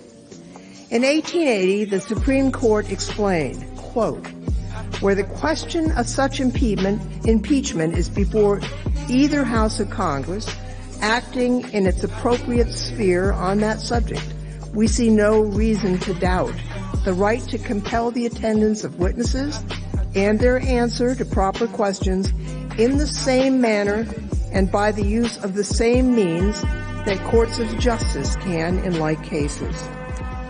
Almost a century later, Judge John Sirica's influential opinion on the Watergate roadmap in 1974 emphasized the special weight assigned to Congress in an impeachment. He wrote, "It should not be forgotten that we deal in a matter of the most critical moment to the nation, an impeachment investigation involving the President of the United States. It would be difficult to conceive of a more compelling need than that of this country for an unswervingly fair inquiry based on all the pertinent information." That same year, the Supreme Court decided the famous case of Nixon versus the United States. That's President Nixon. I was standing just across the street from the court when the case was handed down. And I remember seeing the reporters running down those marble steps, clutching the court's unanimous decision. The decision forced the release of key Oval Office tapes that President Nixon had tried to cover up by invoking executive privilege. In short order, it led to the resignation of President Nixon. The plaintiff in that case was actually the special prosecutor, Leon Jaworski, who had been appointed to investigate the Watergate burglary and who had issued subpoenas for the Nixon tapes. The Supreme Court upheld these subpoenas against President Nixon's claim of executive privilege. It reasoned that his asserted interest in confidentiality could not overcome the constitutionally grounded interest in the fair administration of criminal justice. Now, in reaching that conclusion, the court said this, quote, "The ends of criminal justice would be defeated if judgments were to be founded on a partial or speculative presentation of the facts. The very integrity of the judicial system and public confidence in the system depend on full disclosure of all facts within the framework of the rules of evidence." That reason, which was a unanimous decision by the Supreme Court in the Nixon tapes case, applies with full force, indeed greater force, to impeachments. The House Judiciary Committee recognized that when it approved an article of impeachment against President Nixon for obstruction of Congress. It reasoned as follows, quote, "If a generalized presidential interest in confidentiality cannot prevail over, quote, the fundamental demand of due process of law in the fair administration of justice, then neither can it be permitted to prevail over the fundamental need to obtain all the relevant facts in the impeachment process. Whatever the limits of legislative power in other contexts, and whatever need may otherwise exist for preserving the confidentiality of presidential conversations, in the context of an impeachment proceeding, the balance was struck in the favor of the power of inquiry.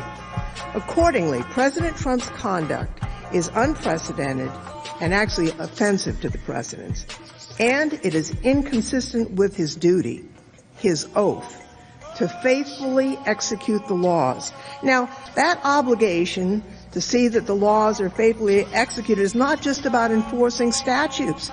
It's a duty to be faithful to the Constitution, every part of it, as stated in the text and understood across history, and it is a duty he has violated by obstructing Congress here. I want to make one additional point regarding the judiciary. Now, presidents have an obligation to comply with the Congress's impeachment inquiry, regardless of whether a court has reviewed the request. We make this point even though I think President Trump's lawyers would be making a mistake to raise it. After all, the president's lawyers can't have it both ways.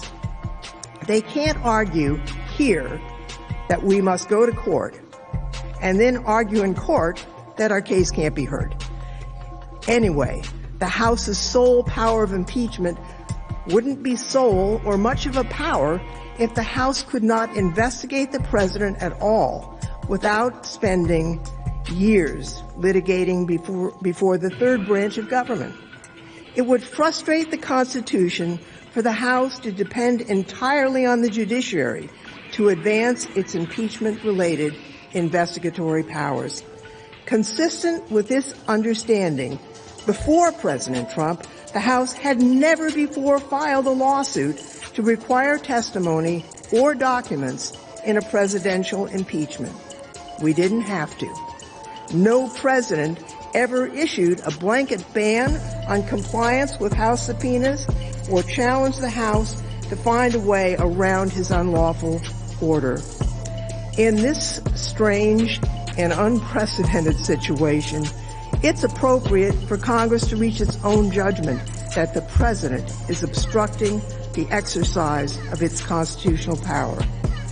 As then Representative Lindsey Graham explained in 1998 during the Clinton proceedings where we served together on the Judiciary Committee, quote, "The day Richard Nixon failed to answer that subpoena is the day he was subject to impeachment because he took the power from Congress over the impeachment process away from Congress, and he became the judge and jury." There's still another reason why it would be wrong and dangerous to insist that the House cannot take action without involving the courts, and that reason is delay. Consider just 3 lawsuits filed by House committees over the past 2 decades to enforce subpoenas against senior executive branch officials. Now, I served on the Judiciary Committee when we decided that we needed to hear from former White House counsel Harriet Miers. In Committee on the Judiciary versus Miers, the Judiciary Committee tried to enforce a subpoena that required her to give testimony about the contentious firing of 9 U.S. attorneys. The committee served the subpoena in 2007. We negotiated, as courts indicate you should, with the White House, and we finally filed suit in March of 2008. We won a favorable district court order in July 2008. But we didn't receive testimony from Miers until June of 2009. That was 2 years. In Committee on Oversight and Reform versus Holder, the Committee on Oversight and Reform tried to force Attorney General Eric Holder to produce additional documents relating to the so-called Operation Fast and Furious. The committee served the subpoena on October 2011. They filed suit August 2012. They won a series of orders requiring productions of documents, but the first such order did not issue until August of 2014, nearly 3 years. In Committee on the Judiciary versus McGahn, the House Judiciary Committee sought to enforce a subpoena to require White House counsel Don McGahn to give testimony regarding matters relating to the special counsel's investigation. Now, we served that subpoena in April of last year. We filed suit in August of last year. We won a favorable district court order in November of last year. The Court of Appeals has stayed that ruling and didn't hear arguments until early this month, with an opinion and potentially unlikely Supreme Court application likely to follow. We will not have an answer likely this year. Sometimes courts move quickly, but here they haven't. Not at all. Even when the House urges expedited action, it usually takes years, not months, to get evidence through judicial proceedings. Now, the president can't put off impeachment for years by ordering total defiance of the House and then insist the court go to court even as he argues that they can't go to court. That's especially true where the president doesn't just raise one or two objections to specific subpoenas, but orders a blanket, government-wide cover-up of all evidence. That kind of order makes this clear. The president sees himself completely immune from any accountability, above the law. It reveals his pretensions, really, to absolute power. It confirms he must be removed from office. Now, here's the key point. President Trump's obstruction of Congress is not merely unprecedented and wrong. It's also a high crime and misdemeanor, as the framers used and understood that phrase, warranting his immediate removal from office. To see why, let's return to first principles. As the framers deliberated in Philadelphia, George Mason posed a profound question. Shall any man be above justice? That question wasn't a hypothetical. The framers had just rebelled against England, where one man, the king, was in fact above justice. By authorizing Congress to remove presidents from egregious misconduct, the framers rejected that model. Unlike Britain's king, the president would answer to Congress and thus to the nation if he engaged in serious wrongdoing, because the impeachment power exists not to punish the president, but to check presidents. It can't function if presidents are free to ignore all congressional investigation and oversight. An impeachment scholar, Frank Bowman, said this: without the power to compel compliance with subpoenas and the concomitant right to impeach a president for refusal to comply, the impeachment power would be nullified. So the consequences of presidential obstruction go beyond any particular impeachment inquiry. They go to the heart of the impeachment power itself. They weaken our shield against a dangerous or corrupt president. Now, of course, presidents are still free to raise privacy, national security, or other concerns in the course of an impeachment inquiry. There's room for good faith negotiations over what evidence will be disclosed. Although there is a strong presumption in favor of full compliance with congressional subpoenas. But when a president abuses his office, abuses his power to completely defy House investigators in impeachment inquiry, when he does that without lawful cause or excuse, he attacks the Constitution itself. When he does that, he confirms that he sees himself as above the law. President Nixon's case is informative. As noted, President Nixon let his senior officials testify. He produced many documents. He did not direct anything like a blanket, indiscriminate block of the House's impeachment inquiry. He still did defy subpoenas seeking records and recordings of the Oval Office. Now, President Nixon claimed that his noncompliance was legally defensible. He invoked the doctrine of executive privilege. The Judiciary Committee rejected that excuse. The committee emphasized that, quote, the doctrine of separation of powers cannot justify the withholding of information from an impeachment inquiry. After all, the very purpose of such an inquiry is to permit the House, acting on behalf of the people, to curb the excesses of another branch, in this instance, the executive. Quote, whatever the limits of legislative power in other contexts, and whatever need may otherwise exist for preserving the confidentiality of presidential conversations in the context of an impeachment proceeding, the balance was struck in favor of the power of inquiry when the impeachment provision was written into the Constitution. Now, ultimately, The committee approved an article against Nixon because he sought to prevent the House from exercising its constitutional duty. Article 3 charged Nixon with abusing his power by interfering with the discharge of the Judiciary Committee's responsibility to investigate fully and completely whether he had committed high crimes and misdemeanors. President Nixon's third article of impeachment explained it this way, quote, "In refusing to produce these papers and things, Richard M. Nixon, substituting his judgment as to what materials were necessary for the inquiry, interposed the powers of the presidency against the lawful subpoenas of the House of Representatives, thereby assuming to himself functions and judgments necessary to the exercise of the sole power of impeachment as vested by the Constitution in the House of Representatives.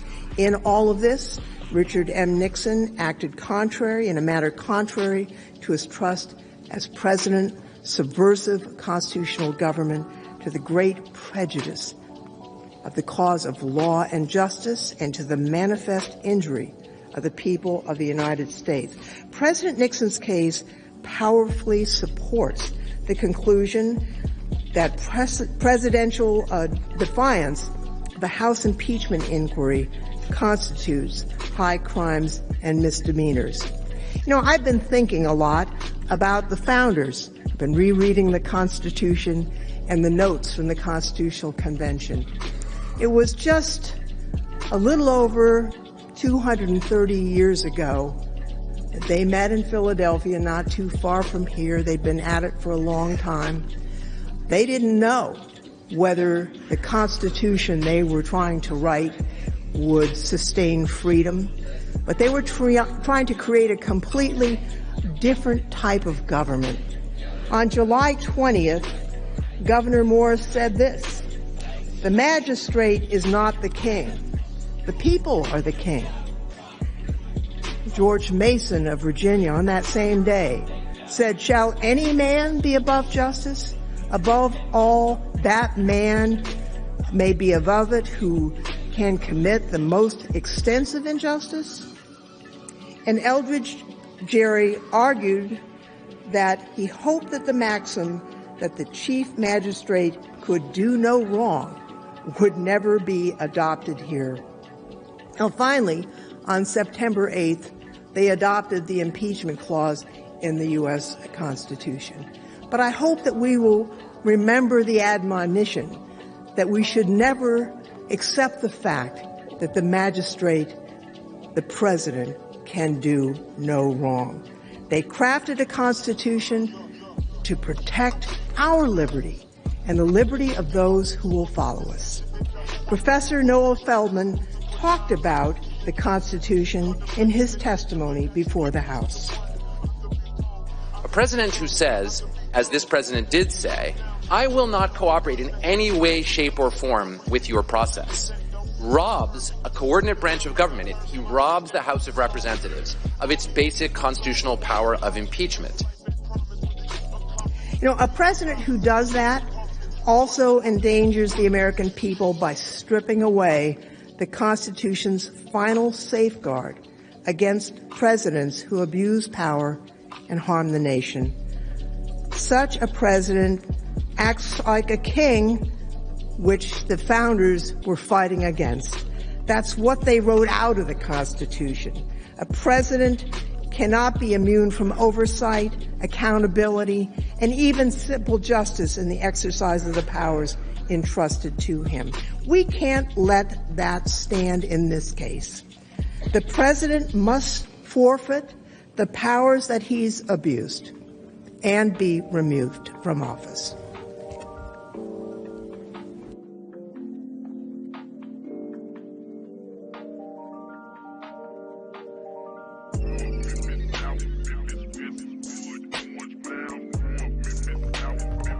Mr. Chief Justice, distinguished members of the Senate, counsel for the President, my colleagues, the American people who are assembled here today. I think we have our next break scheduled for within the hour. And so I find myself in the unenviable position of being the only thing standing between you and our dinner. But be not discouraged, because I'm going to try to follow the advice of a former Sunday school teacher of mine, grew up in the Cornerstone Baptist Church in Brooklyn. She said, Jeffries, on the question of public presentations, be brief, be bright, and be gone. And so I'm going to try to do my best. Presidents are required to comply with impeachment subpoenas. This president has completely defied them. That conduct alone is a high crime and misdemeanor. The facts here are not really in dispute. President Trump's defense appears to be, I can do whatever I want to do. Only I can fix it. I am the chosen one. Then I have an Article 2 where I have the right to do whatever I want as president. Nobody knows the system better than me.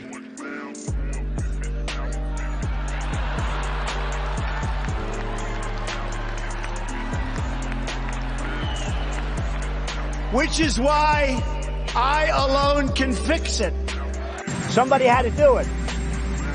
I am the chosen one. Somebody had to do it. Is that who we are as a democracy? President Trump can't address the substance of our case. He therefore complains about process. But these procedural complaints are baseless excuses, and they do not justify his attempts to hide the truth from Congress and from the American people. The president's arguments fail for 4 simple reasons. First, the House, not the president, has the sole power of impeachment and the sole power to determine the rules of its proceedings. That's Article 1, Section 2 of the Constitution. Second, President Trump's due process argument has no basis in law, no basis in fact, no basis in the Constitution. President Trump may not preemptively deny any and all cooperation to the House and then assert that the House's procedures are illegitimate because they lack his cooperation. Third, President Trump's claim that he is being treated differently completely lacks merit. Despite what he contends, the House provided President Trump with greater protection than what was given to both President Nixon and President Clinton. The fact that President Trump failed to take advantage of these procedural protections does not mean they did not exist. President Trump is not the first president to complain about House procedures. He won't be the last. He's not the first one to challenge the motives of any investigation or certainly an impeachment inquiry. Such complaints are standard operating procedure from the Article 2 executive branch. President Johnson, President Nixon, President Clinton had plenty of complaints. But no president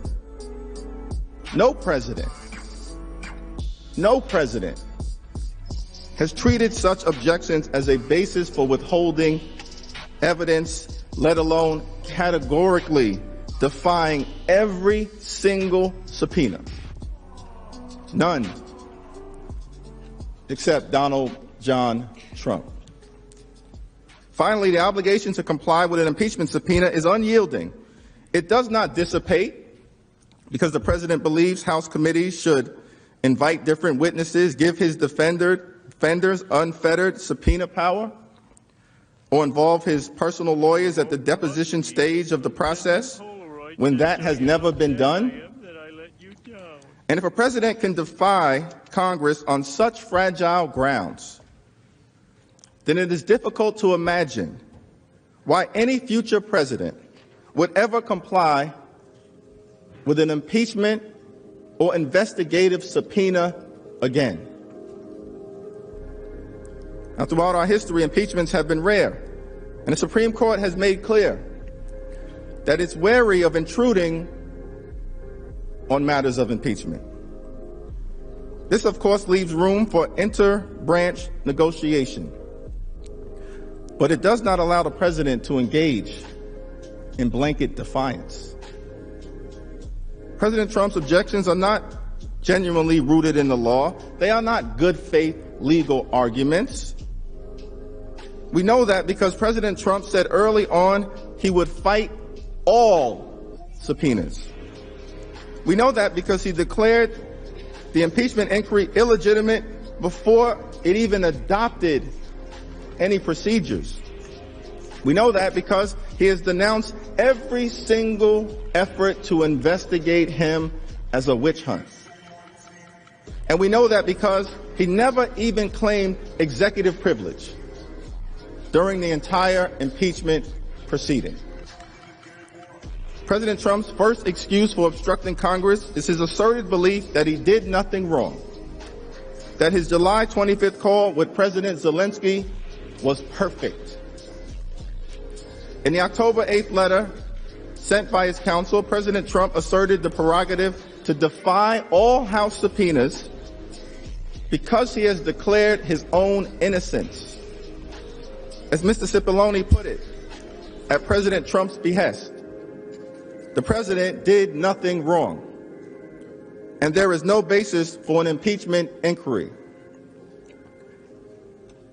He had the White House counsel include this in a formal letter to the House, defying every single subpoena. As we have shown in our discussion of the first article of impeachment, these claims of innocence are baseless. They lack merit. We have provided overwhelming evidence of President Trump's guilt. The president cannot lawfully obstruct the House impeachment inquiry because he sees no need to be investigated. One of the most sacred principles of justice is that no man should be the judge in his own case. And yet, that is exactly what President Trump has been determined to do. But this is America. He cannot be judge, jury, and executioner. Moreover, the president cannot simply claim innocence and then walk away from a constitutionally mandated process. Even President Nixon did not do that, as we have previously established. Congress has a constitutional responsibility to serve as a check and balance on an out-of-control executive branch. Our responsibility is not to this president, it is to the American people. Blanket presidential defiance would bring a swift halt to all congressional oversight of the executive. That principle would have authorized categorical obstruction in the impeachments of President Johnson, President Nixon, and President Clinton. In each of those cases, the House was controlled by a different party than the presidency. And the president attacked those inquiries as partisan. Yet those presidents did not view their concerns with excessive partisanship as a basis for defying every single subpoena. The purpose of an impeachment inquiry is for the House to collect evidence to determine on behalf of the American people whether the president may have committed an impeachable offense. Because the Constitution vests the House with the sole power of impeachment. The president who serves as the judge of his own innocence is not acting as a president. That's a dictator. That's a despot. That is not democracy. President also believes it appears that his blanket obstruction was justified because the House did not expressly adopt a resolution authorizing an impeachment inquiry or properly delegate such investigative powers to its committees. Now, the full House voted in January, in advance of the inquiry, to adopt rules authorizing committees to conduct investigations, issue subpoenas, gather documents, and hear testimony. Beginning in the spring and summer of 2019, evidence came to light that President Trump and his associates might have been seeking the assistance of another foreign government, Ukraine, to influence the upcoming 2020 election. On September 9th, the House investigating committees announced they were launching a joint investigation. They requested records from the White House and the Department of State. This investigation was consistent with all rules approved by the full House. At the same time, evidence emerged that the president may have attempted to cover up his actions and prevent the transmission of a whistleblower complaint to the Intelligence Committee of the Senate and the House. Given the gravity of these allegations and the immediacy of the threat to the next presidential election, the Speaker of the House, a constitutional officer, explicitly named in Article 1, announced on September 24th that the House would begin a formal impeachment inquiry. There is nothing in the Constitution, nothing in federal law, nothing in Supreme Court jurisprudence that required a formal vote at the time. The president has put forth fake arguments about process because he cannot defend the substance of these allegations.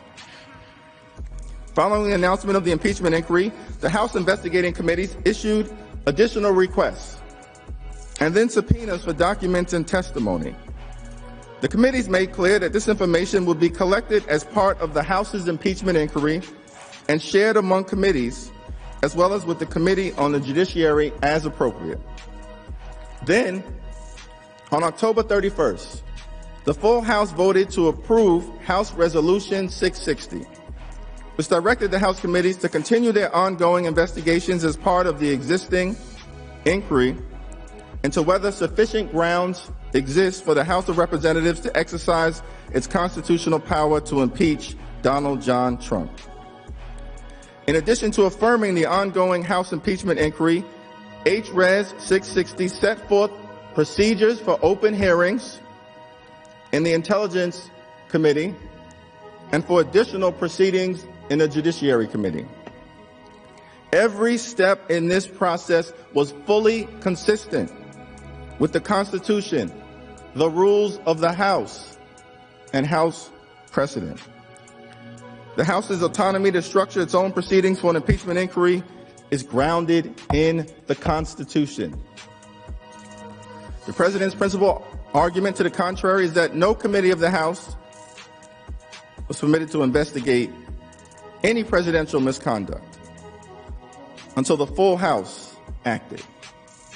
As a federal district court recently confirmed, the notion that a full House vote is required to authorize an impeachment inquiry has no textual support in the U.S. Constitution or the governing rules of the House. The investigations into misconduct by Presidents Andrew Johnson, Nixon, and Clinton all began prior to the House's consideration and approval of a resolution authorizing the investigation. Recently, under Republican control, the Judiciary Committee considered the impeachment of the Commissioner of the Internal Revenue Service, following a referral from another committee and absent a full vote of the House for an impeachment inquiry. There is no merit to President Trump's argument that the full House had to vote. The sequence of events in this particular case largely tracked those in the Nixon proceedings.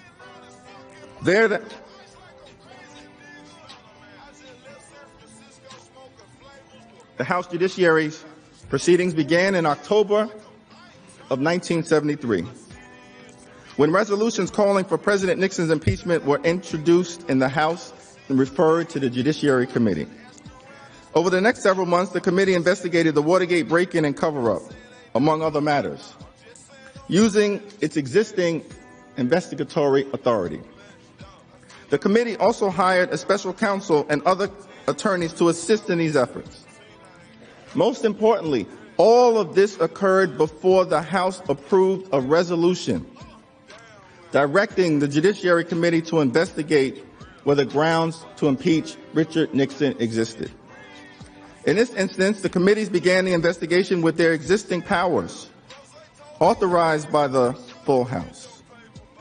That course of events is entirely consistent with the Richard Nixon precedent. It is also common sense.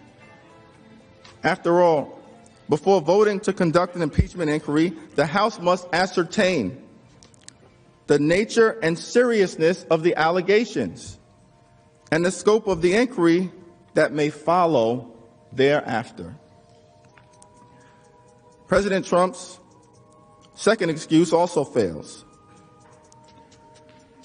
Let's now address the president's so-called due process and fairness arguments.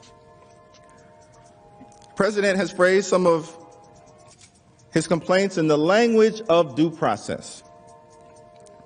He has complained that the procedures were not fair, even though they reflect prior practice and strike a reasonable balance between presidential involvement on the one hand and the House's obligation to find the truth on the other.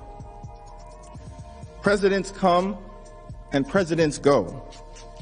They have all sharply criticized House procedures, but no president has ever treated those objections as a basis for complete defiance. No president has ever done that. In the context of a House impeachment inquiry, it's fair to say that a president is a suspect who may have committed a high crime or misdemeanor.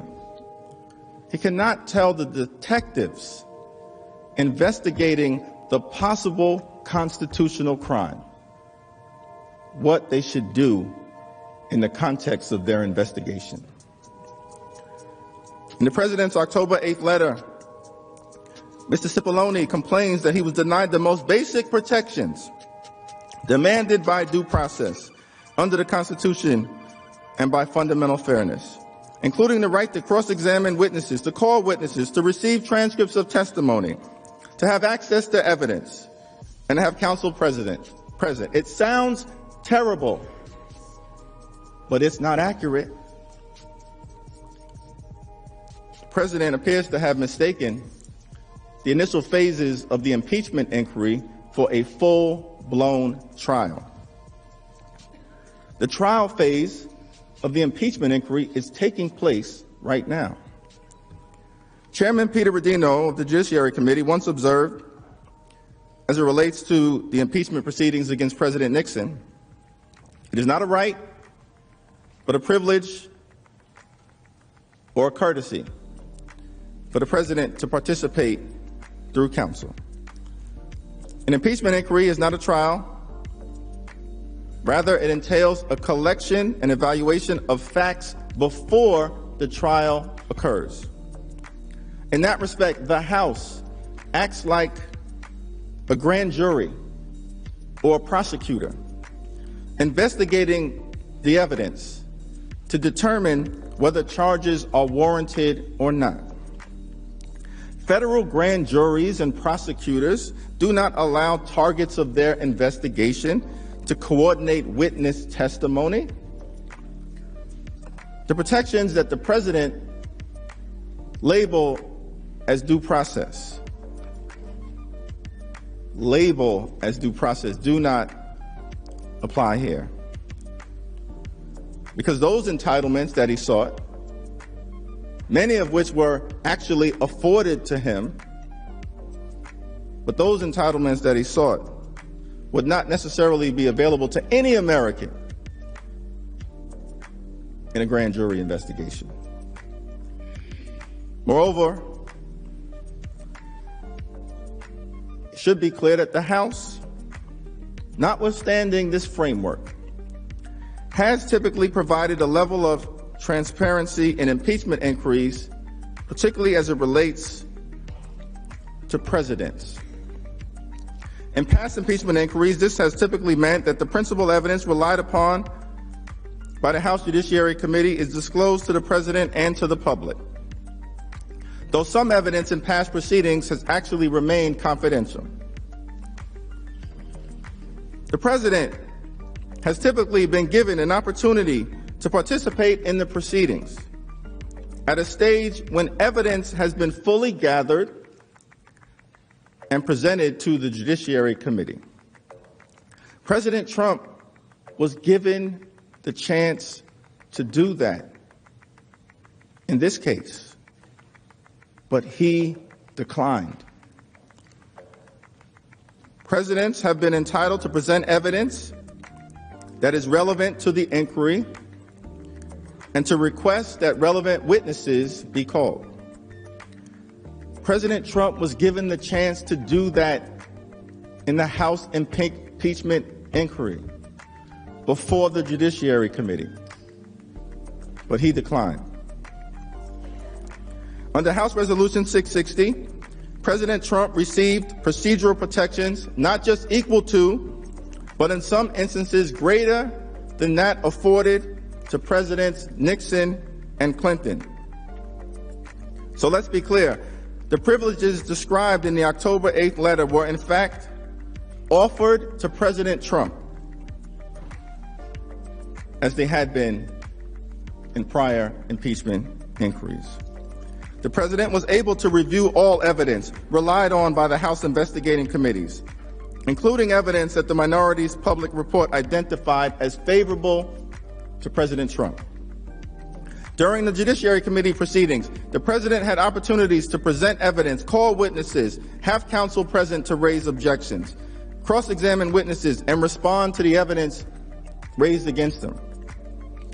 As the Rules Committee report accompanying House Resolution 660 noted, these privileges are commensurate with the inquiry process followed in the cases of Nixon and Clinton.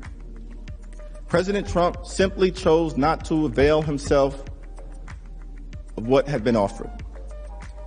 The fact that President Trump declined to take advantage of these protections does not excuse his blanket unconstitutional obstruction.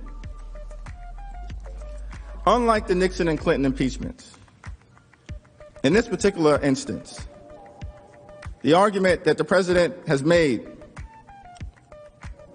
the argument that he has made as it relates to the investigative process is not analogous. In this case, the House conducted a significant portion of the factual investigation itself because no independent prosecutor was appointed to investigate the allegations of wrongdoing against President Trump. Attorney General William Barr refused to authorize a criminal investigation into the serious allegations of misconduct against the President. They tried to whitewash the whole sordid affair. Left to their own devices, the House investigative committees followed standard best practices for investigations, consistent with the law enforcement investigations into Presidents Nixon and Clinton in advance of their impeachments. The committees released transcripts of all interviews and depositions conducted during the investigation. During the investigation, more than 100 members of the House participated in the so-called closed-door proceedings. More than 100 members of the House, 47 of whom were Republicans. They all had the opportunity to ask questions. They all had the opportunity to ask questions with equal time. The Intelligence Committee held public hearings where 12 of the key witnesses testified, including several requested by the House Republicans. It is important to note that the very same procedures in House Resolution 660 was supported by Acting White House Chief of Staff Mick Mulvaney when he served as a member of the Oversight Committee, and by the Secretary of State Mike Pompeo when he served as a member of the Select Committee on Benghazi. Tell you in the private interviews, there is never any of what you saw Thursday. It is 1 hour on the Republican side, 1 hour on the Democrat side, which is why you're going to see the next 24 interviews done privately, because it is, I mean, look at the other investigations that are being done right now. The Lois Lerner investigation that was just announced, was that public or private?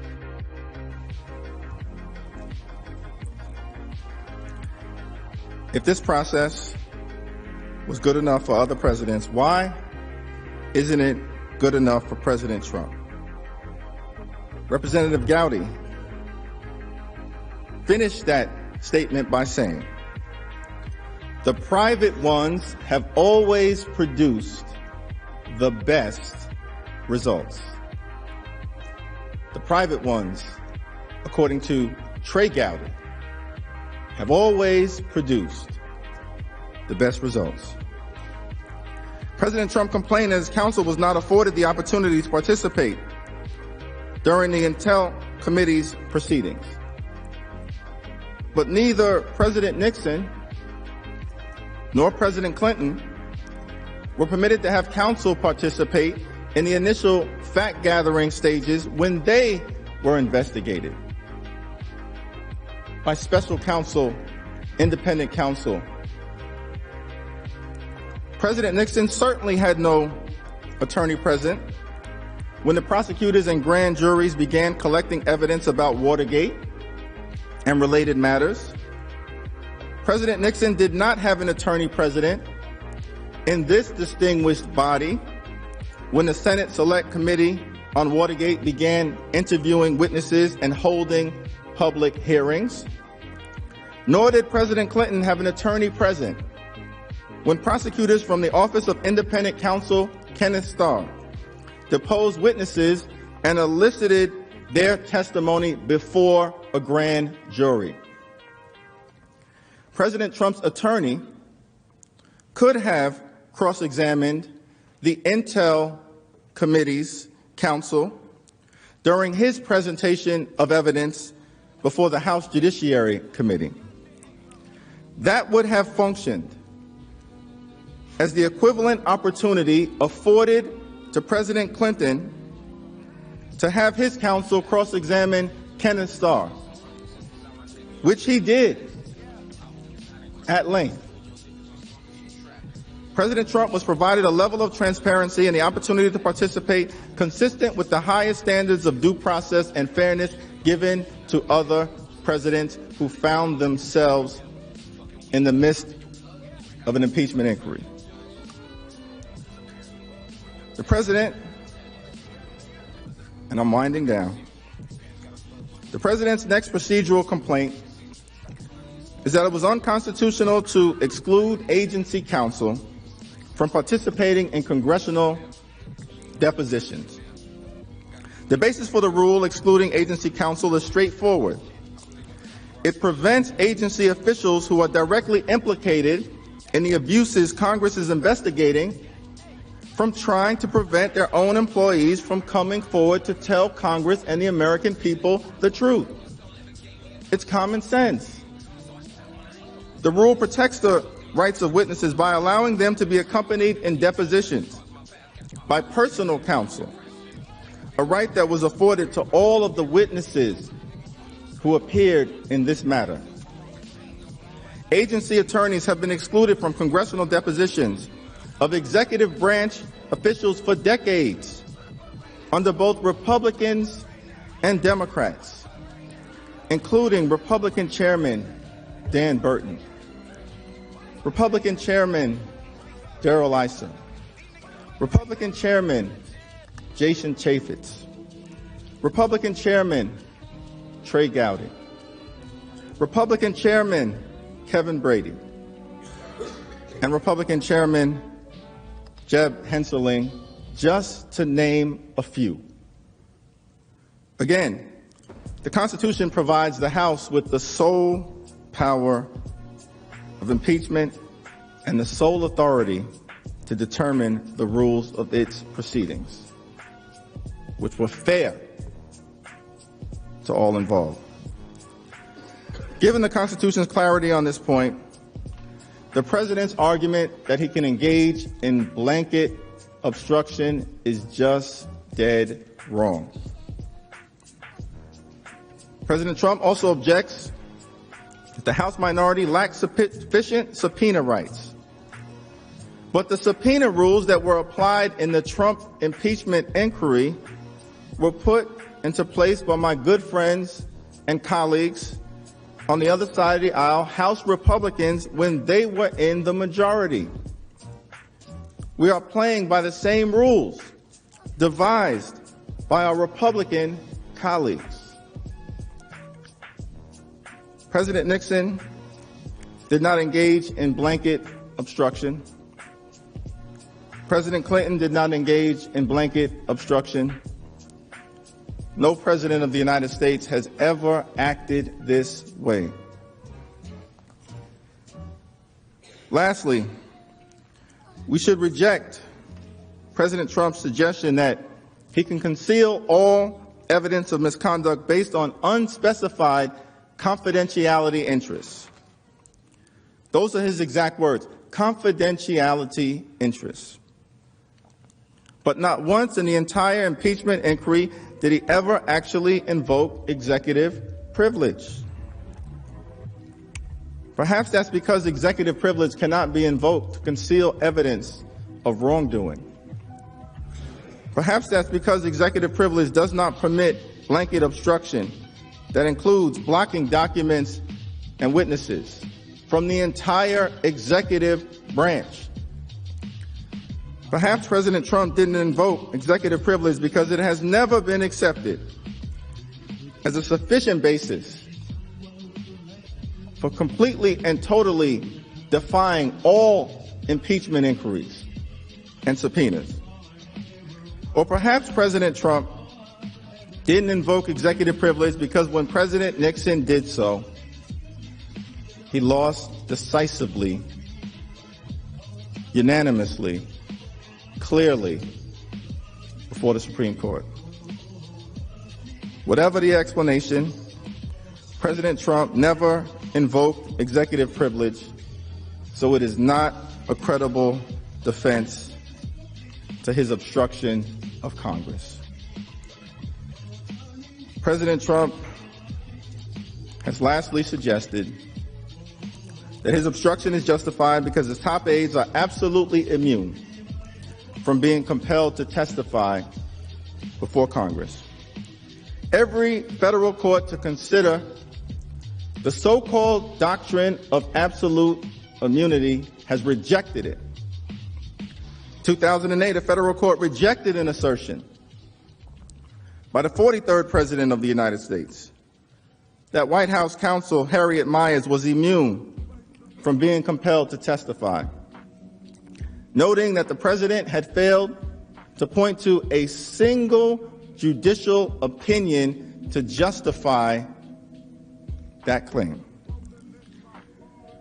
And on November 25th of last year, another federal judge rejected President Trump's claim of absolute immunity for former White House counsel Don McGahn.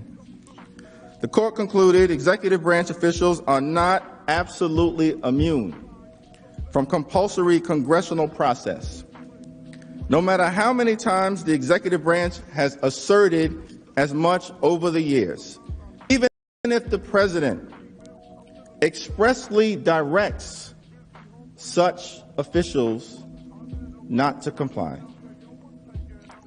The court added, simply stated, the primary takeaway from the past 250 some odd years of recorded American history is that presidents are not kings. The president is not a king. President Trump tried to cheat. He got caught. And then he worked hard to cover it up. He must be held accountable for abusing his power. He must be held accountable for obstructing Congress.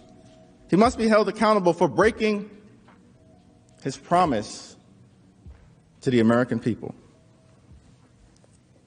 My foreign policy will always put the interests of the American people and American security above all else. Has to be first. Has to be. That will be the foundation of every single decision that I will make. What does it mean to put America first? America is a great country, but above all else, I think America is an idea, a precious idea, an idea that has withstood the test of time, an enduring idea. Year after year, decade after decade, century after century, as we continue our long, necessary, and majestic march toward a more perfect union. America is an idea. One person, one vote. Liberty and justice for all. Equal protection under the law. Government of the people, by the people, and for the people. The preeminence of the rule of law. America is an idea. We can either defend that idea or we can abandon it. God help us all if we choose to abandon it.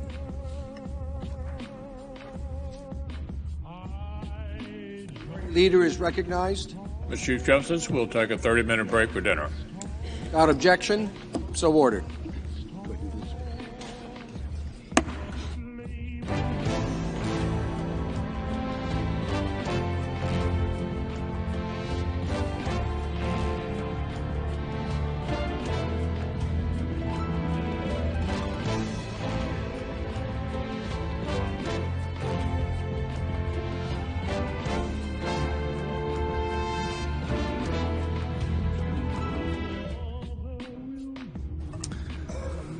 Mr. Chief Justice, Senators, distinguished counsel of the President, I keep wanting to say good morning, but good afternoon.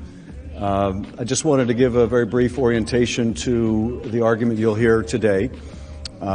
We will begin with Jason Crow, who was talking about the conditionality of the military assistance. This is the latter part, although not the end of the argumentation on the application of the Constitution and law as it respects Article 1, the abuse of power. I'll have a presentation after Mr. Crow, and soon thereafter we will conclude the presentation on Article 1. We'll then begin the presentation on Article 2, once again applying the Constitution and law to the facts on the President's obstruction of Congress. We will then have some concluding thoughts and then turn it over to the President's counsel. And that is what you should expect for the day. And with that, I will now yield to Mr. Crow of Colorado.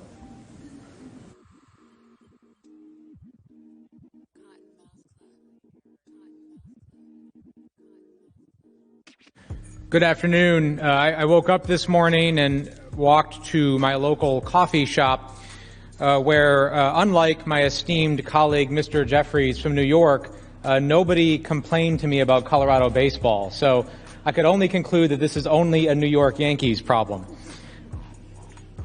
As Mr. Schiff mentioned, we talked last night about the July 25th call and the multiple officials who had confirmed the intent of the President in withholding the aid. So now I'd like to turn to what happened around the time that the aid was lifted.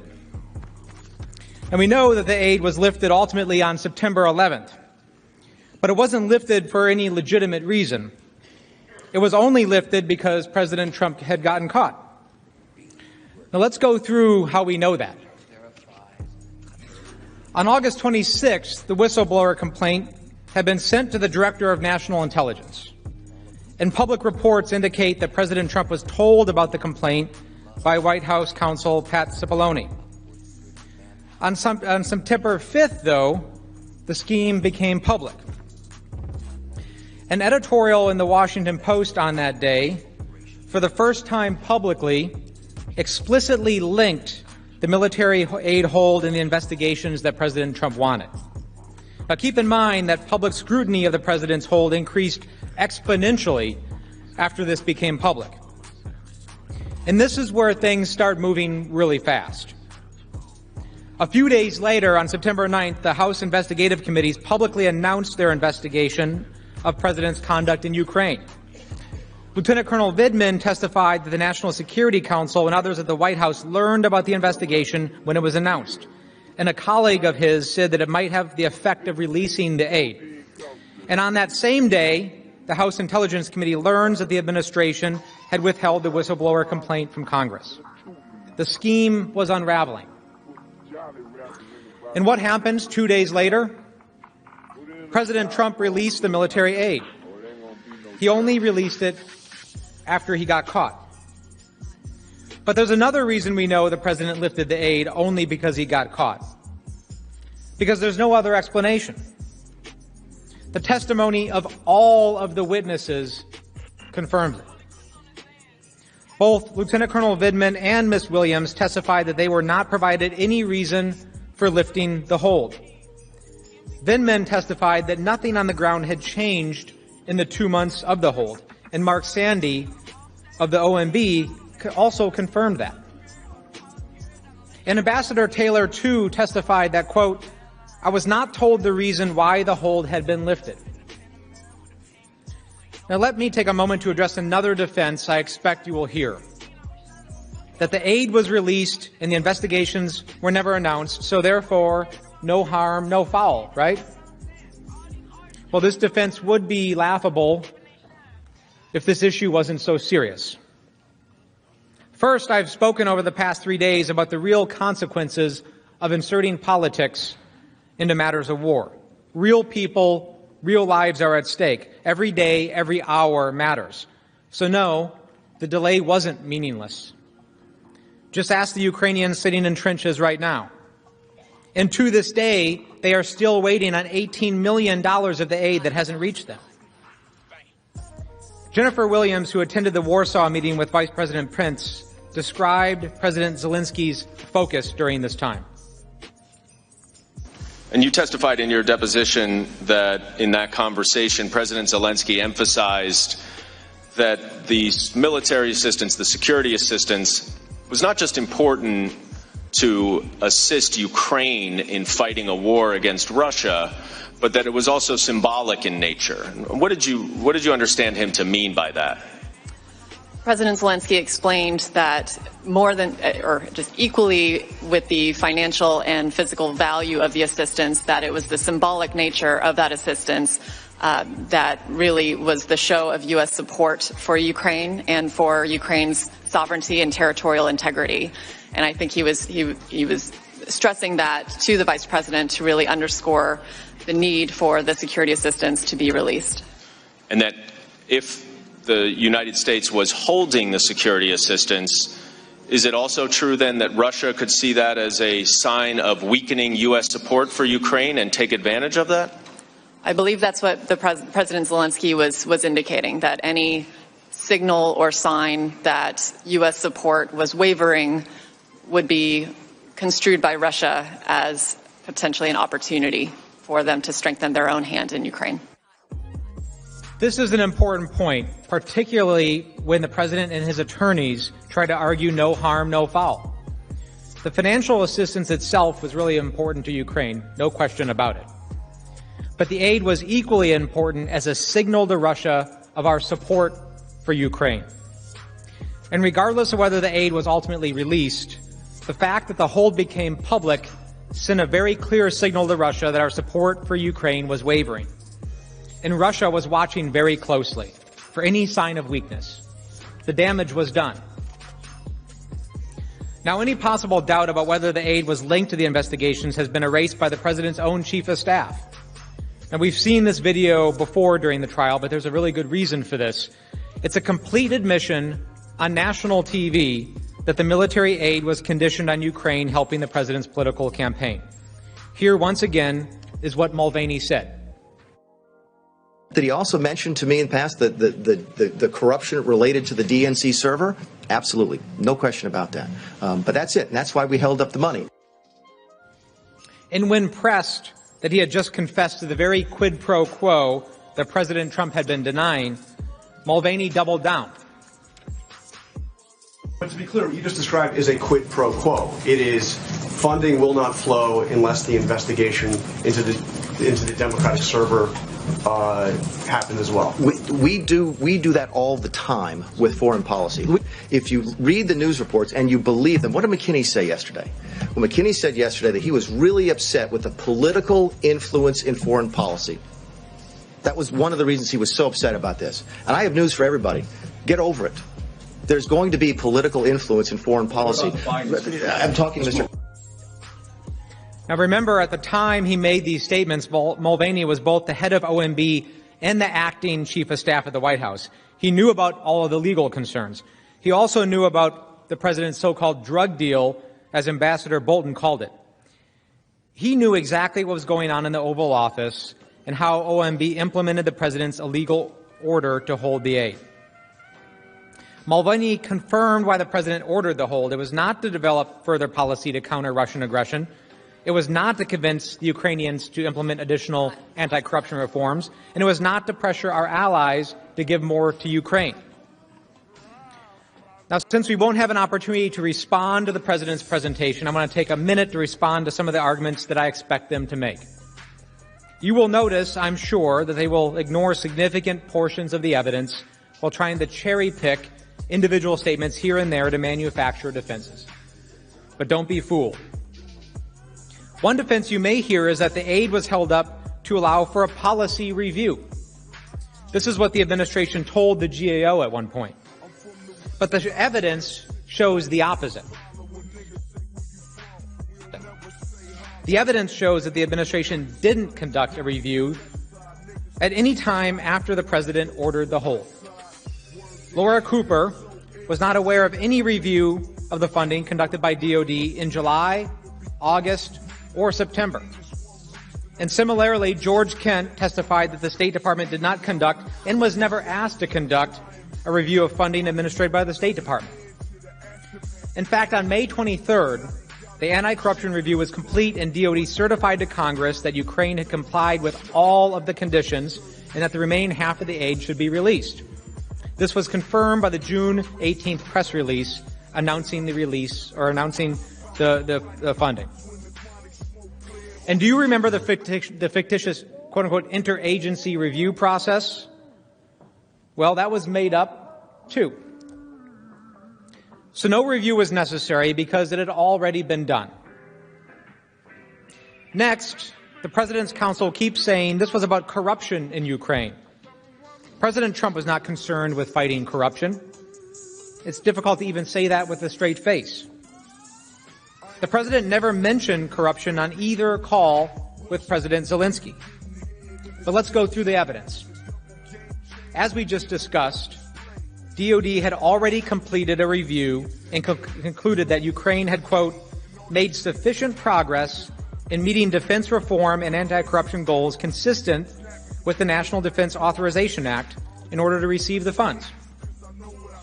And in fact, Mark Sandy, who was not at that meeting but who was initially responsible for approving the hold, said he had never heard corruption as a reason for the hold in all of the discussions he had about it.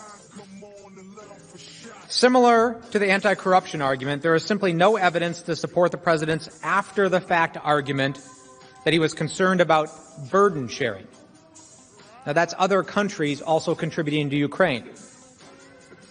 I imagine the President may cite the emails in June about what other countries provided to Ukraine, the reference to other countries' contributions in the July 25th call, and testimony from Sandy about a request for information about what other European countries give to Ukraine. But there is simply no evidence that ties the concern to his decision to hold the funding. First, let's actually look at the contributions of European countries to Ukraine. There's a slide in front of you. It shows that other European countries have significantly contributed to Ukraine since 2014, and the European Union in total has given far more than the U.S. The EU is the single largest donor to Ukraine, having provided over $16 billion in grants and loans. The President's assertion that other countries did not support Ukraine is meritless. And there are other reasons, too.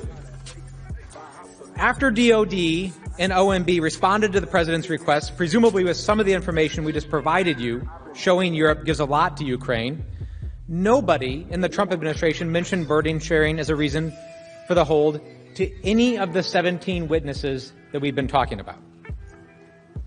Sondland, whose actual portfolio is the EU, not Ukraine, testified that he was never asked to speak to the EU or EU member countries about providing more aid to Ukraine. And if President Trump were truly concerned about that, he would have been the perfect guy to handle it, because he was our ambassador to the EU. But it never happened. And how could it? Because Sondland himself knew the aid was linked to the investigations, because that's what the President himself had told him. It wasn't until the President's scheme began to unravel, after the White House learned of the whistleblower complaint, and after Politico publicly revealed the existence of the hold, that the issue of burden sharing came up again. If the President's concern were genuinely about burden sharing, he never made any public statements about it, never ordered a review of burden sharing, and never ordered his officials to push Europe to increase their contributions. And then he released the aid without any changes in Europe's contributions.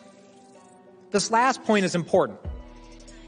You know the President's purported concern about burden sharing rings hollow because the aid was released after the President got caught, not because the EU or any European country made any new contributions. As Lieutenant Colonel Vindman testified, the facts on the ground had not changed.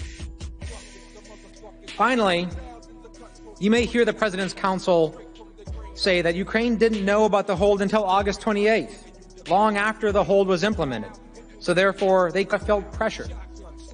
But this makes no sense. First, they found out about it long before August 28th.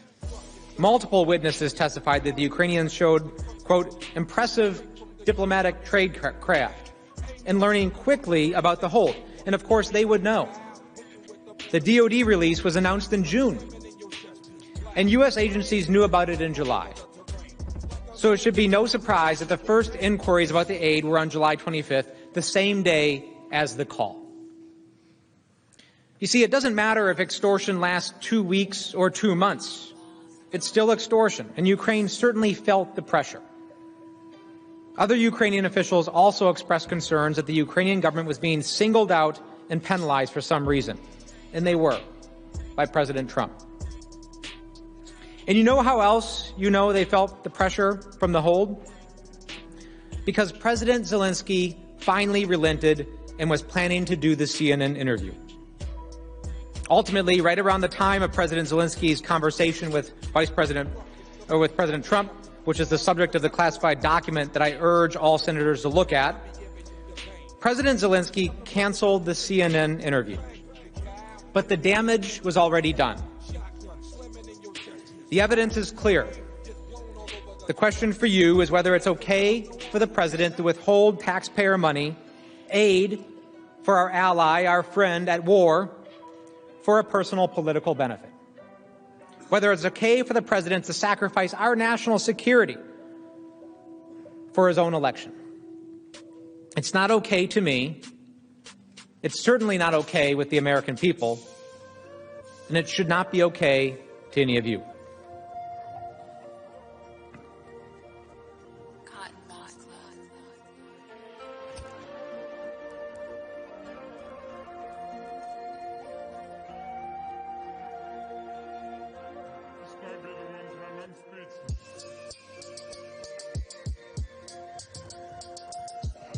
Mr. Chief Justice, distinguished members of the Senate, President's Council, the American people, once again, we are gathered here not as Democrats or Republicans, not as the left or the right, not as progressives or conservatives, but as Americans, doing our constitutional duty during this moment of presidential accountability. And as House managers, we thank you for your courtesy, your attentiveness, and your hospitality.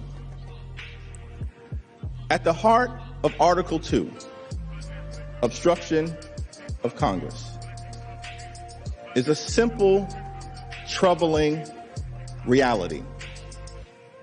President Trump tried to cheat. He got caught, and then he worked hard to cover it up. The president tried to cheat, he got caught, and then he worked hard to cover it up.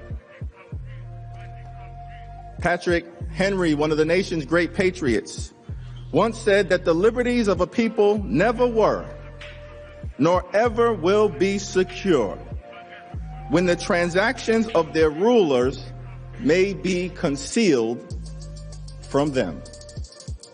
Let's now address the effort by President Trump and his team to cover up his wrongdoing.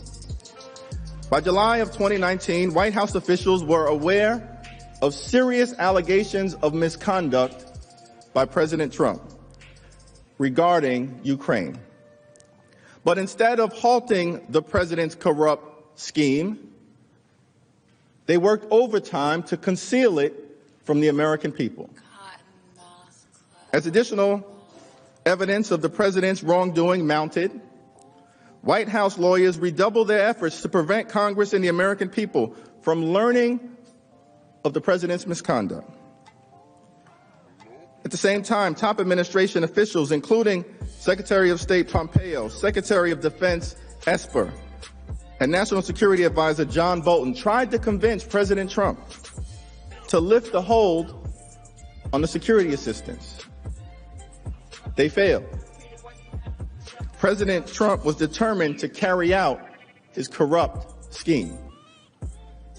The military and security aid was only released on September 11th, after the hold became public, after the House launched an investigation, and after Congress learned about the existence of a whistleblower complaint. The $391 million in security aid was only released because President Trump was caught red-handed. The actions of President Trump and high-level White House officials allowed his abuse of power to continue beyond the watchful eye of Congress and, most importantly, the American people.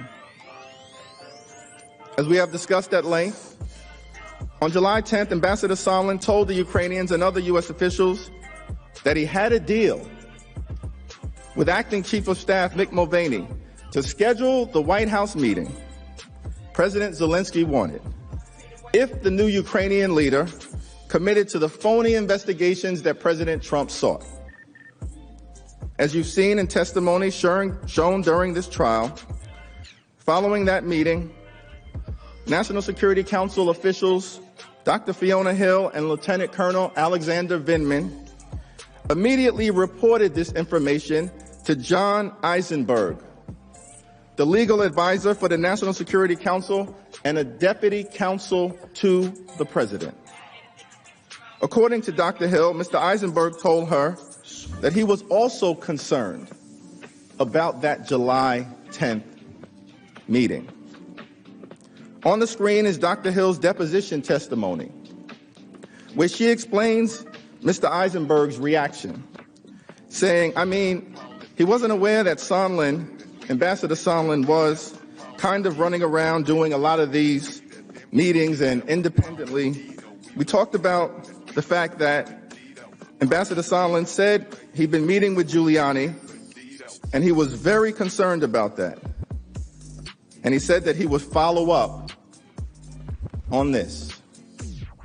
Mr. Eisenberg was very concerned about that and said that he would follow up on this. Dr. Hill further testified that Mr. Eisenberg told her that he followed up with his boss, the distinguished White House counsel, Pat Cipollone. However, because the president blocked Mr. Eisenberg from testifying in the House, we do not know what, if anything, he or Mr. Cipollone did in response to this deeply troubling information. What we do know is that President Trump's effort to cheat continued with reckless abandon by failing to put the brakes on the wrongdoing after that July 10th meeting. Even after they were notified by concerned national security officials, the White House attorneys allowed it to continue unchecked. Right around the same time that the July 10th meetings at the White House took place, the Office of Management and Budget began executing President Trump's illegal order to withhold all security assistance from Ukraine. On July 12th, Robert Blair, an assistant to the president, communicated the hold to the acting director of the Office of Management and Budget, Russell Vought. On July 18th, an Office of Management and Budget official communicated the hold to other executive branch agencies, including the Department of State and the Department of Defense. And a week later, on July 25th, President Trump had his imperfect telephone call with President Zelensky and directly pressured the Ukrainian leader to commence phony political investigations as part of his effort to cheat and solicit foreign interference in the 2020 election. The July 25th call marked an important turning point. If there was any question among senior White House officials and attorneys about whether President Trump was directly involved in the Ukraine scheme, as opposed to just a rogue operation being led by Rudolph Giuliani or some other underlings, after July 25th, there can be no mistake. The President of the United States was undoubtedly calling the shots. Thereafter, the complicity of White House officials with respect to the cover-up of the president's misconduct intensified. Immediately after the July 25th call, both Lieutenant Colonel Vindman and his direct supervisor, Tim Morrison, reported their concerns about the call to Mr. Eisenberg and his deputy, Michael Ellis. In fact, within an hour after the July 25th call, Lieutenant Colonel Vindman returned again a second time to Mr. Eisenberg and reported his concerns. I was concerned by the call. What I heard was inappropriate, and I reported my concerns to Mr. Eisenberg. It is improper for the President of the United States to demand a foreign government investigate a U.S. citizen and a political opponent. I was also clear that if Ukraine pursued an investigation, it was also clear that if Ukraine pursued an investigation into the 2016 elections, the Bidens and Burisma, it would be interpreted as a partisan play. This would undoubtedly result in Ukraine losing bipartisan support, undermining U.S. national security, and advancing Russia's strategic objectives in the region. I want to emphasize to the committee that when I reported my concerns on July 10th relating to Ambassador Sondland, and on July 25th relating to the President, I did so out of a sense of duty. I privately reported my concerns in official channels to the proper authority in the chain of command. My intent was to raise these concerns because they had significant national security implications for our country. I never thought that I'd be sitting here testifying in front of this committee and the American public about my actions. When I reported my concerns, my only thought was to act properly and to carry out my duty. Timothy Morrison, the National Security Council Senior Director for Europe and Russia, also reported the call to Mr. Eisenberg and asked him to review the call, which he feared would be damaging if leaked. Now, Mr. Morrison, shortly after you heard the July 25th call, you testified that you alerted the NSC legal advisor, John Eisenberg, pretty much right away. Is that right? Correct. And you indicated in your opening statement, or at least from your deposition, that you went to Mr. Eisenberg out of concern over the potential political fallout if the call record became public and not because you thought it was illegal. Is that right? Correct. But you would agree, right, that asking a foreign government to investigate a domestic political rival is inappropriate, would you not? It's not what we recommended the president discuss. The July 25th call was at least the second time that National Security Council officials had reported concerns about President Trump's pressure campaign to White House lawyers. The second time, who now clearly understood the gravity of the ongoing misconduct. But because the president blocked Mr. Eisenberg from testifying without any justification, the record is silent as to what, if any, actions he or the White House counsel took to address President Trump's brazen misconduct and abuse of power. We do know, however, that instead of trying to halt the scheme, White House lawyers facilitated it by taking affirmative steps to conceal evidence of President Trump's misconduct. For example, after Lieutenant Colonel Vindman and Mr. Morrison reported their concerns related to the July 25th call to the National Security Council lawyers, they tried to bury the call summary. They tried to bury it. Lieutenant Colonel Vindman testified that the National Security Council lawyers believed it was, quote, appropriate to restrict access to the call summary for the purpose of the leaks and to preserve the integrity of the transcript. According to Lieutenant Colonel Vindman, Mr. Eisenberg gave the go-ahead to restrict access to the call summary.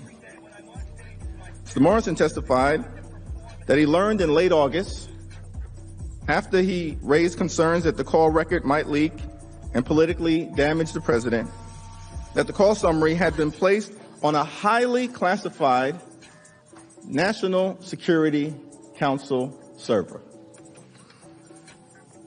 The call record was placed on a server that is reserved for America's most sensitive national security secrets and covert operations, not routine calls with foreign leaders. Apparently, Mr. Eisenberg claimed at the time that burying the call transcript on a highly classified server was a mistake. Now, in a second meeting with Mr. Eisenberg, what did you recommend that he do to prevent the call record from leaking? I recommended we restrict access to the package. Had you ever asked the NSC legal advisor to restrict access before? No. Did you speak to your supervisor, Dr. Kupperman, before you went to speak to John Eisenberg? No. Did you subsequently learn that the call record had been put in a highly classified system? I did. And what reason did Mr. Eisenberg give you for why the call record was put in the highly classified system? It was a mistake. He said it was just a mistake? It was an administrative error. In Mr. Morrison's view, the July 25th call record did not meet the requirements to be placed on a highly classified server. At his deposition, Mr. Morrison testified that the call record was placed on the server by mistake.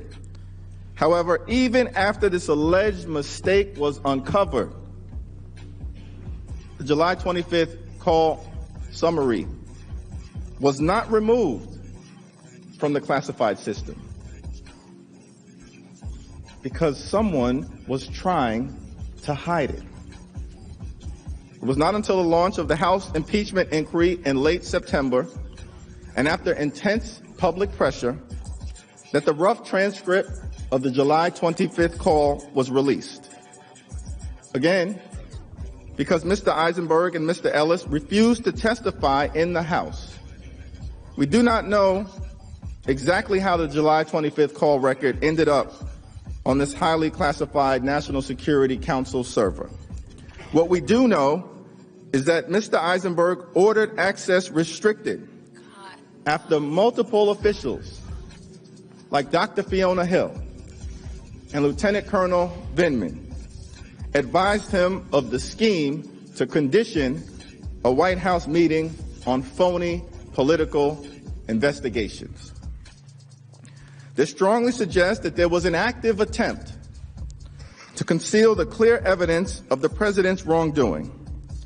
Instead of addressing the president's misconduct, Mr. Eisenberg seemingly tried to cover it up.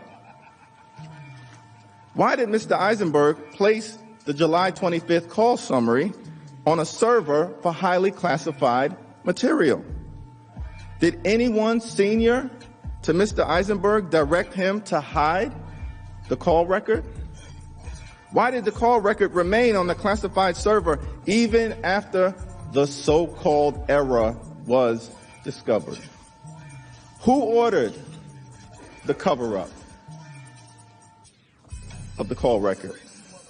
Who ordered the cover-up of the call record? The American people deserve to know. Following the July 25th call, the president's scheme to pressure Ukraine for political purposes intensified, apparently unchecked by any effort to stop it from the White House counsel's office. After the July 25th call, Ambassadors Sondland and Volker worked with the president's personal lawyer, Rudolph Giuliani, to procure a public statement from President Zelensky to announce phony investigations into Joe Biden and the CrowdStrike conspiracy theory being peddled by President Trump. At the same time, President Trump continued to withhold the White House meeting and security assistance from Ukraine in a manner that broke the law. As these efforts were ongoing, White House attorneys reportedly received yet another warning sign that the president was abusing his power.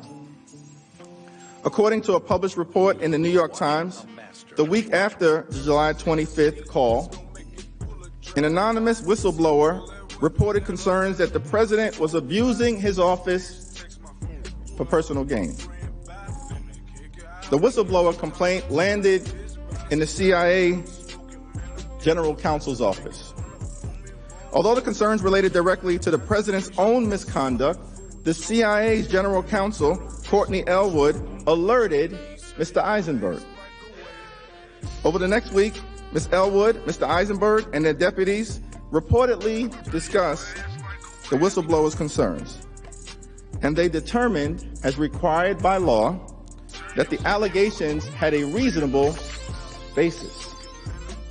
So, by early August, White House lawyers began working along with attorneys at the Department of Justice to cover up the president's wrongdoing. They were determined to prevent Congress and the American people from learning anything about the president's corrupt behavior. Although senior Justice Department officials, including Attorney General Bill Barr, were reportedly made aware of the concerns about corrupt activity, no investigation into President Trump's wrongdoing was even opened by the Department of Justice. As White House and Justice Department lawyers were discussing how to deal with the whistleblowers' concerns. On August 12th, another important date, the whistleblower filed a formal complaint with the Inspector General for the intelligence community. In accordance with federal law, on August 26th, the Inspector General transmitted the whistleblower complaint to the Acting Director of National Intelligence, Joseph McGuire, along with the Inspector General's preliminary conclusion that the complaint was both credible and related to a matter of urgent concern. Urgent concern. But instead of transmitting the whistleblower complaint to the House and to this Senate's Distinguished Intelligence Committee, as required by law, the Acting Director of National Intelligence notified the White House. Well, Director, I'm still trying to understand the chronology. So you first went to the Office of Legal Counsel, and then you went to White House counsel?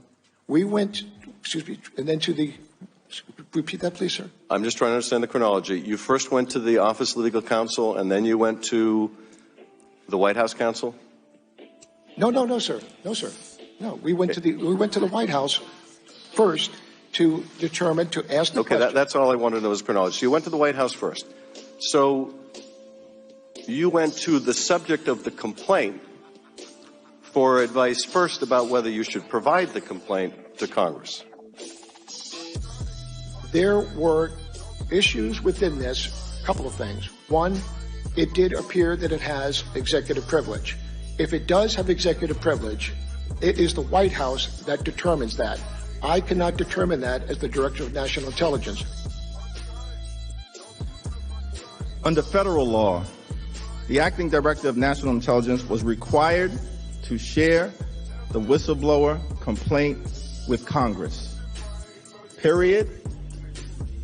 Full stop. If that had occurred, the president's scheme to withhold security assistance in a White House meeting being sought by the new Ukrainian leader to pressure Ukraine for his own personal political gain would have been exposed. To prevent that from happening, the president's lawyers and top-level advisors adopted a two-pronged cover-up strategy. First, block Congress and the American people from learning about the whistleblower complaint. Second, try to convince President Trump to lift the hold on the security assistance before anyone can find out about it and use that evidence against them. As to the first prong, sometime after the Acting Director of National Intelligence told the White House counsel's office about the complaint on August 26th, Mr. Cipollone and Mr. Eisenberg reportedly briefed the president. They likely discussed with President Trump whether they were legally required to give the complaint to Congress. They stated that they were consulting with the Office of Legal Counsel at the Department of Justice.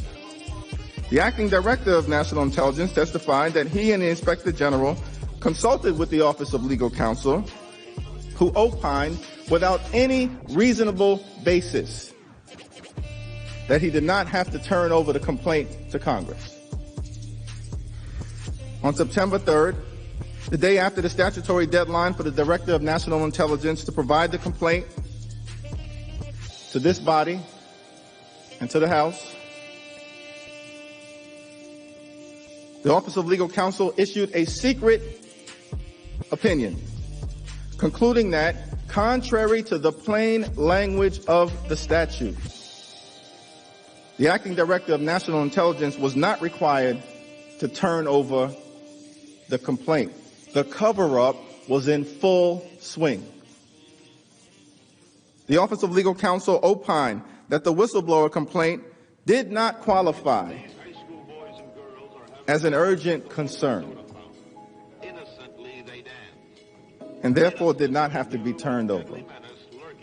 What can be more urgent than a sitting president trying to cheat in an American election by soliciting foreign interference. What can be more urgent than that? That's a constitutional crime in progress.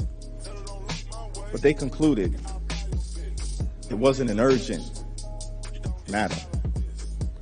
Acting Director of National Intelligence McGuire testified that the Office of Legal Counsel opinion did not actually prevent him from turning over the complaint to Congress. Instead, based upon his testimony, it is clear that he withheld it on the basis that the complaint might deal with information that he believed could be covered by executive privilege. But President Trump never actually invoked executive privilege. He never actually invoked executive privilege. Nor did he inform Congress that he was doing so with respect to this complaint. Instead, the White House secretly instructed the acting Director of National Intelligence to withhold the complaint based on the mere possibility that executive privilege could be invoked. By doing so, the White House was able to keep the explosive complaint from Congress and the American public without ever having to disclose the reason why it was withholding this information. But truth crushed to the ground will rise again. There's a toxic mess at 1600 Pennsylvania Avenue, and I humbly suggest that it's our collective job, on behalf of the American people, to try to clean it up. President Trump tried to cheat. He got caught. And then he worked hard to cover it up. There have been many great presidents throughout the history of this republic, great Republican presidents and great Democratic presidents. Perhaps one of the greatest presidents is Abraham Lincoln. He once said that any man can handle adversity, but if you want to test a man's character, give him some power. America is a great nation. We can handle adversity better than any other country in the world. Whenever America has found itself in a tough spot, we always make it to the other side. We were in a tough spot during the Civil War, when America was at risk of tearing itself apart, but we made it to the other side. A tough spot in October of 1929, when the stock market collapsed, plunging us into the Great Depression, but we made it to the other side. We were in a tough spot in December of 1941, when a foreign power struck, plunging us into a great conflict with the evil empire of Nazi Germany, but America made it to the other side. We were in a tough spot in the 1960s, dealing with the inherent contradictions of Jim Crow, but we made it to the other side. We were in a tough spot on September 11th, when the towers were struck, and young men and women like Jason Crow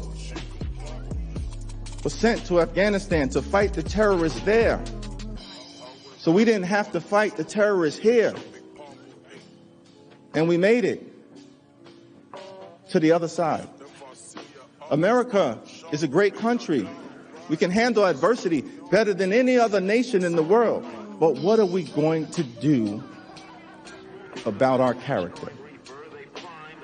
President Trump tried to cheat and solicit foreign interference in an American election. Spoken with Congressman SCHIFT and his team, and it looks like Spoken with Congressman Schiff and his team. It looks like we've got a couple more hours. Okay.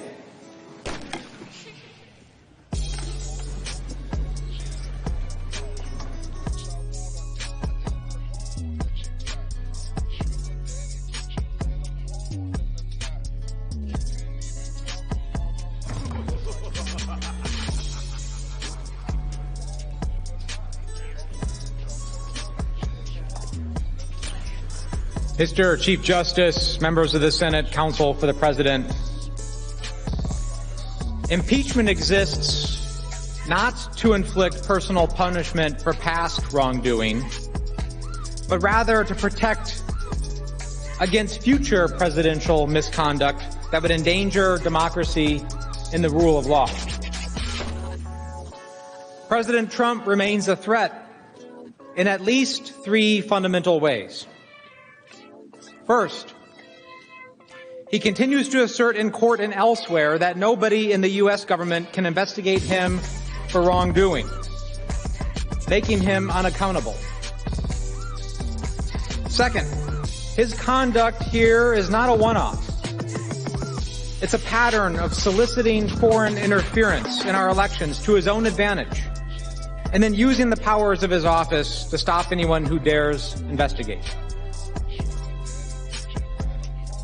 Finally, the president's obstruction is very much a constitutional crime in progress, harming Congress as it deliberates these very proceedings and the American people who deserve to know the facts. A president who believes he can get away with anything and can use his office to conceal evidence of abuse threatens us all. President Trump is the first president in U.S. history to say he is immune from any effort to examine his conduct or check his power. He claims he is completely immune from criminal indictment and prosecution while serving as president. He claims he could commit any crime, even shoot someone on Fifth Avenue, as he has joked about, with impunity. And the president's own lawyers have argued in court that he cannot even be investigated for violating the law under any circumstance. Now, no president of either party has ever made claims like this. And if an investigation somehow does uncover misconduct by the president, as this investigation has done, the president believes that he can simply quash it. He claims the right to end federal law enforcement investigations for any reason or none at all, even when there is credible evidence of his own wrongdoing. Added together, the president's positions amount to a license to do anything he wants. No court has ever accepted this view, and for good reason. Our founders created a system in which all people, even presidents, are bound by the law and accountable for their actions. In addition to claiming that he is immune from criminal process, President Trump contends that he is not accountable to either Congress or the judiciary. He has invoked bizarre legal theories to justify defying congressional investigations. He has argued that Congress is forbidden from having the courts intervene with executive branch officials, disregarding its subpoenas. He has sued to block third parties from complying with congressional subpoenas. And perhaps most remarkably, President Trump has claimed that Congress cannot investigate his misconduct outside of an impeachment inquiry, while simultaneously claiming that Congress cannot investigate his misconduct in an impeachment inquiry. Of course, President Trump considers any inquiry to be illegitimate if he thinks he did nothing wrong, doubts the motives of Congress, or decides that he would prefer a different set of rules. Let's review the president's position. He can't be investigated for crimes. He can end any federal law enforcement investigation into him. He is immune from any state law enforcement investigation. Neither he nor his aides can be subpoenaed. He can reject subpoenas based on broad, novel, and even rejected theories. And when he does reject subpoenas, Congress is not allowed to sue him. But he is allowed to sue to block others from complying with congressional subpoenas.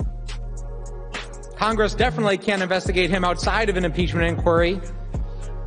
And again, it can't investigate him as part of one. The bottom line is that the president truly believes that he is above the law. This is not our system, and it never has been. The president is a constitutional officer. Unlike a king, he is accountable to the Constitution. But this president doesn't believe that, and that's why we are here. Remember, the precedent that you set in this trial will shape American democracy for the future. It will govern this president, and it will govern those who follow. If you let the president get away with his obstruction, you risk grave and irreparable harm to the separation of powers itself. Representative Lawrence Hogan, a Republican from Maryland, made this point during the Nixon impeachment hearings. The historical precedent we're setting here is so great because in every future impeachment of a president, it is inconceivable that the evidence relating to that impeachment will not be in the hands of the executive branch, which is under his controls. So I agree with the gentleman from Ohio, Mr. Seiberling. If we do not pass this article today, the whole impeachment power becomes meaningless. This leads us to a second consideration: the president's pattern of obstructing. Article 2 describes President Trump's impeachable conduct in obstructing Congress. On its own, that warrants removal from office. Yet it must be noted that the president's obstruction fits a disturbing pattern. As stated in Article 2, President Trump's obstruction is, quote, consistent with his previous efforts to undermine United States government investigations into foreign interference in United States elections. Another example is President Trump's attempts to impede the special counsel's investigation into Russian interference with the 2016 election, as well as the president's sustained efforts to obstruct the special counsel after learning that he was under investigation for obstruction of justice. The special counsel's investigation addressed an issue of extraordinary importance to our national security and democracy: the integrity of our elections themselves. Rather than aid the special counsel's investigation, however, President Trump sought to thwart it and used the powers of his office to do it. After learning that he himself was under investigation, President Trump ordered the firing of the special counsel, sought to curtail the special counsel's investigation, instructed the White House counsel to create a false record and make false public statements, and tampered with at least 2 key witnesses in the investigation. The pattern is as unmistakable as it is unnerving. In one moment, President Trump welcomed and invited a foreign nation to interfere in an election to his advantage. In the next, he solicited and pressured a foreign nation to do so. In one moment, President Trump used the powers of his office to obstruct the special counsel. And the next, he used the powers of his office to obstruct the House impeachment inquiry. In one moment, the president stated that he remained free to invite foreign interference in our elections. And the next, he in fact invited additional foreign interference in our elections. And by the way, likewise, China should start an investigation into the Bidens.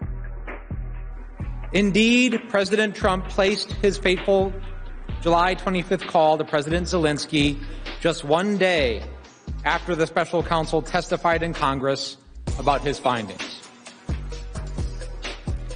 As Professor Gerhardt testified before the Judiciary Committee, quote, "The power to impeach includes the power to investigate. But if the president can stymie this House's impeachment inquiry, he can eliminate the impeachment power as a means for holding him and future presidents accountable for serious misconduct. If left unchecked, the president will likely continue his pattern of soliciting foreign interference on his behalf in the next election." Now, I must emphasize that President Trump's obstruction persists to this day. The second article of impeachment charges a high crime in progress. As a result, the president's wrongdoing did not just harm the House as we have performed our own constitutional duty. It is also harming the Senate, which is being deprived of information you need before the votes you will soon take. And of course, the true victim is the American people, who deserve the full truth. As we've discussed, the president's claims that all the evidence he is hiding and covering up would actually prove his innocence. To borrow a phrase from the late Justice Scalia, that claim, quote, taxes the credulity of the credulous. President Trump has used all the authority of his office to block the full truth from coming to light. He has defied subpoenas and ordered others to do so. He has publicly intimidated and threatened witnesses. He has attacked the House for daring to investigate him. And he has lobbed an endless volley of personal attacks on witnesses and meritless complaints about procedure to sow confusion and distract the American people. The president's abuses are unfolding before our eyes, and they must be stopped. Now, before I conclude, I think you all deserve an explanation from me as to why I am standing here. There's been a lot of conversation the last few years about what makes America great.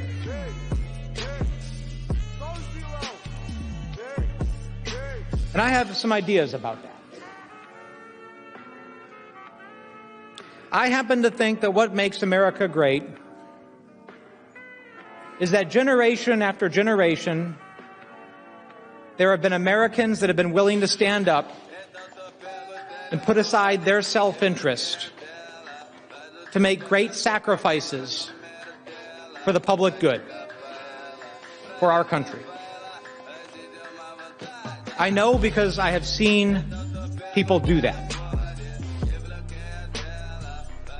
Like some of the people in this chamber, I have seen people give everything for this country so we could sit here today. Now, this isn't politically expedient. It certainly isn't for me. It's hard. It requires sacrifice. It's uncomfortable. But that is the very definition of public service. That we are here to give of ourselves for the country, for others, at sacrifice to ourselves.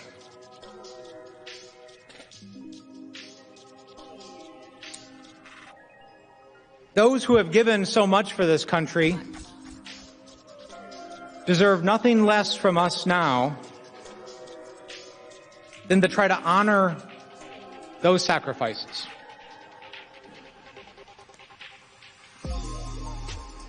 I have tried to do that the last few days. My time is done, and it is now your turn.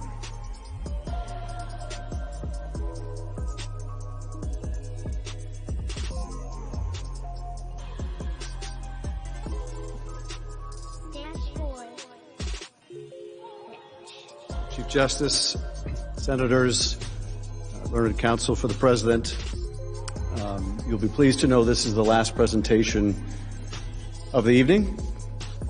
And as I started last night, I made reference to some good advice I got from an encouraging voice that said, keep it up but not too long. Tonight I got some equally good advice. To be immortal, you don't need to be eternal. And I will do my best not to be eternal. First point I'd like to make is I'm tired. I don't know about you, but I'm exhausted. And I can only imagine how you feel. But I'm also very deeply grateful for just how you have attended to these presentations and discussions over the last few days. Deeply grateful. I can tell how much consideration you've given to our point of view and the President's point of view, and that's all we can ask. At the end of the day, all we can ask is that you hear us out and make the best judgment that you can, consistent with your conscience and our Constitution. Now, I wanted to start out tonight with where we began, when we first appeared before you about a week ago, and that is with the resolution itself, with what the President is charged with in the articles and how that holds up now that you have heard the evidence from the House. Donald Trump was impeached in Article 1 for abuse of power. And that article provides that in his conduct of the office of President of the United States and in violation of his constitutional oath faithfully to execute the office of President of the United States and to the best of his ability preserve, protect, and defend the Constitution of the United States and is in violation of his constitutional duty to take care that the laws be faithfully executed, Donald J. Trump has abused the powers of his presidency in that, using the powers of his high office, President Trump solicited the interference of a foreign government, Ukraine, in the 2020 United States presidential election. President Trump solicited the interference of a foreign government, Ukraine, in the 2020 election. That has been proved. He did so through a scheme or course of conduct that included soliciting the government of Ukraine to publicly announce investigations that would benefit his reelection, harm the election prospects of a political opponent, and influence the 2020 U.S. presidential election to his advantage. That has been proved. President Trump also sought to pressure the government of Ukraine to take these steps by conditioning official U.S. government acts of significant value to Ukraine on its public announcement of the investigations. That has been proved. President Trump engaged in a scheme or course of conduct for corrupt purposes in pursuit of personal political benefit. That has been proved. In doing so, President Trump used the power of the presidency in a manner that compromised the national security of the United States and undermined the integrity of the United States democratic process. That has been proved. He thus ignored and injured the interests of the nation. That has been proved. President Trump engaged in this scheme or course of conduct through the following means. President Trump, acting both directly and through his agents within and outside the United States government, corruptly solicited the government of Ukraine to publicly announce investigations into a political opponent, former Vice President Joseph R. Biden Jr. That has been proved. A discredited theory promoted by Russia alleging that Ukraine, rather than Russia, interfered in the 2016 United States presidential election. That has been proved. With the same corrupt motives, President Trump, acting both directly and through his agents within and outside the U.S. government, conditioned two official acts on the public announcements that he had requested: the release of $391 million of U.S. taxpayer funds that Congress had appropriated on a bipartisan basis for the purpose of providing vital military and security assistance to Ukraine to oppose Russian aggression, and which President Trump had ordered suspended. That has been proved. And B, a head of state meeting at the White House, which the President of Ukraine sought to demonstrate continued United States support for the government of Ukraine in the face of Russian aggression. That has been proved.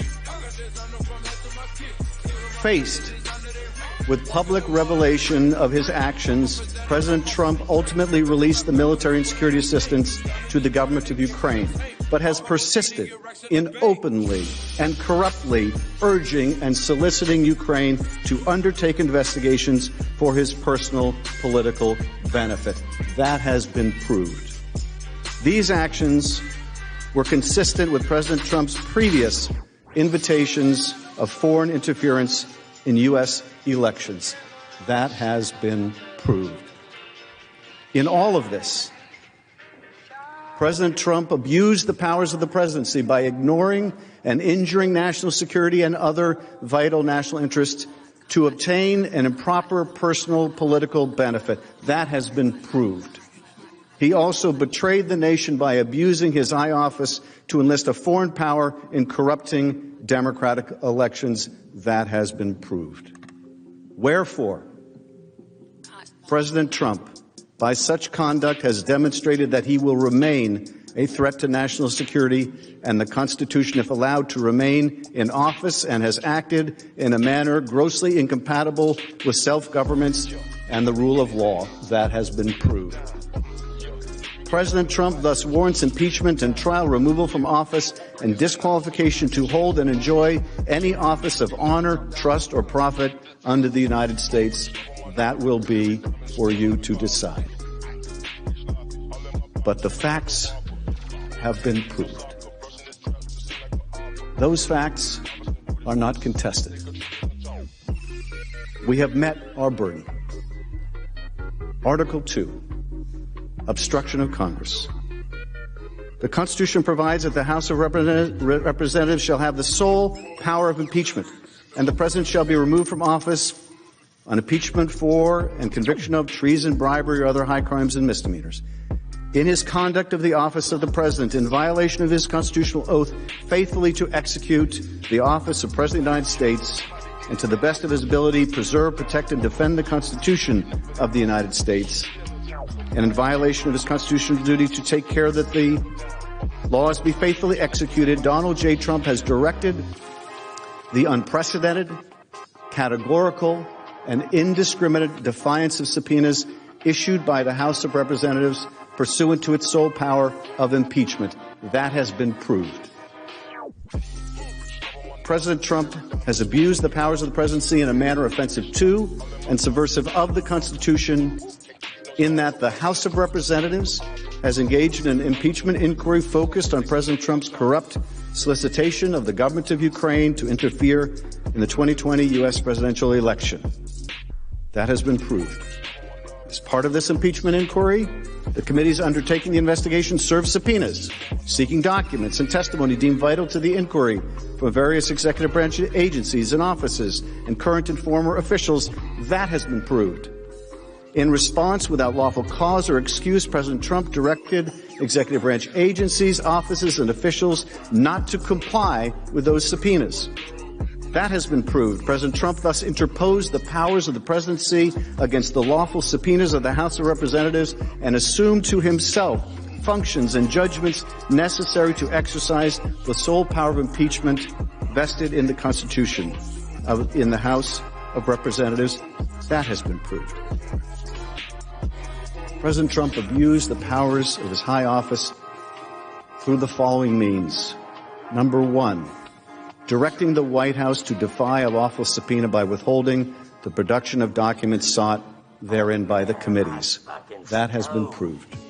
Directing other executive branch agencies and offices to defy lawful subpoenas and withhold the production of documents and records from the committees, in response to which the Department of State, the Office of Management and Budget, Department of Energy, and Department of Defense refused to produce a single record or document. That has been proved.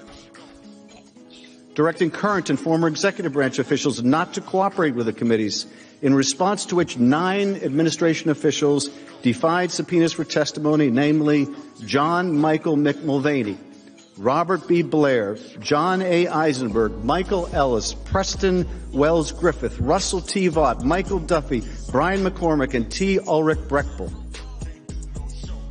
That has been proved. These actions were consistent with President Trump's previous efforts to undermine United States government investigations into foreign interference in U.S. elections. That has been proved. Through these actions, President Trump sought to arrogate to himself the right to determine the propriety, scope, and nature of an impeachment inquiry into his own conduct, as well as the unilateral prerogative to deny any and all information to the House of Representatives in the exercise of its sole power of impeachment. That has been proved. In the history of the Republic, no president has ever ordered the complete defiance of an impeachment inquiry or sought to obstruct and impede so comprehensively the ability of the House of Representatives to investigate high crimes and misdemeanors.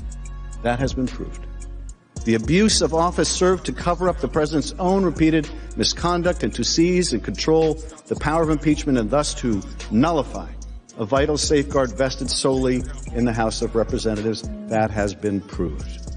In all of this, President Trump has acted in a manner contrary to his trust as president and subversive of constitutional government, to the great prejudice of the cause of law and justice, and to the manifest injury of the people of the United States. That has been proved.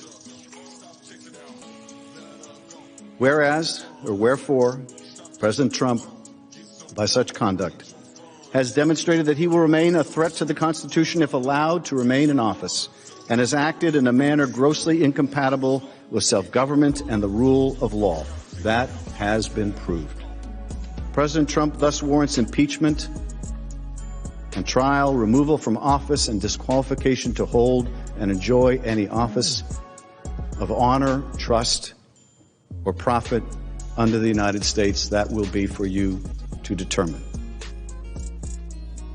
Let me say something about this second article. The facts of the president's defiance of Congress are very simple, because they were so uniform, because they were so categorical, because they are so uncontested. But do not mistake for a moment. This program was made possible by the Corporation for Public Broadcasting and by contributions to your PBS station from viewers like you. Thank you.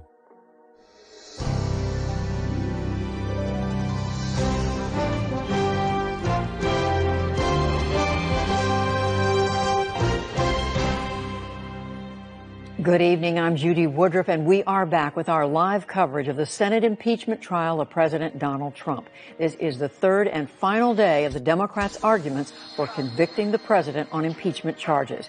Watching it all, I'm joined by our Lisa Desjardins on Capitol Hill and by White House correspondent Yamiche Alcindor. She's also at the Capitol this evening. But for now, let's return to the hearing, to the trial, and to Congressman Adam Schiff of California, the lead House manager, Article 1 making is the Democrats' power, case. or that Article 1 is treason, or that Article 1 is bribery. There will never be an Article 1 if the Congress can't investigate an impeachable offense. If the Congress cannot, because the president prevents it, investigate the president's own wrongdoing, there will never be an Article 1. Because there will be no more impeachment power. It will be gone. It will be gone. As I said before, our relationship with Ukraine will survive. God willing, our relationship with Ukraine will survive, and Ukraine will prosper, and we will get beyond this ugly chapter of our history.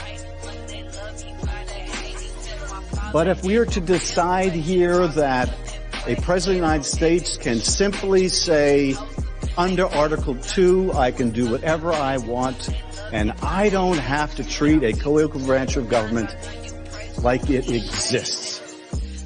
I don't have to give it any more than the back of my hand. That will be an unending injury to this country. Ukraine will survive, and so will we, but that will be an unending injury to this country, because the balance of power that our founders set out will never be the same. Will never be the same.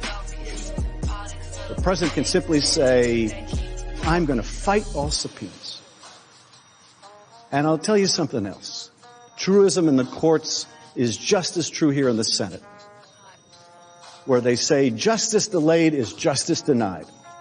You give this president or any other the unilateral power to delay as long as he or she likes, to litigate matters for years and years in the courts, and do not fool yourself into thinking it is anything less. In April, it'll be a year since we subpoenaed Don McGahn, and there is no sign of an end to that case. And I'll tell you, when it gets to the Supreme Court, you might think that's the end, and that's just the end of the first chapter. Because Don McGahn is in court saying, I'm absolutely immune from testimony. Now, that's been rejected by every court that's looked at it. But we'll see what the Court of Appeals says, and then we'll see if it goes to an en banc Court of Appeals, and then we'll see what the Supreme Court says. And when we prevail in the Supreme Court, you know what happens? That's not the end of the matter. It comes back to the trial court, and then, well, they can't claim absolute immunity anymore. They can't claim that we don't even have to bother showing up. So now we're going to turn to Plan B, executive privilege. We're going to say we can't and won't answer any of the questions that are really pertinent to your impeachment inquiry. And let's start out in district court, and then go to the Court of Appeals, and then go en banc, and then go to the Supreme Court. You can game the system for years. Justice delayed is justice denied, and so is true about presidential accountability. So, when you suggest, or I suggest, or anyone suggests, or the White House suggests, why doesn't the Congress, why didn't the House just exhaust their remedies? As if in the Constitution where it says the House shall have the sole power of impeachment, there's an asterisk that says, after exhausting all court remedies, and first seeking court in the district court, and then seeking relief in the Court of Appeals, and after that going to the Supreme Court. Let's not kid ourselves about what that really means. What that really means is you allow the president to control the timing of his own impeachment, or if it will ever be permitted to come before this body. That is not an impeachment power. That is the absence of an impeachment power. Article 2 is every bit as important as Article 1. Without Article 2, there is no Article 1 ever again, no matter how egregious this president's conduct or any other. It is fundamental to the separation of powers. If you can't have the ability to enforce an impeachment power, you might as well not put it in the Constitution. Now, shortly, the president's lawyers will have a chance to make their presentation. And as we will not have the ability to respond to what they say, I want to give you a little preview of what I think they're going to have in store for you, so that when you do hear it, you can put it into some perspective. I expect that they will attack the process. I don't think that's any mystery. But I want to tell you both what I expect they will share with you and what it really means. When you cut through all the chaff, what does it really mean that they're saying? So here's what I expect that they will tell you. The process was so unfair. It was the most unfair in the history of the world. Because in the House, they took depositions. How dare they take depositions? How dare they listen to Trey Gowdy? How dare they follow the Republican procedures that preceded their investigation? How dare they? And they were so secret in the bunker in the basement, as if whether it's on the ground floor or the basement or the first floor makes any difference. Those super secret depositions in which only 100 members of Congress, equivalent to the entire Senate, could participate. That's how secret they were. That's how exclusive they were. Every Democrat, every Republican on 3 committees could participate. Of course, that wasn't enough, so you had even more storm the SCHIFT, right? So you have 100 people can participate, but you heard earlier, but the Republicans weren't allowed to participate. Okay, that's just false. You know how we did it in those super secret depositions? And you can look this up yourself because we released the transcripts. We got an hour, they got an hour. We got 45 minutes, they got 45 minutes. And we did that back and forth until everyone was done asking their questions. Now you'll hear, oh, Chairman Schiff was so unfair, he wouldn't allow us to ask our questions. Well, there were certain questions I didn't allow. Questions like, who's the whistleblower? Because we want to punish that whistleblower. Because yes, some of us in this House and in this House believe we ought to protect whistleblowers. So yes, I did not allow the outing of the whistleblower. So when they say the chairman wouldn't allow certain questions, that's what they mean. It means that we protect people who have the courage to come forward and blow the whistle. Now, we don't think, though the president might, that they're traitors and spies. To believe that someone who blows the whistle on misconduct of the serious nature that you now know took place is a traitor or spy, there is only one way you can come to that conclusion. And that is if you believe you are the state. And that anything that contradicts you is treason. That is the only way that you can conceive of someone who exposes wrongdoing is a traitor or a spy. But that is exactly how this president views those who expose his wrongdoing, because he is the state. Like any good monarch, he is the state.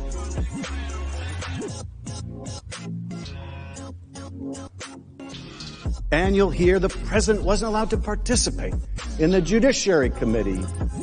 Well, that's false too, as you've heard. The president had the same rights in our proceedings as President Nixon and President Clinton. But nonetheless, you'll hear it was so unfair. And one other thing that was really unfair is all the subpoenas were invalid because the House didn't pass a resolution announcing its impeachment inquiry.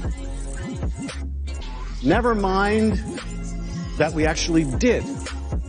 The problem was they said, well, we hadn't, and then we did, and then the problem was, well, you did.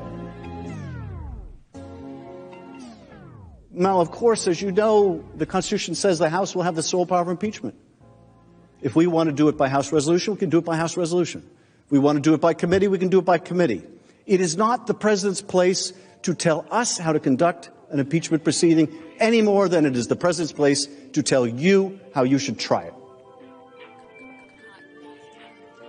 So when you see that 8-page diatribe from the White House counsel saying, we should have been able to have a resolution in the House, or we should have been able to have this, what you should hear, what they really mean is Donald Trump had the right to control his own impeachment proceeding. And it's an outrage that Donald Trump didn't get to write the rules of his own impeachment proceeding in the House. You give a president that right, there is no impeachment power. But when you hear them say that, when you hear them complain about depositions that were the same as the Republicans, or the right to participate that was the same in Clinton and Nixon, and by the way, they weren't allowed to call witnesses, they said. Well, 3 of the 12 witnesses that we heard in our open hearings were the minority witness request. So you'll hear those arguments, the most unfair in history. The fact is we had the same process. In those other impeachments, the majority did not surrender its subpoena power to the minority. You know what it did? It said, you can subpoena witnesses, and if the majority doesn't agree, you can force a vote. That is the same process we have here. The majority does not surrender its subpoena power. Didn't in the prior impeachments, didn't in this one. When they say the process was unfair, what they really mean is, don't look at what the president did. For God's sake, don't look at what the president did. Now, you'll also hear, I think the second thing you'll hear from the president's team is attack the managers. Those managers are just awful. They're terrible people, especially that Schiff guy. He's the worst. He's the worst. And Exhibit A, he mocked the president. He mocked the president. He mocked the president as if he was shaking down the leader of another country, like he was an organized crime figure. He mocked the president. He said, it was like the president said, listen, Zelensky, because I'm only going to say this 7 times. Well, I discovered something very significant by mocking the president. And that is, for a man who loves to mock others, he does not like to be mocked. It turns out he's got a pretty thin skin. Who would have thought? Never mind that I said I wasn't using his words before I said it, and I wasn't using his words after I said it, and I said I was making a parody of his words. It's an outrage. He mocked the president. That SCHIFT. Terrible. Now, they will attack my other colleagues too for things said in the heat of debate here on the floor. So we're reaching the wee hours of the morning. And they'll attack some of my colleagues who aren't even in this chamber. Maybe they'll attack the squad. That's a perennial favorite with the president. They attack the squad. You should ask, what does that have to do with the price of beans? But you can expect attacks on all kinds of members of the House that have nothing to do with the issues before you. And when you hear those attacks, you should ask yourself, away from what do they want to distract my attention? Because 9 times out of 10, it will be the president's misconduct. But look for it. Attacks on the managers, attacks on other House members, attacks on the Speaker, attacks on who knows what. It's all of the same ilk. Whatever you do, just don't consider the president's misconduct. You'll also hear attacks on the Constitution. Of course, it won't be framed as an attack on the Constitution, but that's really what it represents. And that is, abuse of power doesn't violate the Constitution. Presidents of the United States have every right to abuse their power. That's the argument. Okay, I know it's a hard argument to make, right? Presidents have a constitutional right to abuse their power. And how dare the House of Representatives charge a president with abusing his power? Now, I'm looking forward to that constitutional argument by Alan Dershowitz. And you expect me to because I want to know why abusing power and trust is not impeachable now, but it was a few years ago. Because the last time I checked, I don't think there was a significant change to the Constitution between the time he said it was impeachable and the time he's saying now that apparently it is not impeachable. So I'm looking forward to that argument. But I'm also looking forward to Ken Starr's presentation. Because during the Clinton impeachment, he maintained that a president not only could but must be impeached for obstructing justice. That Bill Clinton needed to be impeached because he lied under oath about sex. And to do so obstructed justice. You can be impeached for obstructing justice, but you cannot be impeached for obstructing Congress. Now, I have to confess, I don't know exactly how that's supposed to work. Because the logical conclusion from that is Ken Starr saying that Bill Clinton's mistake was in showing up under subpoena. That Bill Clinton's mistake was in not saying, I'm going to fight all subpoenas. That Bill Clinton's mistake was in not taking the position that under Article 2 he could do whatever he wanted. Does that really make any sense? You can be impeached for obstructing your own branch of government, but you cannot be impeached for obstructing a co-equal branch of government. That would make no sense to the framers. I have to think over the centuries as they've watched us, they would be astonished that anyone would take that argument seriously or could so misapprehend how this balance of power is supposed to work. So I look forward to that argument. And maybe when they make that argument, they can explain to us why their position on abuse of power isn't even supported by their own Attorney General. So I hope they will answer why even their own Attorney General doesn't agree with them. Not to mention, by the way, the constitutional law expert called by the Republicans in the House, who also testified as to abuse of power that it is impeachable. That you don't need a crime that's impeachable. Now, when you hear them make these arguments, cannot be impeached for abusing your power, this is what it really means. You cannot defend his conduct. And so, we want to make it go all the way without even having to think about that.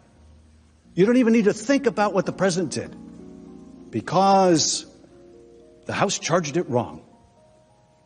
And so, don't even consider what the president did. That's what that argument means. We can't defend the indefensible, so we have to fall back on, even if he abused his office, even if he did all the things he's accused of, that's perfectly fine. There's nothing that can be done about it. Now, you'll also hear, as part of the defense, and you heard this from Jay Sekulow, it was I think the last thing he said, the whistleblower.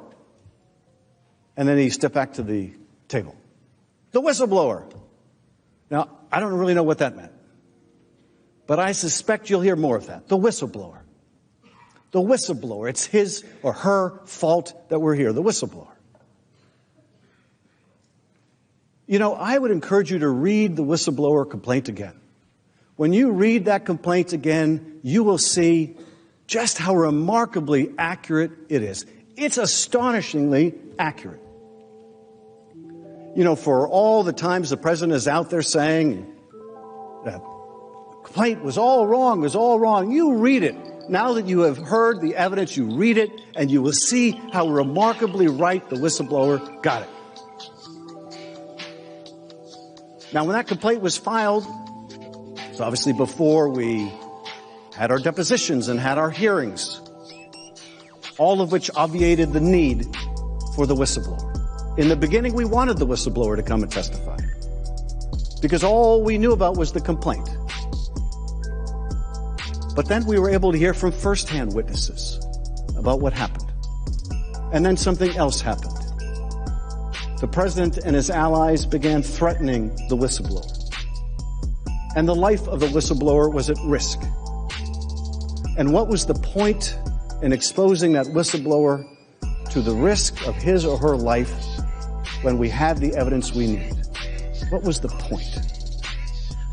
Except retribution. Retribution, and the president wants it still. You know why the president is mad at the whistleblower? Because but for the whistleblower, he wouldn't have been caught. And that is an unforgivable sin. He is the state. And but for the whistleblower, the president wouldn't have been caught. For that, he's a spy and he's guilty of treason. Now, what does he add to this? Nothing but retribution. A pound of flesh. You'll also hear the president's defense. They hate the president. They hate the president. You should not consider the president's misconduct because they hate the president. Now, what I've said, I leave you to your own judgments about the president. I only hate what he's done to this country. I grieve for what he's done to this country. But when they make the argument to you that this is only happening because they hate the president, it is just another of the myriad forms of please do not consider what the president did. Whether you like the president or you dislike the president is immaterial. It's all about the Constitution and his misconduct. If it meets the standard of impeachable conduct as we have proved, it doesn't matter whether you like him. It doesn't matter whether you dislike him. What matters is whether he is a danger to the country because he will do it again. And none of us can have confidence based on his record that he will not do it again because he is telling us every day that he will. Now you'll hear the further defense that Biden is corrupt, that Joe Biden is corrupt, that Hunter Biden is corrupt. This is their defense. This will be another defense. Because what they hope to achieve in the Senate trial is what they couldn't achieve through their scheme. If they couldn't get Ukraine to smear the Bidens, they want to use this trial to do it instead. So let's call Hunter Biden. Let's smear the Bidens. Let's succeed in the trial with what we couldn't do with this scheme.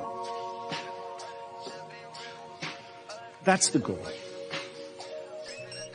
Now, I don't know whether Rudy Giuliani, who said he was going to present his report to some of the senators, has presented his report. Maybe he has. Maybe you'll get to see what's in Rudy Giuliani's report. Maybe you'll get to see some documents smearing the Bidens produced by who knows. Maybe the same Russian corrupt former prosecutors. But make no mistake about what that's about. It's about completing the object of the scheme through other means, through the means of this trial. You may hear the argument that what the president is doing when he is obstructing Congress is protecting the office for future presidents. Because there is nothing more important to Donald Trump than protecting the office of the presidency for future presidents. And I suppose when he withheld military aid from Ukraine, he was trying to protect future presidents. And when he sought to coerce a foreign power to intervene in our election, he was doing it on behalf of future presidents. Because future presidents might likewise wish to cheat in a further election. I don't think that argument goes very far. But I expect you'll hear it. I expect you'll hear it. You may hear an argument that the president was really concerned about corruption. And he was concerned about burden sharing. I won't spend much time on that because you've heard the evidence on that. There is no indication that this had anything to do with corruption, and every bit of evidence that it had nothing to do with fighting corruption or burden sharing. Indeed, nothing about the burden changed between the time he froze the aid and the time he released the aid. There was no new effort to get others to contribute more, and Europe contributes a great deal as it is. This is an after-the-fact rationalization. You probably saw the public reporting that there was an exhaustive effort after the fact to come up with a post hoc rationalization for this scheme. I would like to show you the product of that investigation. But I'll need your help, because it is among the documents they refuse to turn over. They will show you just what an after-the-fact invention this argument is. Now, I expect you'll hear the argument, Obama did it. Obama did it. Now, that may take several different forms, but the form of Obama did it that I'm referring to is Obama also withheld aid. Honestly, I think that argument is an insult to our intelligence. Because the argument is Obama withheld aid from Egypt, and he made a condition with it. Obama withheld aid from Egypt after they had a revolution. And circumstances changed, and you know something? He didn't hide it from Congress. In fact, Congress supported it. And yes, there are times when we withhold aid for a good policy reason, not a corrupt effort to get help in your election. The American people know the difference between right and wrong. They can recognize the difference between aid that is withheld for a malicious purpose and aid that is held in the best interest of our national security. But you'll hear the Obama did it argument. You will hear the call was perfect. You'll hear the call was perfect. Now, I suspect the reason they will make the argument the call was perfect is because the president insists that they do. I don't think they really want to have to make that argument. You wouldn't either. But they have a client to represent, and so they will make the argument the call was perfect.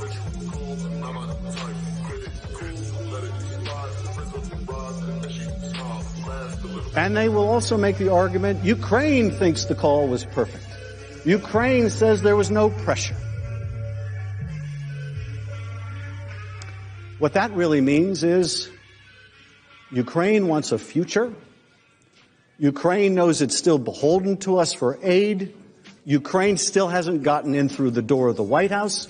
Ukraine knows that if they acknowledge that they were shaken down by the President of the United States, the President of the United States will make them pay. So when you hear them say Ukraine felt no pressure, and their proof is because the Ukraine president doesn't want to call the President of the United States a bad name, you'll know why. Because they need America. They need America. The framers did not expect you to leave your common sense at the door. Now, you'll also hear the defense. The president said there was no quid pro quo. The president said there was no quid pro quo. I guess that's the end of the story. This is a well-known principle of criminal law that if the defendant says he didn't do it, he couldn't have done it. If the defendant learns that he's been caught and he says he didn't do it, he couldn't have done it. That doesn't hold up in any court in the land. It shouldn't hold up here. You also hear a variation of the argument, no harm, no foul. They got the money. They got the money. And they got the meeting even though they didn't. They got the meeting on the sideline of the UN. It's kind of a drive-by, but they got a meeting. No harm, no foul, right? A meeting on the sidelines is pretty much the same thing, right, as a head of state meeting in the Oval Office? Of course it's not. Why do you think at that meeting at the United Nations, the president of Ukraine was still saying, hey, when am I going to get to come to town? He certainly recognizes the difference, and we should too. What's more, there's every bit of harm and every bit of foul in withholding aid from an ally at war and releasing it only when you're caught. Russia knows now about the wedge in our relations with Ukraine. The moment Russia found out about this, and I have to imagine, given how good their intel services are, they did not have to wait for Politico to break the story any more than Ukraine did. In fact, there's so deep a penetration of Ukraine, I would have to expect the Russians would have found out at least as early as the Ukrainians did, if not earlier. The moment Ukraine learned and Russia learned, there was harm. Because Ukraine knew they couldn't trust us. Russia knew they could take advantage of us. There was immediate harm. And because someone is caught, because a scheme is thwarted, doesn't make that scheme any less criminal and corrupt. You get no pass when you get caught. Now, I expect one of the defenses you'll see is they will play you certain testimony from the House, where my colleagues on the other side of the aisle ask questions like, did the president ever say he was bribing Ukraine? Did you ever see him actually bribe Ukraine? Did you hear him say that he was going to bribe Ukraine? Did you personally see this yourself? And if you didn't see it, if he didn't lay it out for you, then it couldn't have happened. 2 plus 2 does not equal 4. You are not allowed to consider anything except for a televised confession by the president. And even then, don't consider it. So I imagine you'll hear some of that testimony where witnesses are asked, they work for the Defense Department.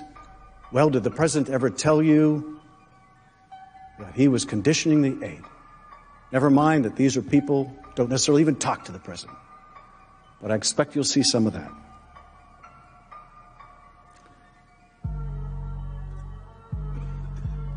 As I mentioned before, you'll hear the defense. We claim privilege. You can't impeach the president over the exercise of privilege. Never mind the fact that they never claimed privilege. They never asserted privilege. And you know why? You know why they never actually invoked privilege in the House? It's because they know that if they did, they'd have to produce the documents and they'd have to show what they were redacting, and they didn't want to do even that. They knew the overwhelming majority of the documents and witness testimony, there was no even colorable claim of privilege. So they didn't want to even invoke it.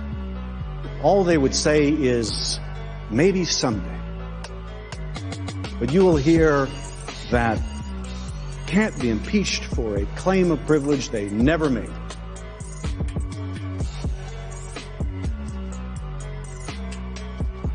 So what do all these defenses mean? What do they mean? What do they mean collectively when you add them all up? What they mean is, under Article 2, the president can do whatever he wants. That's really it. You know, that's really it, stripped of all the detail and all the histrionics. What they want us to believe is the president can do whatever he wants under Article 2, and there is nothing that you or the House can do about it. Robert Kennedy once said, "Moral courage is a rarer commodity than bravery in battle or great intelligence. Yet it is the one essential, vital quality for those who seek to change the world which yields most painfully to change." Moral courage is a rarer commodity than bravery in battle. I have to say, when I first read that, I wasn't sure I agreed. Moral courage is a rarer quality than courage in battle? It just doesn't seem right. I wasn't sure I really agreed, and for a Democrat not to agree with a Kennedy is kind of a heresy. I'm sure some of my GOP colleagues feel the same way about the Kennedys from Louisiana. After all, what could be more brave than courage in battle? What could be more rare than courage in battle? But then I got to visit, as I know all of you have, our service members around the world, and see just how blessed we are with an abundance of heroes by the millions who have joined the service of this country. Service members who every day demonstrate the most incredible bravery. I just have the greatest respect for them. For people like Jason Crow, John McCain, and Daniel Inouye, and so many others who've served in this body and the other, or who've never served in office, by the millions all around the country and all around the world. Most incredible respect. It's an amazing thing how common is their uncommon bravery. My father's 92, he's probably watching, part of the greatest generation. Left high school early to join the service. He tried to enlist in the Marine Corps. He failed the physical. At the end of World War II, failed the physical. Bad eyesight and flat feet, which was apparently enough to fail the physical. So 2 weeks later, he went to try to enlist in the Army, thinking that maybe it's a different physical standard, and even if it isn't, maybe I'll get a different examining physician. Turns out, same standard, same position. And he recognized my father. And he said, weren't you here 2 weeks ago? And my father said, yeah. And he said, you really want to get in that bad? My father said, yeah. And he was in the army. Now, the war was over, and so he never left the United States. And when he left the service, he went to the University of Alabama. And about midway through, he wanted to get on with his life, and he left college and went out into the business world. Something he always regretted, leaving college early. But I think in many ways, he got a better education than I did.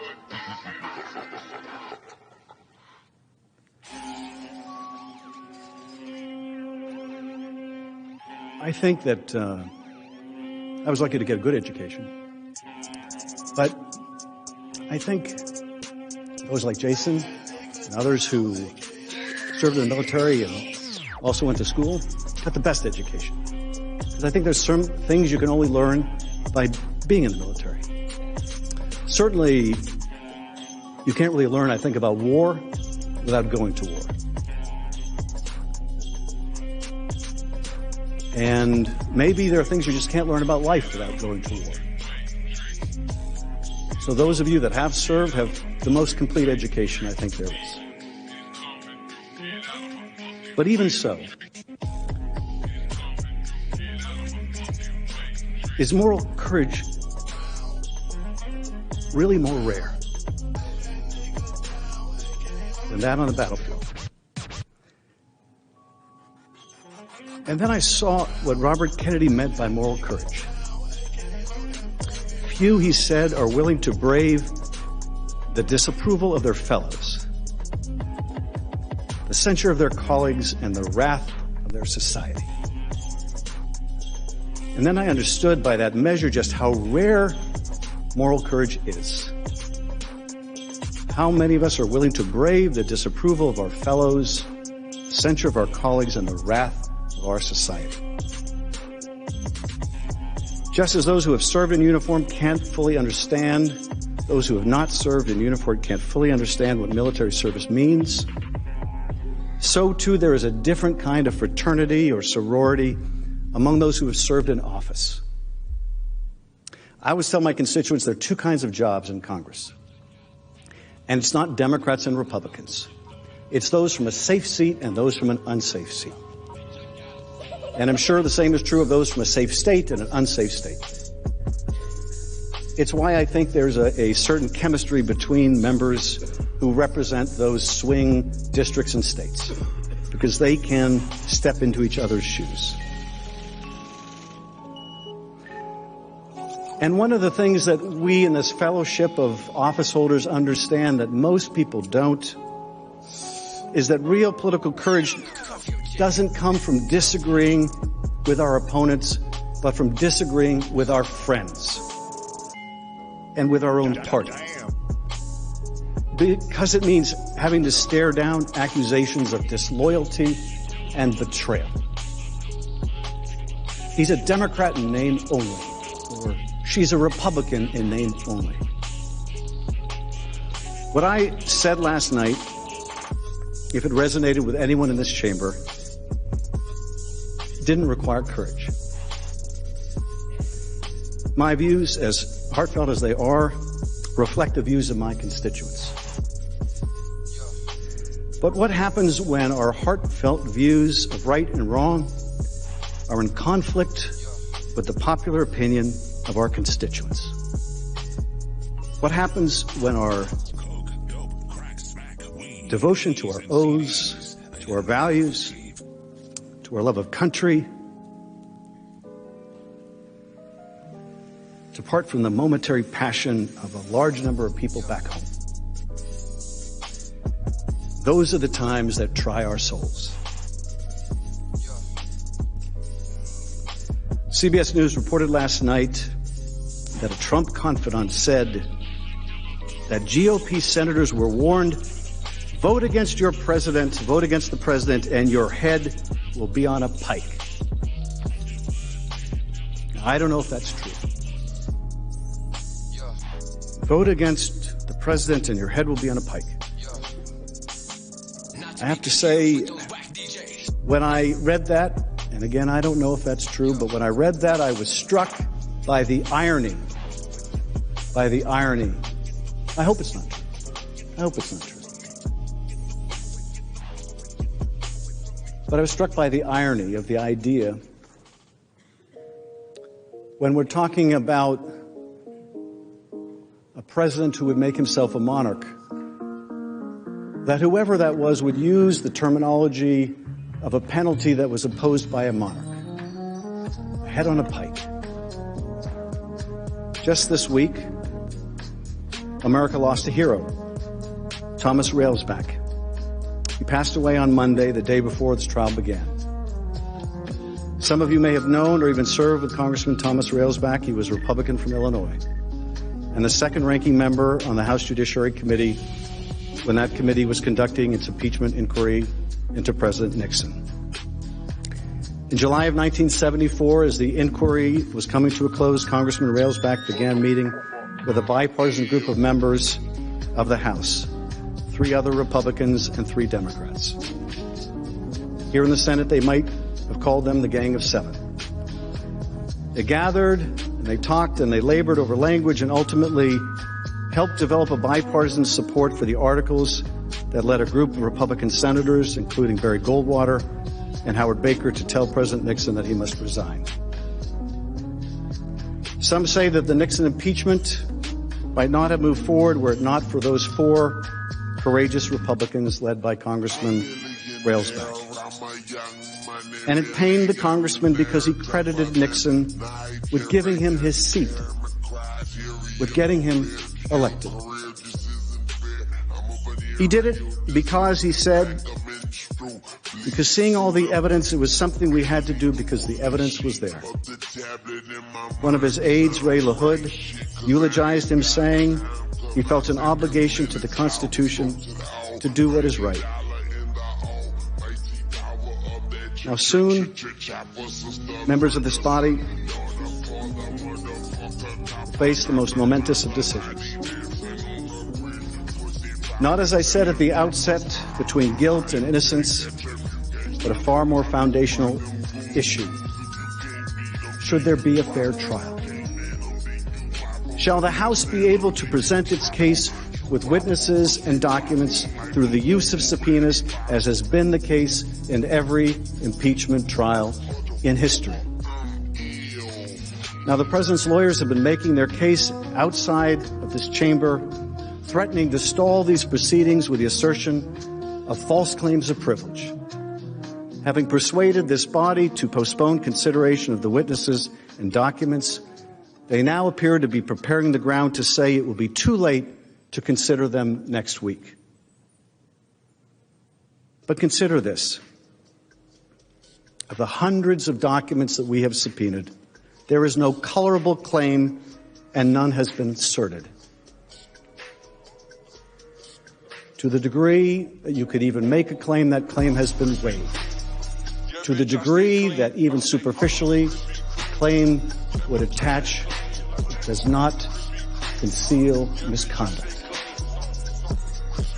And what's more, to the degree that there were a dispute over whether a privilege applied, we have a perfectly good judge sitting behind me, empowered by the rules of this body to resolve those disputes. And when the Chief Justice decides where a narrow application of privilege ought to apply, you will still have the power to overrule him. How often do you get the chance to overrule a Chief Justice of the Supreme Court? You have to admit it's every legislator's dream. So let us not be fooled by the argument that it will take too long, or persuaded that the trial must be over before the State of the Union. This is no parking ticket we are contesting, no shoplifting case we are prosecuting. It is a matter of high crimes and misdemeanors. How long is too long to have a fair trial fair to the president, and fair to the American people. The American people do not agree on much, but they will not forgive being deprived of the truth, and certainly not because it took a backseat to expediency. In his pamphlet of 1777, The American Crisis, Thomas Paine wrote, "Those who expect to reap the blessings of freedom must undergo the fatigue of supporting it." Is it too much fatigue to call witnesses and have a fair trial? Are the blessings of freedom so meager that we will not endure the fatigue of a real trial with witnesses and documents? President Lincoln, in his closing message to Congress in December 1862, said this: "Fellow citizens, we cannot escape history. We of this Congress and this administration will be remembered in spite of ourselves. No personal significance or insignificance can spare one or another of us. The fiery trial through which we pass will light us down in honor or dishonor to the latest generation." I think he was the most interesting president in history. He may be the most interesting person in our history. This man who started out dirt poor, like hundreds of thousands of other people at the time. He had nothing. No money, no education. He educated himself. But he had a brain in that head, a brilliance in that mind, that made him one of the most incredible, not just presidents, but people in history. I think he's the most interesting character in our history. Out of the hundreds and hundreds of thousands of other Americans at the time, why him? Why him? I think a lot about history, as I know you do. Sometimes I think about how unforgiving history can be of our conduct. We can do a lifetime's work, draft the most wonderful legislation, help our constituents, and yet we may be remembered for none of that. But for a single decision, we may be remembered, affecting the course of our country. I believe this may be one of those moments, a moment we never thought we would see, a moment when our democracy was gravely threatened, and not from without, but from within. Russia, too, has a constitution. It's not a bad constitution. It's just a meaningless one. In Russia, they have trial by telephone. They have the same ostensible rights we do to a trial. They hear evidence and witnesses, but before the verdict is rendered, the judge picks up the telephone and calls the right person to find out how it's supposed to turn out. Trial by telephone. Is that what we have here? A trial by telephone? Someone on the other end of the phone dictating what this trial should look like? The founders gave us more than words. They gave us inspiration. They may have receded into mythology, but they inspire us still. And more than us, they inspire the rest of the world. They inspire the rest of the world. From their prison cells in Turkey, journalists look to us. From their internment camps in China, they look to us. From their cells in Egypt, those who gathered in Tahrir Square for a better life look to us. From the Philippines, those that were the victims and their families of mass extrajudicial killing, they look to us. From Elgin Prison, they look to us. From all over the world, they look to us. And increasingly, they don't recognize what they see. It's a terrible tragedy for them. It is a worse tragedy for us, because there's nowhere else for them to turn. They're not going to turn to Russia. They're not going to turn to China.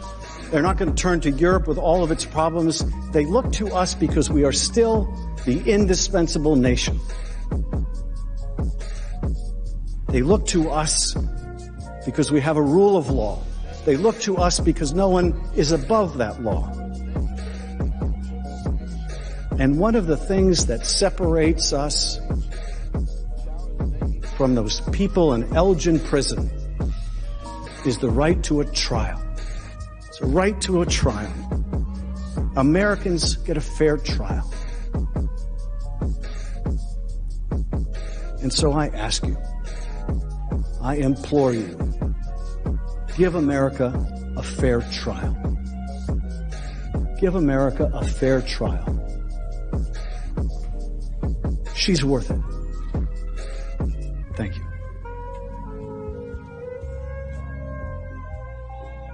The majority leader is recognized. Mr. Chief Justice, I ask unanimous consent the trial adjourn until 10 a.m. Saturday, January 25th, and this order also constitute the adjournment of the Senate. Without objection, so ordered. The Senate is adjourned.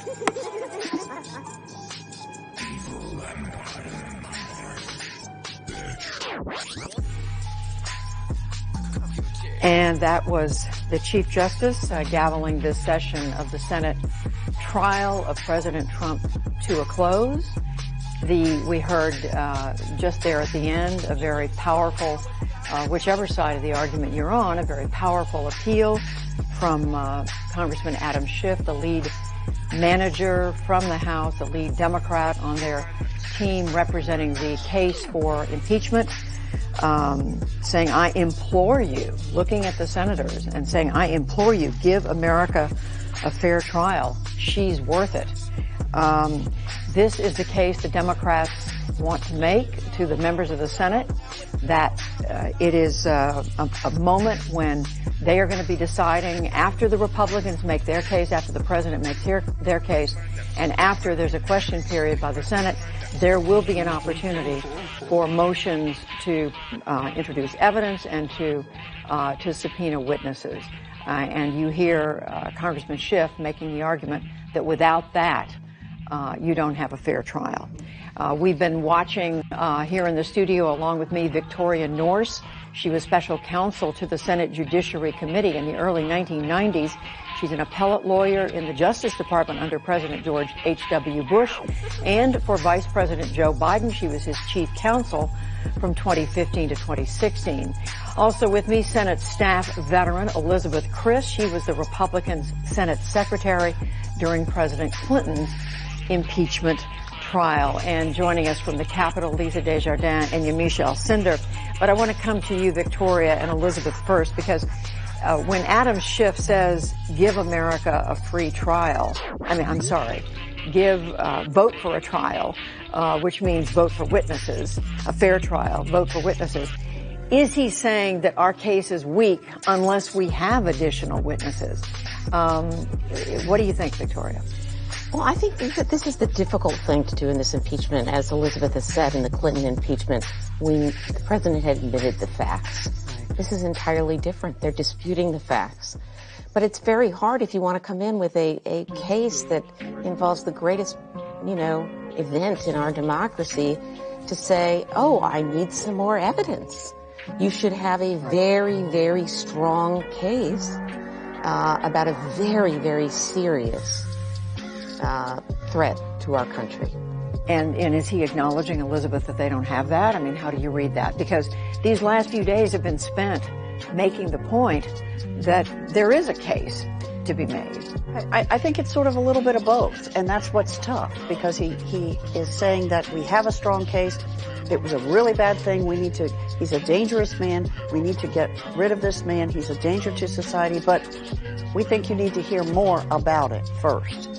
So it's a little bit of talking out of both sides of his mouth. And I think we've talked about it on the show, Judy, that they're appealing to, yes, the 100 senators sitting in the room, but they're also appealing to the electorate, those that are watching and popping in and out. So I think they have to sort of sprinkle in all of this frequently to try to make the point. But it's a bit of a mixed message. It really is. No question. And I mean, what we've heard over the last, I'd say 45 minutes or so from Adam, even longer from Adam Schiff, and I've taken some notes on it. He was essentially anticipating what the argument, the defense arguments are going to be. And he ticked them off one by one.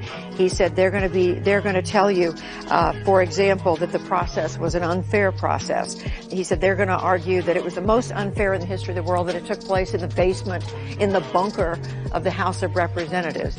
You know, as if to say, where were we going to hold a meeting? That's where the so-called the SCHIFT is. That's where the room is where this committee meets. Mm-hmm. So, I mean, is he onto something there, Victoria?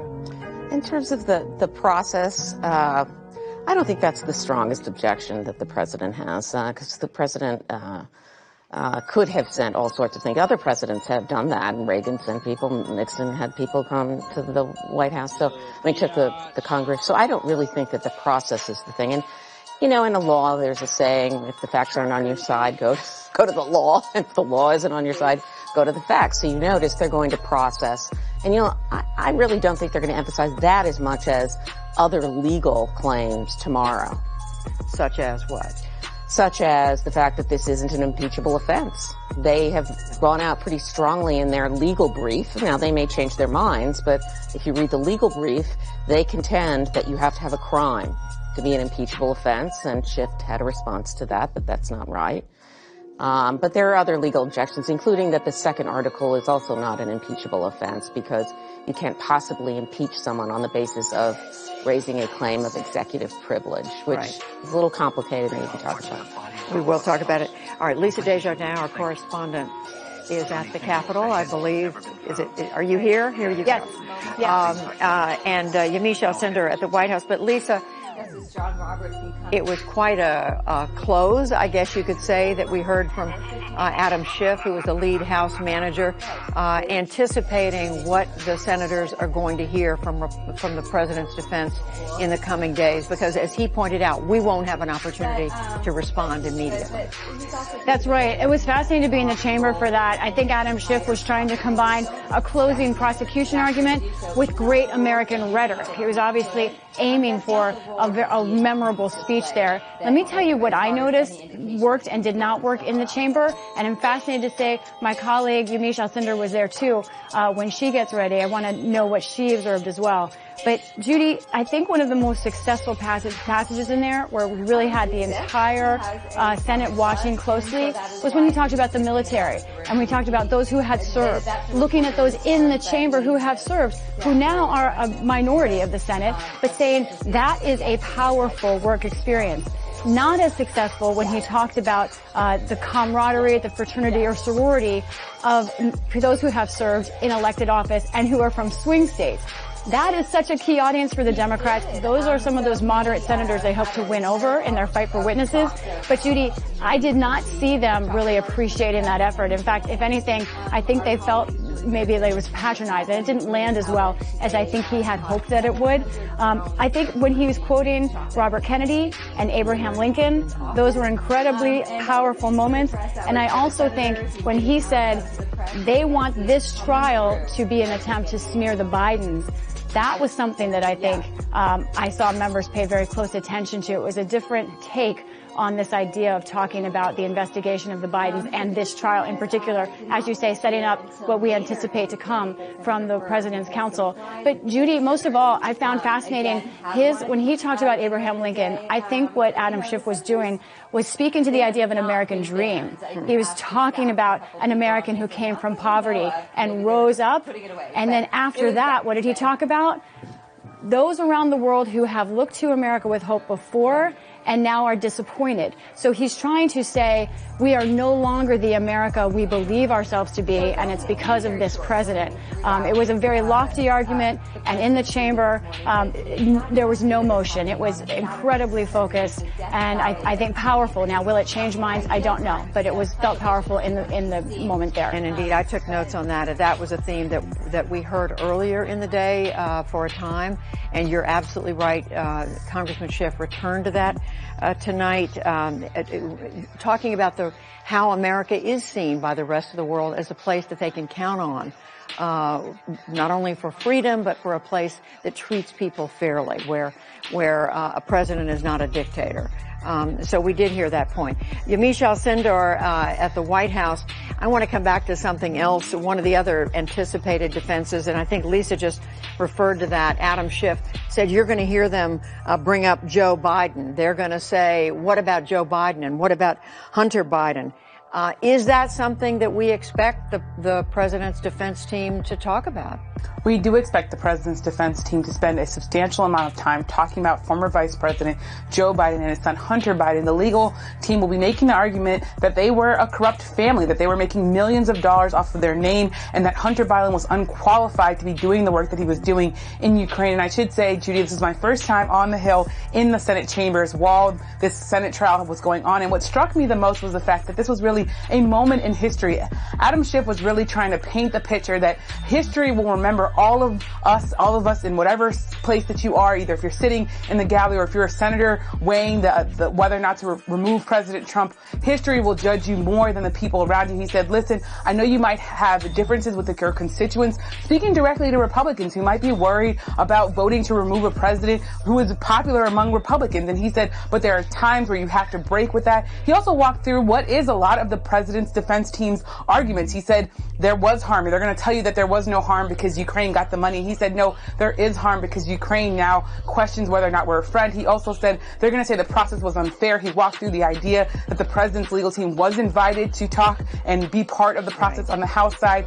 He also said that there is going to be arguments that the president said to Ambassador Sondland, the EU ambassador, that there was no quid pro quo. He said it doesn't make sense to say just because a defendant says that I'm not guilty, that means they're not guilty. And the other really important moment that kind of struck me, when Adam Schiff was talking about CBS News and he was saying, look, there are some reports that heads might roll on the GOP side if you vote to remove this president. And I saw Republican senators scoff at that and really in their seats settle around and start whispering to each other. That was a moment where Adam Schiff really lost the Republicans and really they looked angry at him for saying that. So I think it was really remarkable to see senators in this very, very quiet room start to whisper to each other when Adam Schiff started saying, are you doing this because you're worried that your head might roll, that you might be unpopular with President Trump if you vote to remove him? Very interesting. As he ticked off his list of arguments that he expects the president's team may make, I was really curious. I wish that I could have seen the reaction among the senators. There were moments when I heard senators laugh at some of his points. I assume those were mostly Democrats. It may have been more than that. But there were other moments when it seemed very, very quiet in the chamber. I believe we have joining us also at the Capitol now Senator Chris Van Hollen, Democrat of Maryland. Senator Van Hollen, are you there? I'm here. Good to be with you, Judy. Thank you, Senator, very much. What is your takeaway at this point? The managers from the House have now had their 24 hours or at least a good portion of it to make the case that this president should be removed both for abuse of power and for obstruction of Congress. Have they made that case? Oh, yes, they have. I think they presented a mountain of evidence on both charges, impeachment charges, the abuse of power charge and the obstruction of Congress charge. I thought Adam Schiff was very effective in actually reading through the articles of impeachment on both charges and saying prove, checking them off, because he has. But we also need to hear the president's side of the story. And the president has said all along he wants to have witnesses. He wants to have documents. In fact, back on December 3rd, he said he wanted Mick Mulvaney to testify. So I think it's important that Adam Schiff ended his comments by saying ultimately we need to have a fair trial. And a trial requires both sides to be able to call relevant material documents and witnesses. Earlier in this process, on the first night, I put forward an amendment saying the Chief Justice, who's the presiding officer, should, in the first instance, make those rulings, because that's the way it works in every court, in every courtroom in America. The judge gets to call the balls and strikes. Adam referenced the Chief Justice this evening as somebody who he would trust to make those decisions with respect to evidence. And the question is, will the Republicans trust the Chief Justice, someone who was nominated by a Republican president, or will they try and shut this down, refuse to call any witnesses, or refuse to get any documents, which would just reinforce the president's whole campaign of obstruction, because those are, of course, the very witnesses and documents that they didn't want Congress to see. But Senator, is there a contradiction, though, because in arguing that we need those witnesses and we need those documents, are they not acknowledging that they don't have a strong case without that? I don't think so, Judy, for this reason. I think they put on a mountain of evidence. I think they met their standard of proof. So the question is whether the president's lawyers are going to try to contest their facts, right? If it's really a perfect phone call, then they're either going to have to just say what the president said is okay, or they're going to have to try to contest the facts that the Democratic managers brought out. And if Republicans try to contest the facts, they're walking into a trap of their own, because that means in order to resolve differences on factual questions, you need witnesses and documents. Now, you're right. Look, if the president's lawyers are prepared to say, we agreed that they proved every element of their case, but they'll argue, if they want to argue just the Dershowitz argument, which is no matter how much the president abused power, unless he technically committed a crime, even though he broke a lot of laws on the way, but unless he broke a criminal statute, he can do anything in the world that's bad, but you still can't impeach him. If that's their argument, then of course Republicans would say they don't need to hear any more evidence. But it'll be very interesting to see if that's what the president's lawyers argue, because the president also wants to say not that he did something very wrong, but you can't get him thrown out, but that he didn't do anything wrong. And if they try and prove that, they'll also put into question the need for witnesses and documents. Senators, I'm sure you know, however, there are Republican senators out there who aren't convinced that the evidence shows that the president. Today, for example, I interviewed Senator Deb Fischer of Nebraska, Republican, who said she still is not convinced that the president said to the president of Ukraine, "I want you to investigate the Bidens," and that he used the withdrawal or withholding of aid, of military aid, for a period of time as a result of that, because he didn't get the investigation that he wanted. She said, I still don't know that that's true. I need to hear the other side. So if you still have Republicans who don't accept that basic thing happened, how do you get... Well, that would be astonishing after this trial, but it actually underscores the importance of witnesses. So, for example, I think that the House managers obviously put together a mountain of evidence, but just like when you go to a grand jury, it doesn't mean that when you go to trial you don't get to call more witnesses. So if Republican senators are actually going to say, well, we're not sure you actually made your full case, well, that's exactly what a trial is for, is to be able to call witnesses. And so if Republicans are going to take that position, that the House managers did not prove every fact of their case, then they shouldn't at the same time be saying, we're not going to allow you witnesses. That's just like saying we don't want to see the truth. I don't know what those witnesses are going to say, but for Republicans to say they don't want to see additional evidence, they don't want to see additional documents, is essentially saying, I don't want to see the truth. And we should want the whole truth to come out here. That's what a trial is for. Senator, two other quick things. What do you say? I mean, we know the Republicans at least are discussing whether they should ask for Joe Biden, Hunter Biden, as witnesses if the Democrats insist on having, whether it's John Bolton or someone else. What about that? Well, that is, of course, a total sideshow here, right? It has nothing to do with the president's misconduct itself, because the whole misconduct that the president exercised was using the power and prestige and office of the presidency to try to get a foreign leader to open a sham investigation. And so in doing that, they would just be furthering the whole fraud in terms of their efforts to get those issues before the election. But, Judy, that's exactly why I proposed the amendment I did on the first night. Let's let the Chief Justice of the United States decide requests for witnesses in the first instance. It still would allow a vote to override the Chief Justice, But let's do the Senate trial just like we do every trial in a courtroom in the country. Let the Chief Justice in the first instance rule. Is this witness relevant? Is this somebody who will add material evidence? That's the job for a judge. And so Republicans, I'm going to revisit that proposal if we go forward with witnesses, because I think it's pretty clear that the most impartial trial we could have is one where the Chief Justice gets to decide, just like judges decide those questions in every trial in America. Finally, Senator, how much do you think the American people are paying, how close do you think is the attention the American people are paying to this at this point? I mean, here we are pretty late on a Friday night. This has gone on for several days into the night. Is it helping the cause, the Democratic cause here? Well, in my view, it's not a question of whether it's helping the Democratic cause or the Republican cause. This is our constitutional obligation under the impeachment clause, which was the clause that the framers included, to try to protect the country against abuses of power that take place before elections. So the answer to your question is, I don't know. I do not know how much the country's paying attention. I do know that when asked, over 70% of the American public and majorities of Democrats and Republicans agree that a fair trial means that both sides get to call relevant witnesses and get relevant documents. I do know that that's overwhelmingly supported by the American people, and I hope our Republican colleagues will listen to that and act accordingly, because we shouldn't have a trial that's just designed by the president who's accused here. We should have a trial that's designed to get at the truth.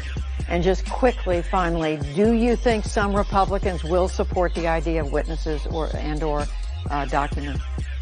Well, some of them have said they would along the way, and the question is whether they will when we get to that moment of truth. After the period for Senate questioning, there will be a debate, another little debate about whether or not to call witnesses and be able to obtain documents. And so I'm hopeful that Republican senators and Democratic senators alike understand that in order for this to be a legitimate trial, then you need to be able to get to the full truth. And I just want to underscore the fact that if you don't have a fair trial, well, there is no vindication in a fraudulent rigged trial. No one's going to be able to claim that they're exonerated if they rig the rules and don't allow a trial to take place in the Senate in much the same way it takes place in courtrooms throughout the country, where witnesses are called, documents are received, and people make up their mind on all the available evidence, not just what the president or the defendant wants them to see. Well, just to get back to the previous question, we are paying close attention here on PBS. We are following this very closely and will continue to do so as long as this trial lasts. Senator Chris Van Hollen of the state of Maryland, thank you very much. Good to be with you. Thank you, Judy. So, Elizabeth, Chris, Victoria Norse, you're hearing from a Democrat, but he's saying, Elizabeth, that Americans should want witnesses, should want evidence, and it doesn't mean that the case that's been presented isn't a full case and isn't a thorough case, but it just means this is what is needed to complete the case. I think they're almost taking it a little too far, and here's my thought process real quickly. If the president is acquitted, they can say, well, it was rigged because it wasn't a fair trial. If the president wins re-election, well, he was re-elected because it wasn't a fair trial. On the same breath, I think tomorrow, Monday, and maybe into Tuesday, when the White House lawyers get their chance to tell their story, they're going to say the trial has been rigged also. Right. So a casual onlooker, a casual viewer, or a casual listener of this is going to hear the same theme. Well, it must be rigged because the Republicans are saying it's rigged, the Democrats are saying it's rigged, they're both and sides. They might just completely discount it as something important. I think there's a little worry about that, and you have to remember also when the Speaker withheld sending the articles over to the House for 33 days. I'm not sure anybody really knows why she did that, but again, if you're not a real student of Congress, that sounded kind of rigged. It didn't make a lot of sense. So it's this theme that seems to be, maybe by the end of tomorrow or by Monday or Tuesday, it's going to be sort of everybody's theme. which means this could be not relevant to a lot of people. Victoria, what about that? The one thing that Senator Van Hollen was getting to was the difference between a preliminary charge or a grand jury indictment and a trial. So there is a legal analogy for this. If you analogize the House to a prosecutor, the prosecutor, when they get the indictment, doesn't have all of the evidence. They have enough, a reasonable basis to prove beyond a reasonable doubt, which is not necessarily the standard here, but enough so that they think they can win a jury, but they don't have everything. And they don't necessarily have everything to respond to defenses that they don't anticipate. Right, which means that, and they may not, and did anybody think that was going to be the case in this proceeding? I'm not sure about that. Lisa Desjardins, are you still there at the Capitol? There you are. Yes. Sum up tonight what you're hearing, if you're able to grab any of the senators on their way out of the Capitol. What are they saying this evening? Well, fortunately, we have sort of our ACE NewsHour team all around the Capitol, and Daniel Bush has been texting me. He ran into Susan Collins and did ask her for her reaction tonight. She did not react. She has not been saying much all week. Also, I think in general, it's safe to say most senators are not talking to reporters about this. But we do have the reaction of one very interesting senator, Lindsey Graham, probably the president's top ally in the Senate on this issue. He tweeted out, Judy, with a few exceptions, the House managers presented their case in a professional and articulate manner, respectful of the body. He said they were prepared and very, very thorough. Again, this is Lindsey Graham's tweet. He said the other side will be presented tomorrow, and then we decide. It's a fascinating tweet from him, not only giving credit to House managers for a professional case, but also there's no sense of that fiery Lindsey Graham emotion, the fire and smoke we've seen from him this past week. I think we will see that again for tonight. He's holding back, allowing the House managers to have their night and saying we will have our day tomorrow. So he's complimenting the presentation. That's right. I wrote down, he said they were prepared, they were thorough. Very thorough. But not commenting on the content of their argument. No, he's not. But I will say it's a common thing. There are sort of three levels, of course, of what senators will tell you. The public face senators have. Then there's sort of a background, honest sort of remark they might have to a reporter they know. Then for senators you really know, who feel like they can confide in you. I've had a few of those senators, including a couple of Republicans, tell me that they did think the House managers had an impressive case. They didn't say they were convinced by it, but they said that it was a stronger case than they expected. I heard that from two Republicans and also one Democrat who said this is more serious. Angus King of Maine said this was more serious than he thought. So I think that they obviously are probably going to be happy with how they ended tonight. Of course, the question is, what does the president's side do? That also could be powerful, and we'll see. And a note on that, Judy, this may have already come up, but our expectation is that they will only, as Impeach has been reporting as well, that the president's side will only speak for 2 or 3 hours tomorrow and then return Monday.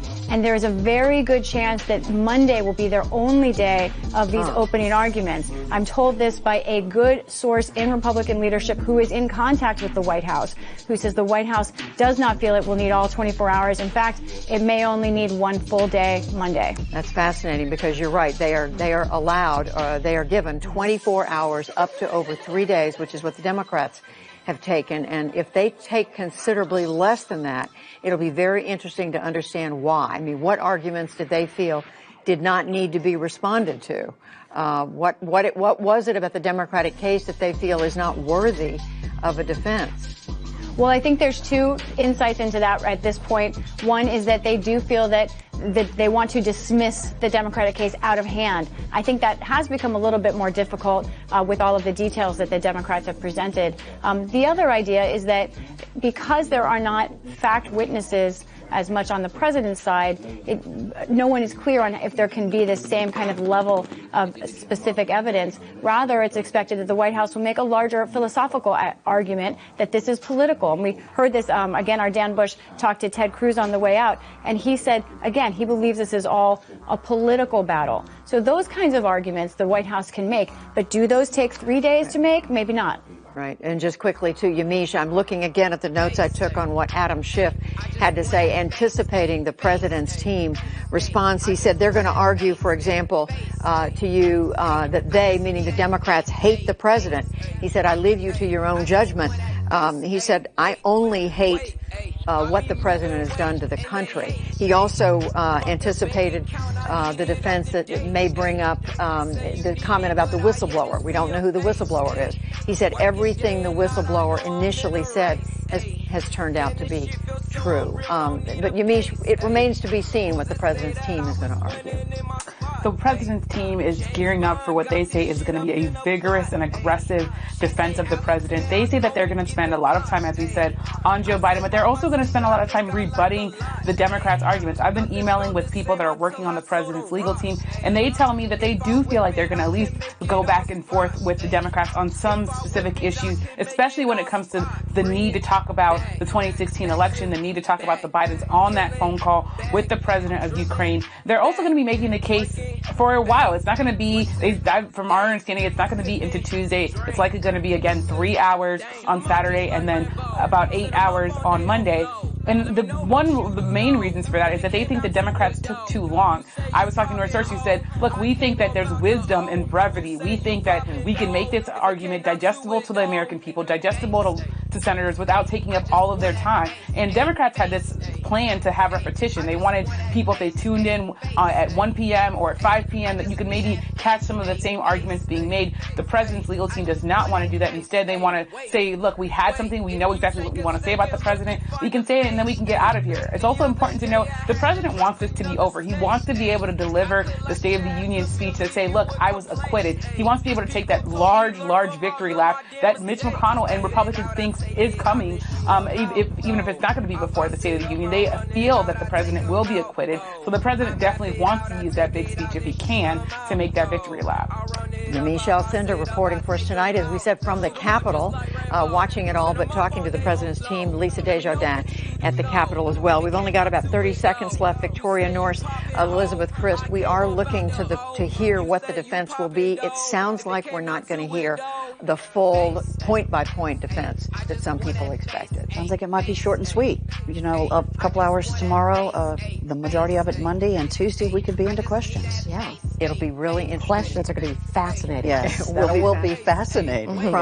That's the chance the senators get, but it'll be so interesting, I think, in the next few days to hear which points the president's team chooses to rebut, to try to rebut, to defend the president on, and which others they just dismiss. Thank you both very much, Victoria Norris, Elizabeth Christ, for being with us tonight. We look forward to having you with us in the days to come. Again, thanks to Yamiche and to Lisa Desjardins. This does conclude our coverage of today's impeachment trial. The Democratic House managers have now completed their arguments for convicting President Trump on impeachment charges. We will be back tomorrow morning right here at 10 o'clock Eastern when the president's legal team begins arguments in his defense. You can find our full gavel-to-gavel coverage on pbs.org/newshour, on our YouTube pages, and on the NewsHour social channels. I'm Judy Woodruff. For all of us at the NewsHour, thank you for joining us. Good night. This program was made possible by the Corporation for Public Broadcasting and by contributions to your PBS station from viewers like you. Thank you.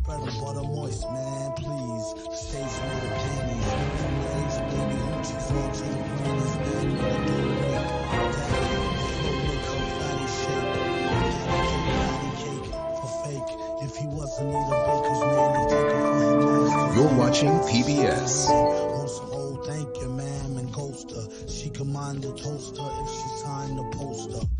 A whole host of roller coaster riders, not enough tracks, hot enough black, but just too hot to handle. You got blue sandals, who shot you, who got you, new spots to vandal. Do not stand still, don't show skills, close below krills, toast from polls, post no bills, coast to coast, Joe Snow flows ill, go chill, not supposed to overdose, no dose pills. Off-dry types talk wide, do scar me offside, like how Warp Ride was Starfleet.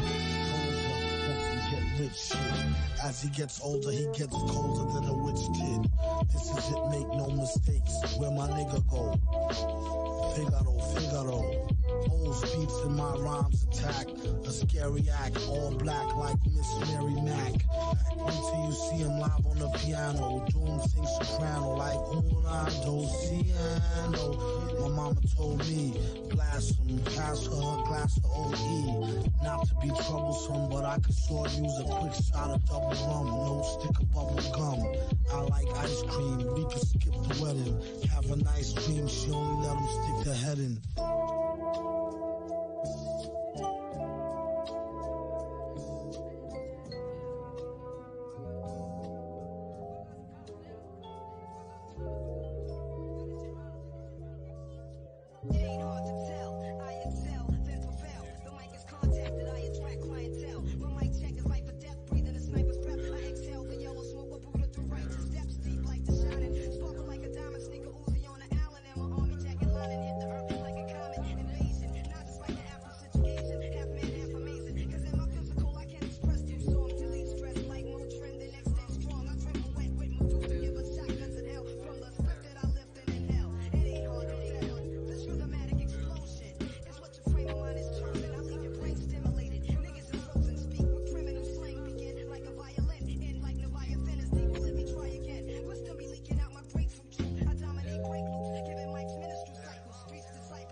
I recognize your fragrance. Hold up, you ain't never gotta say shit. And I know you taste this a little bit. High maintenance. Everybody else basic. You live life on an everyday basis with poetic justice. Poetic justice. If I told you that a flower bloomed in a dark room, would you trust it? I mean, I write poems in these songs dedicated to you when you're in the mood for empathy. There's blood in my pen. Better yet, with your friends and them. I really wanna know you all. I really wanna show you off. Fuck that, pour up plenty of champagne. Cold nights when you cursed his name. You called up your girlfriends and y'all curled in that little bitty range. I heard that she wanna go and party. She wanna go and party. Nigga, don't approach her with that Atari. Nigga, that ain't good game, homie, sorry. They say conversation, rule a nation. I can tell, but I could never right my wrongs lest I write it down for real. P.S. Every time I write these words, they become a taboo. Making sure my punctuation curve, heavy letter hits true. Living my life in the margin, and that metaphor was proof. I'm talking poetic justice. Poetic justice. If I told you that a flower bloomed in a dark room, would you trust it? I mean, you need to hear this. Love is not just a verb, it's you looking in the mirror. Love is not just a verb, it's you looking for it, maybe. Call me crazy, we can both be insane. A fatal attraction is common, and what we have common is pain. I mean, you need to hear this. Love is not just a verb, and I can see power steering. Sex drive when you swerve, I want that interference. It's coherent, I can hear it. That's your heartbeat, it either caught me or it caught me. Be slow and you'll find.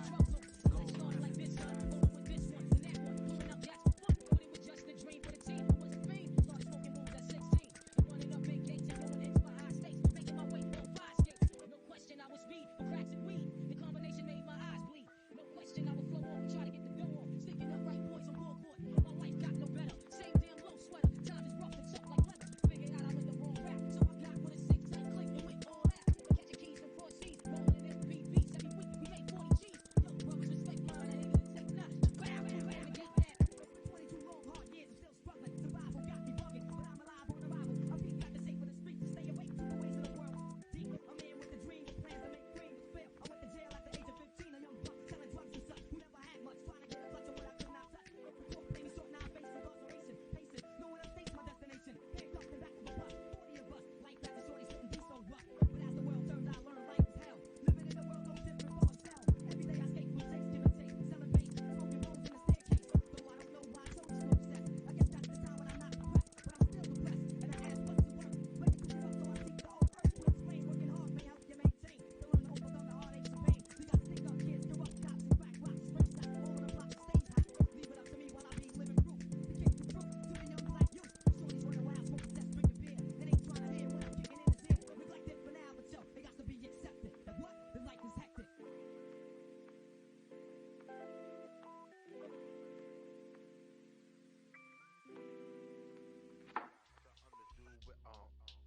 Being the man and handling your biz. What love got to do with it? Assets, feet, it's all bullshit. Yo, you know what love is. Say it with me one time. You know what love is. SB on some love shit. You know what love is. FC on some love shit. You know what love is. The bitches that love dick and masturbate, no need for that. I get down with rap. Say word, y'all. Word. When you say you love me, it doesn't matter. I never take a serious bitch to laugh at you. But a simple fact, I ain't known you a week. The first day I met you, I smacked your ass cheeks. I mean, I ain't said there's something wrong with that. It's all good. Yeah, give me some dap. I mean, just fooling with yo. What you expect me to do for you? If you ain't signing my check or writing my blows or rocking my shows or buying my clothes or something.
You really niggas stepping into the game, it's already lit. Just had a little cold to blame it. Lame niggas, I gotta put it in layman's terms. I'm finna murder you niggas. You better spread the word. I bled words to my head were hurt. The first to say it hurts to say I said it first. Live life like a baby that was dead at birth, but came alive and fuck the nurses. If you don't like it, tell a nigga jump. If you feeling Kermit, if you sleeping on me, we can make it permanent and leave them stinking. It really permeate, it really reeking. JID call me Willie Beeman, but I'm about a team. Everybody eating. If it's down to me, I'ma do some shit niggas ain't never seen. Bitch, I jumped the three. Ashy cushion, who's fucking me? Shit to butcher, who want the beach? I'm arm, leg, can't package me. Sacrificial lamb, satisfactory. Smack him with the hand, don't talk back to me. I'ma be the man, I'ma kill a king. I done been a fan, now I need wings. I done see your head, Lord. Smoking with the best.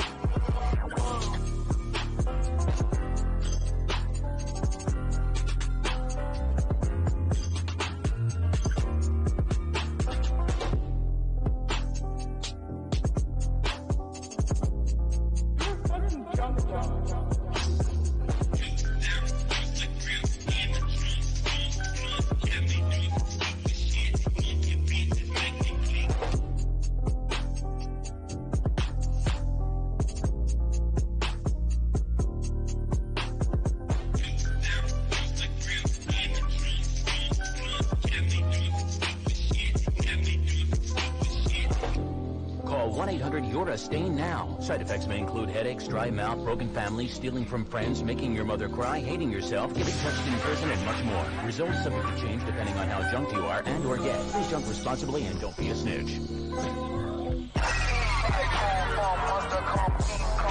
Young man rumble in the jungle, trees tumble, bees tumble, we crumble, yeah. Sling some for the lover, every other sister, brother, freaky fucker, kitty puncher, Willy Wonka, pussy purified, leg metaphor, yeah. C-I-B-J-I-D-C-I-B-E-S-T with the R-A-P's and R-I-P, around down, O-L-D, and O-L-D, and I ain't drop no L-D, O-L-D, got no O-G, drop low, fuck O-L-D, and make a play, nigga, O-L-D, make a way, get his O-L-C until they stop, and let us pray and let us see. What's driving now for you?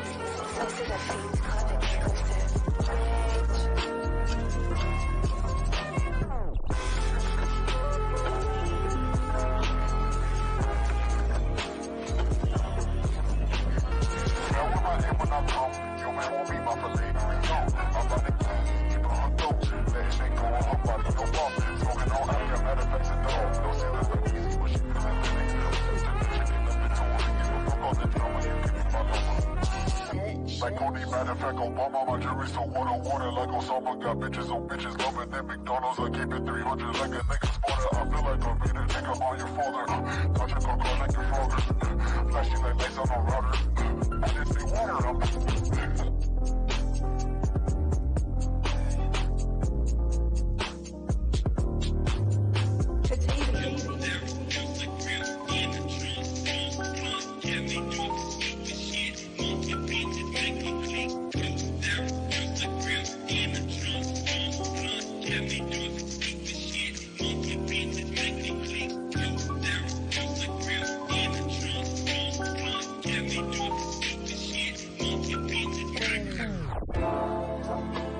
Sometimes love demands more than we can give. But like food and drink, we all need love to live. Life moves pretty fast. You don't stop and look around once in a while, you could miss it.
back in time, take all those hours of pain and darkness and replace them with something better.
supreme schemes to get richer than Richie quickly. Niggas wanna hit me if they get me. Dress my body in linen by Armani, check it. My lyrical carjack, make your brain splat. High caliber gats is all I fuck with. Now peep the rough shit in my circumference. Mad bitches with mad Lucci, bulletproof vests under their coochie. Spitting my Uzi, don't lose me. My trigger niggas represent. Driving dirty in J30s, getting bent. Until my hit holes, my murder mommies. I be smoking trees in Belize when they find me. While you still killing niggas with Panani. Like Connie and Cyrus up in Cyprus. Fuck you raw, you on the floor with the virus. While I just sling coke, smoke pounds and choke. Got lawyers watching lawyers so I won't go broke. Now check it. Them country niggas call me Frank White. I'm squirting off in my loft, of course I know my shit's tight. Sunrise, open my eyes, no surprise. Got my shorty flying in with keys taped to her thighs. With all the utensils who hang my China thing. She half black, half oriental. 86, she got me rentals. This situation ain't accidental. What? I'm brought from a young G's perspective. From a young G's perspective.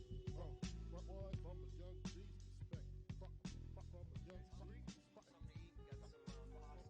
lobster. I got whiskey, any kind of booze you want. You know what? The Bureau doesn't allow us to drink or a seat. Haven't been on one of these before? A boat? Learned how to sail when I was 6. Oh shit, is that right? I mean, I'm one like this though. I mean, I have the whole front extended in order to fit the chopper. See that? Anyway, this is for you.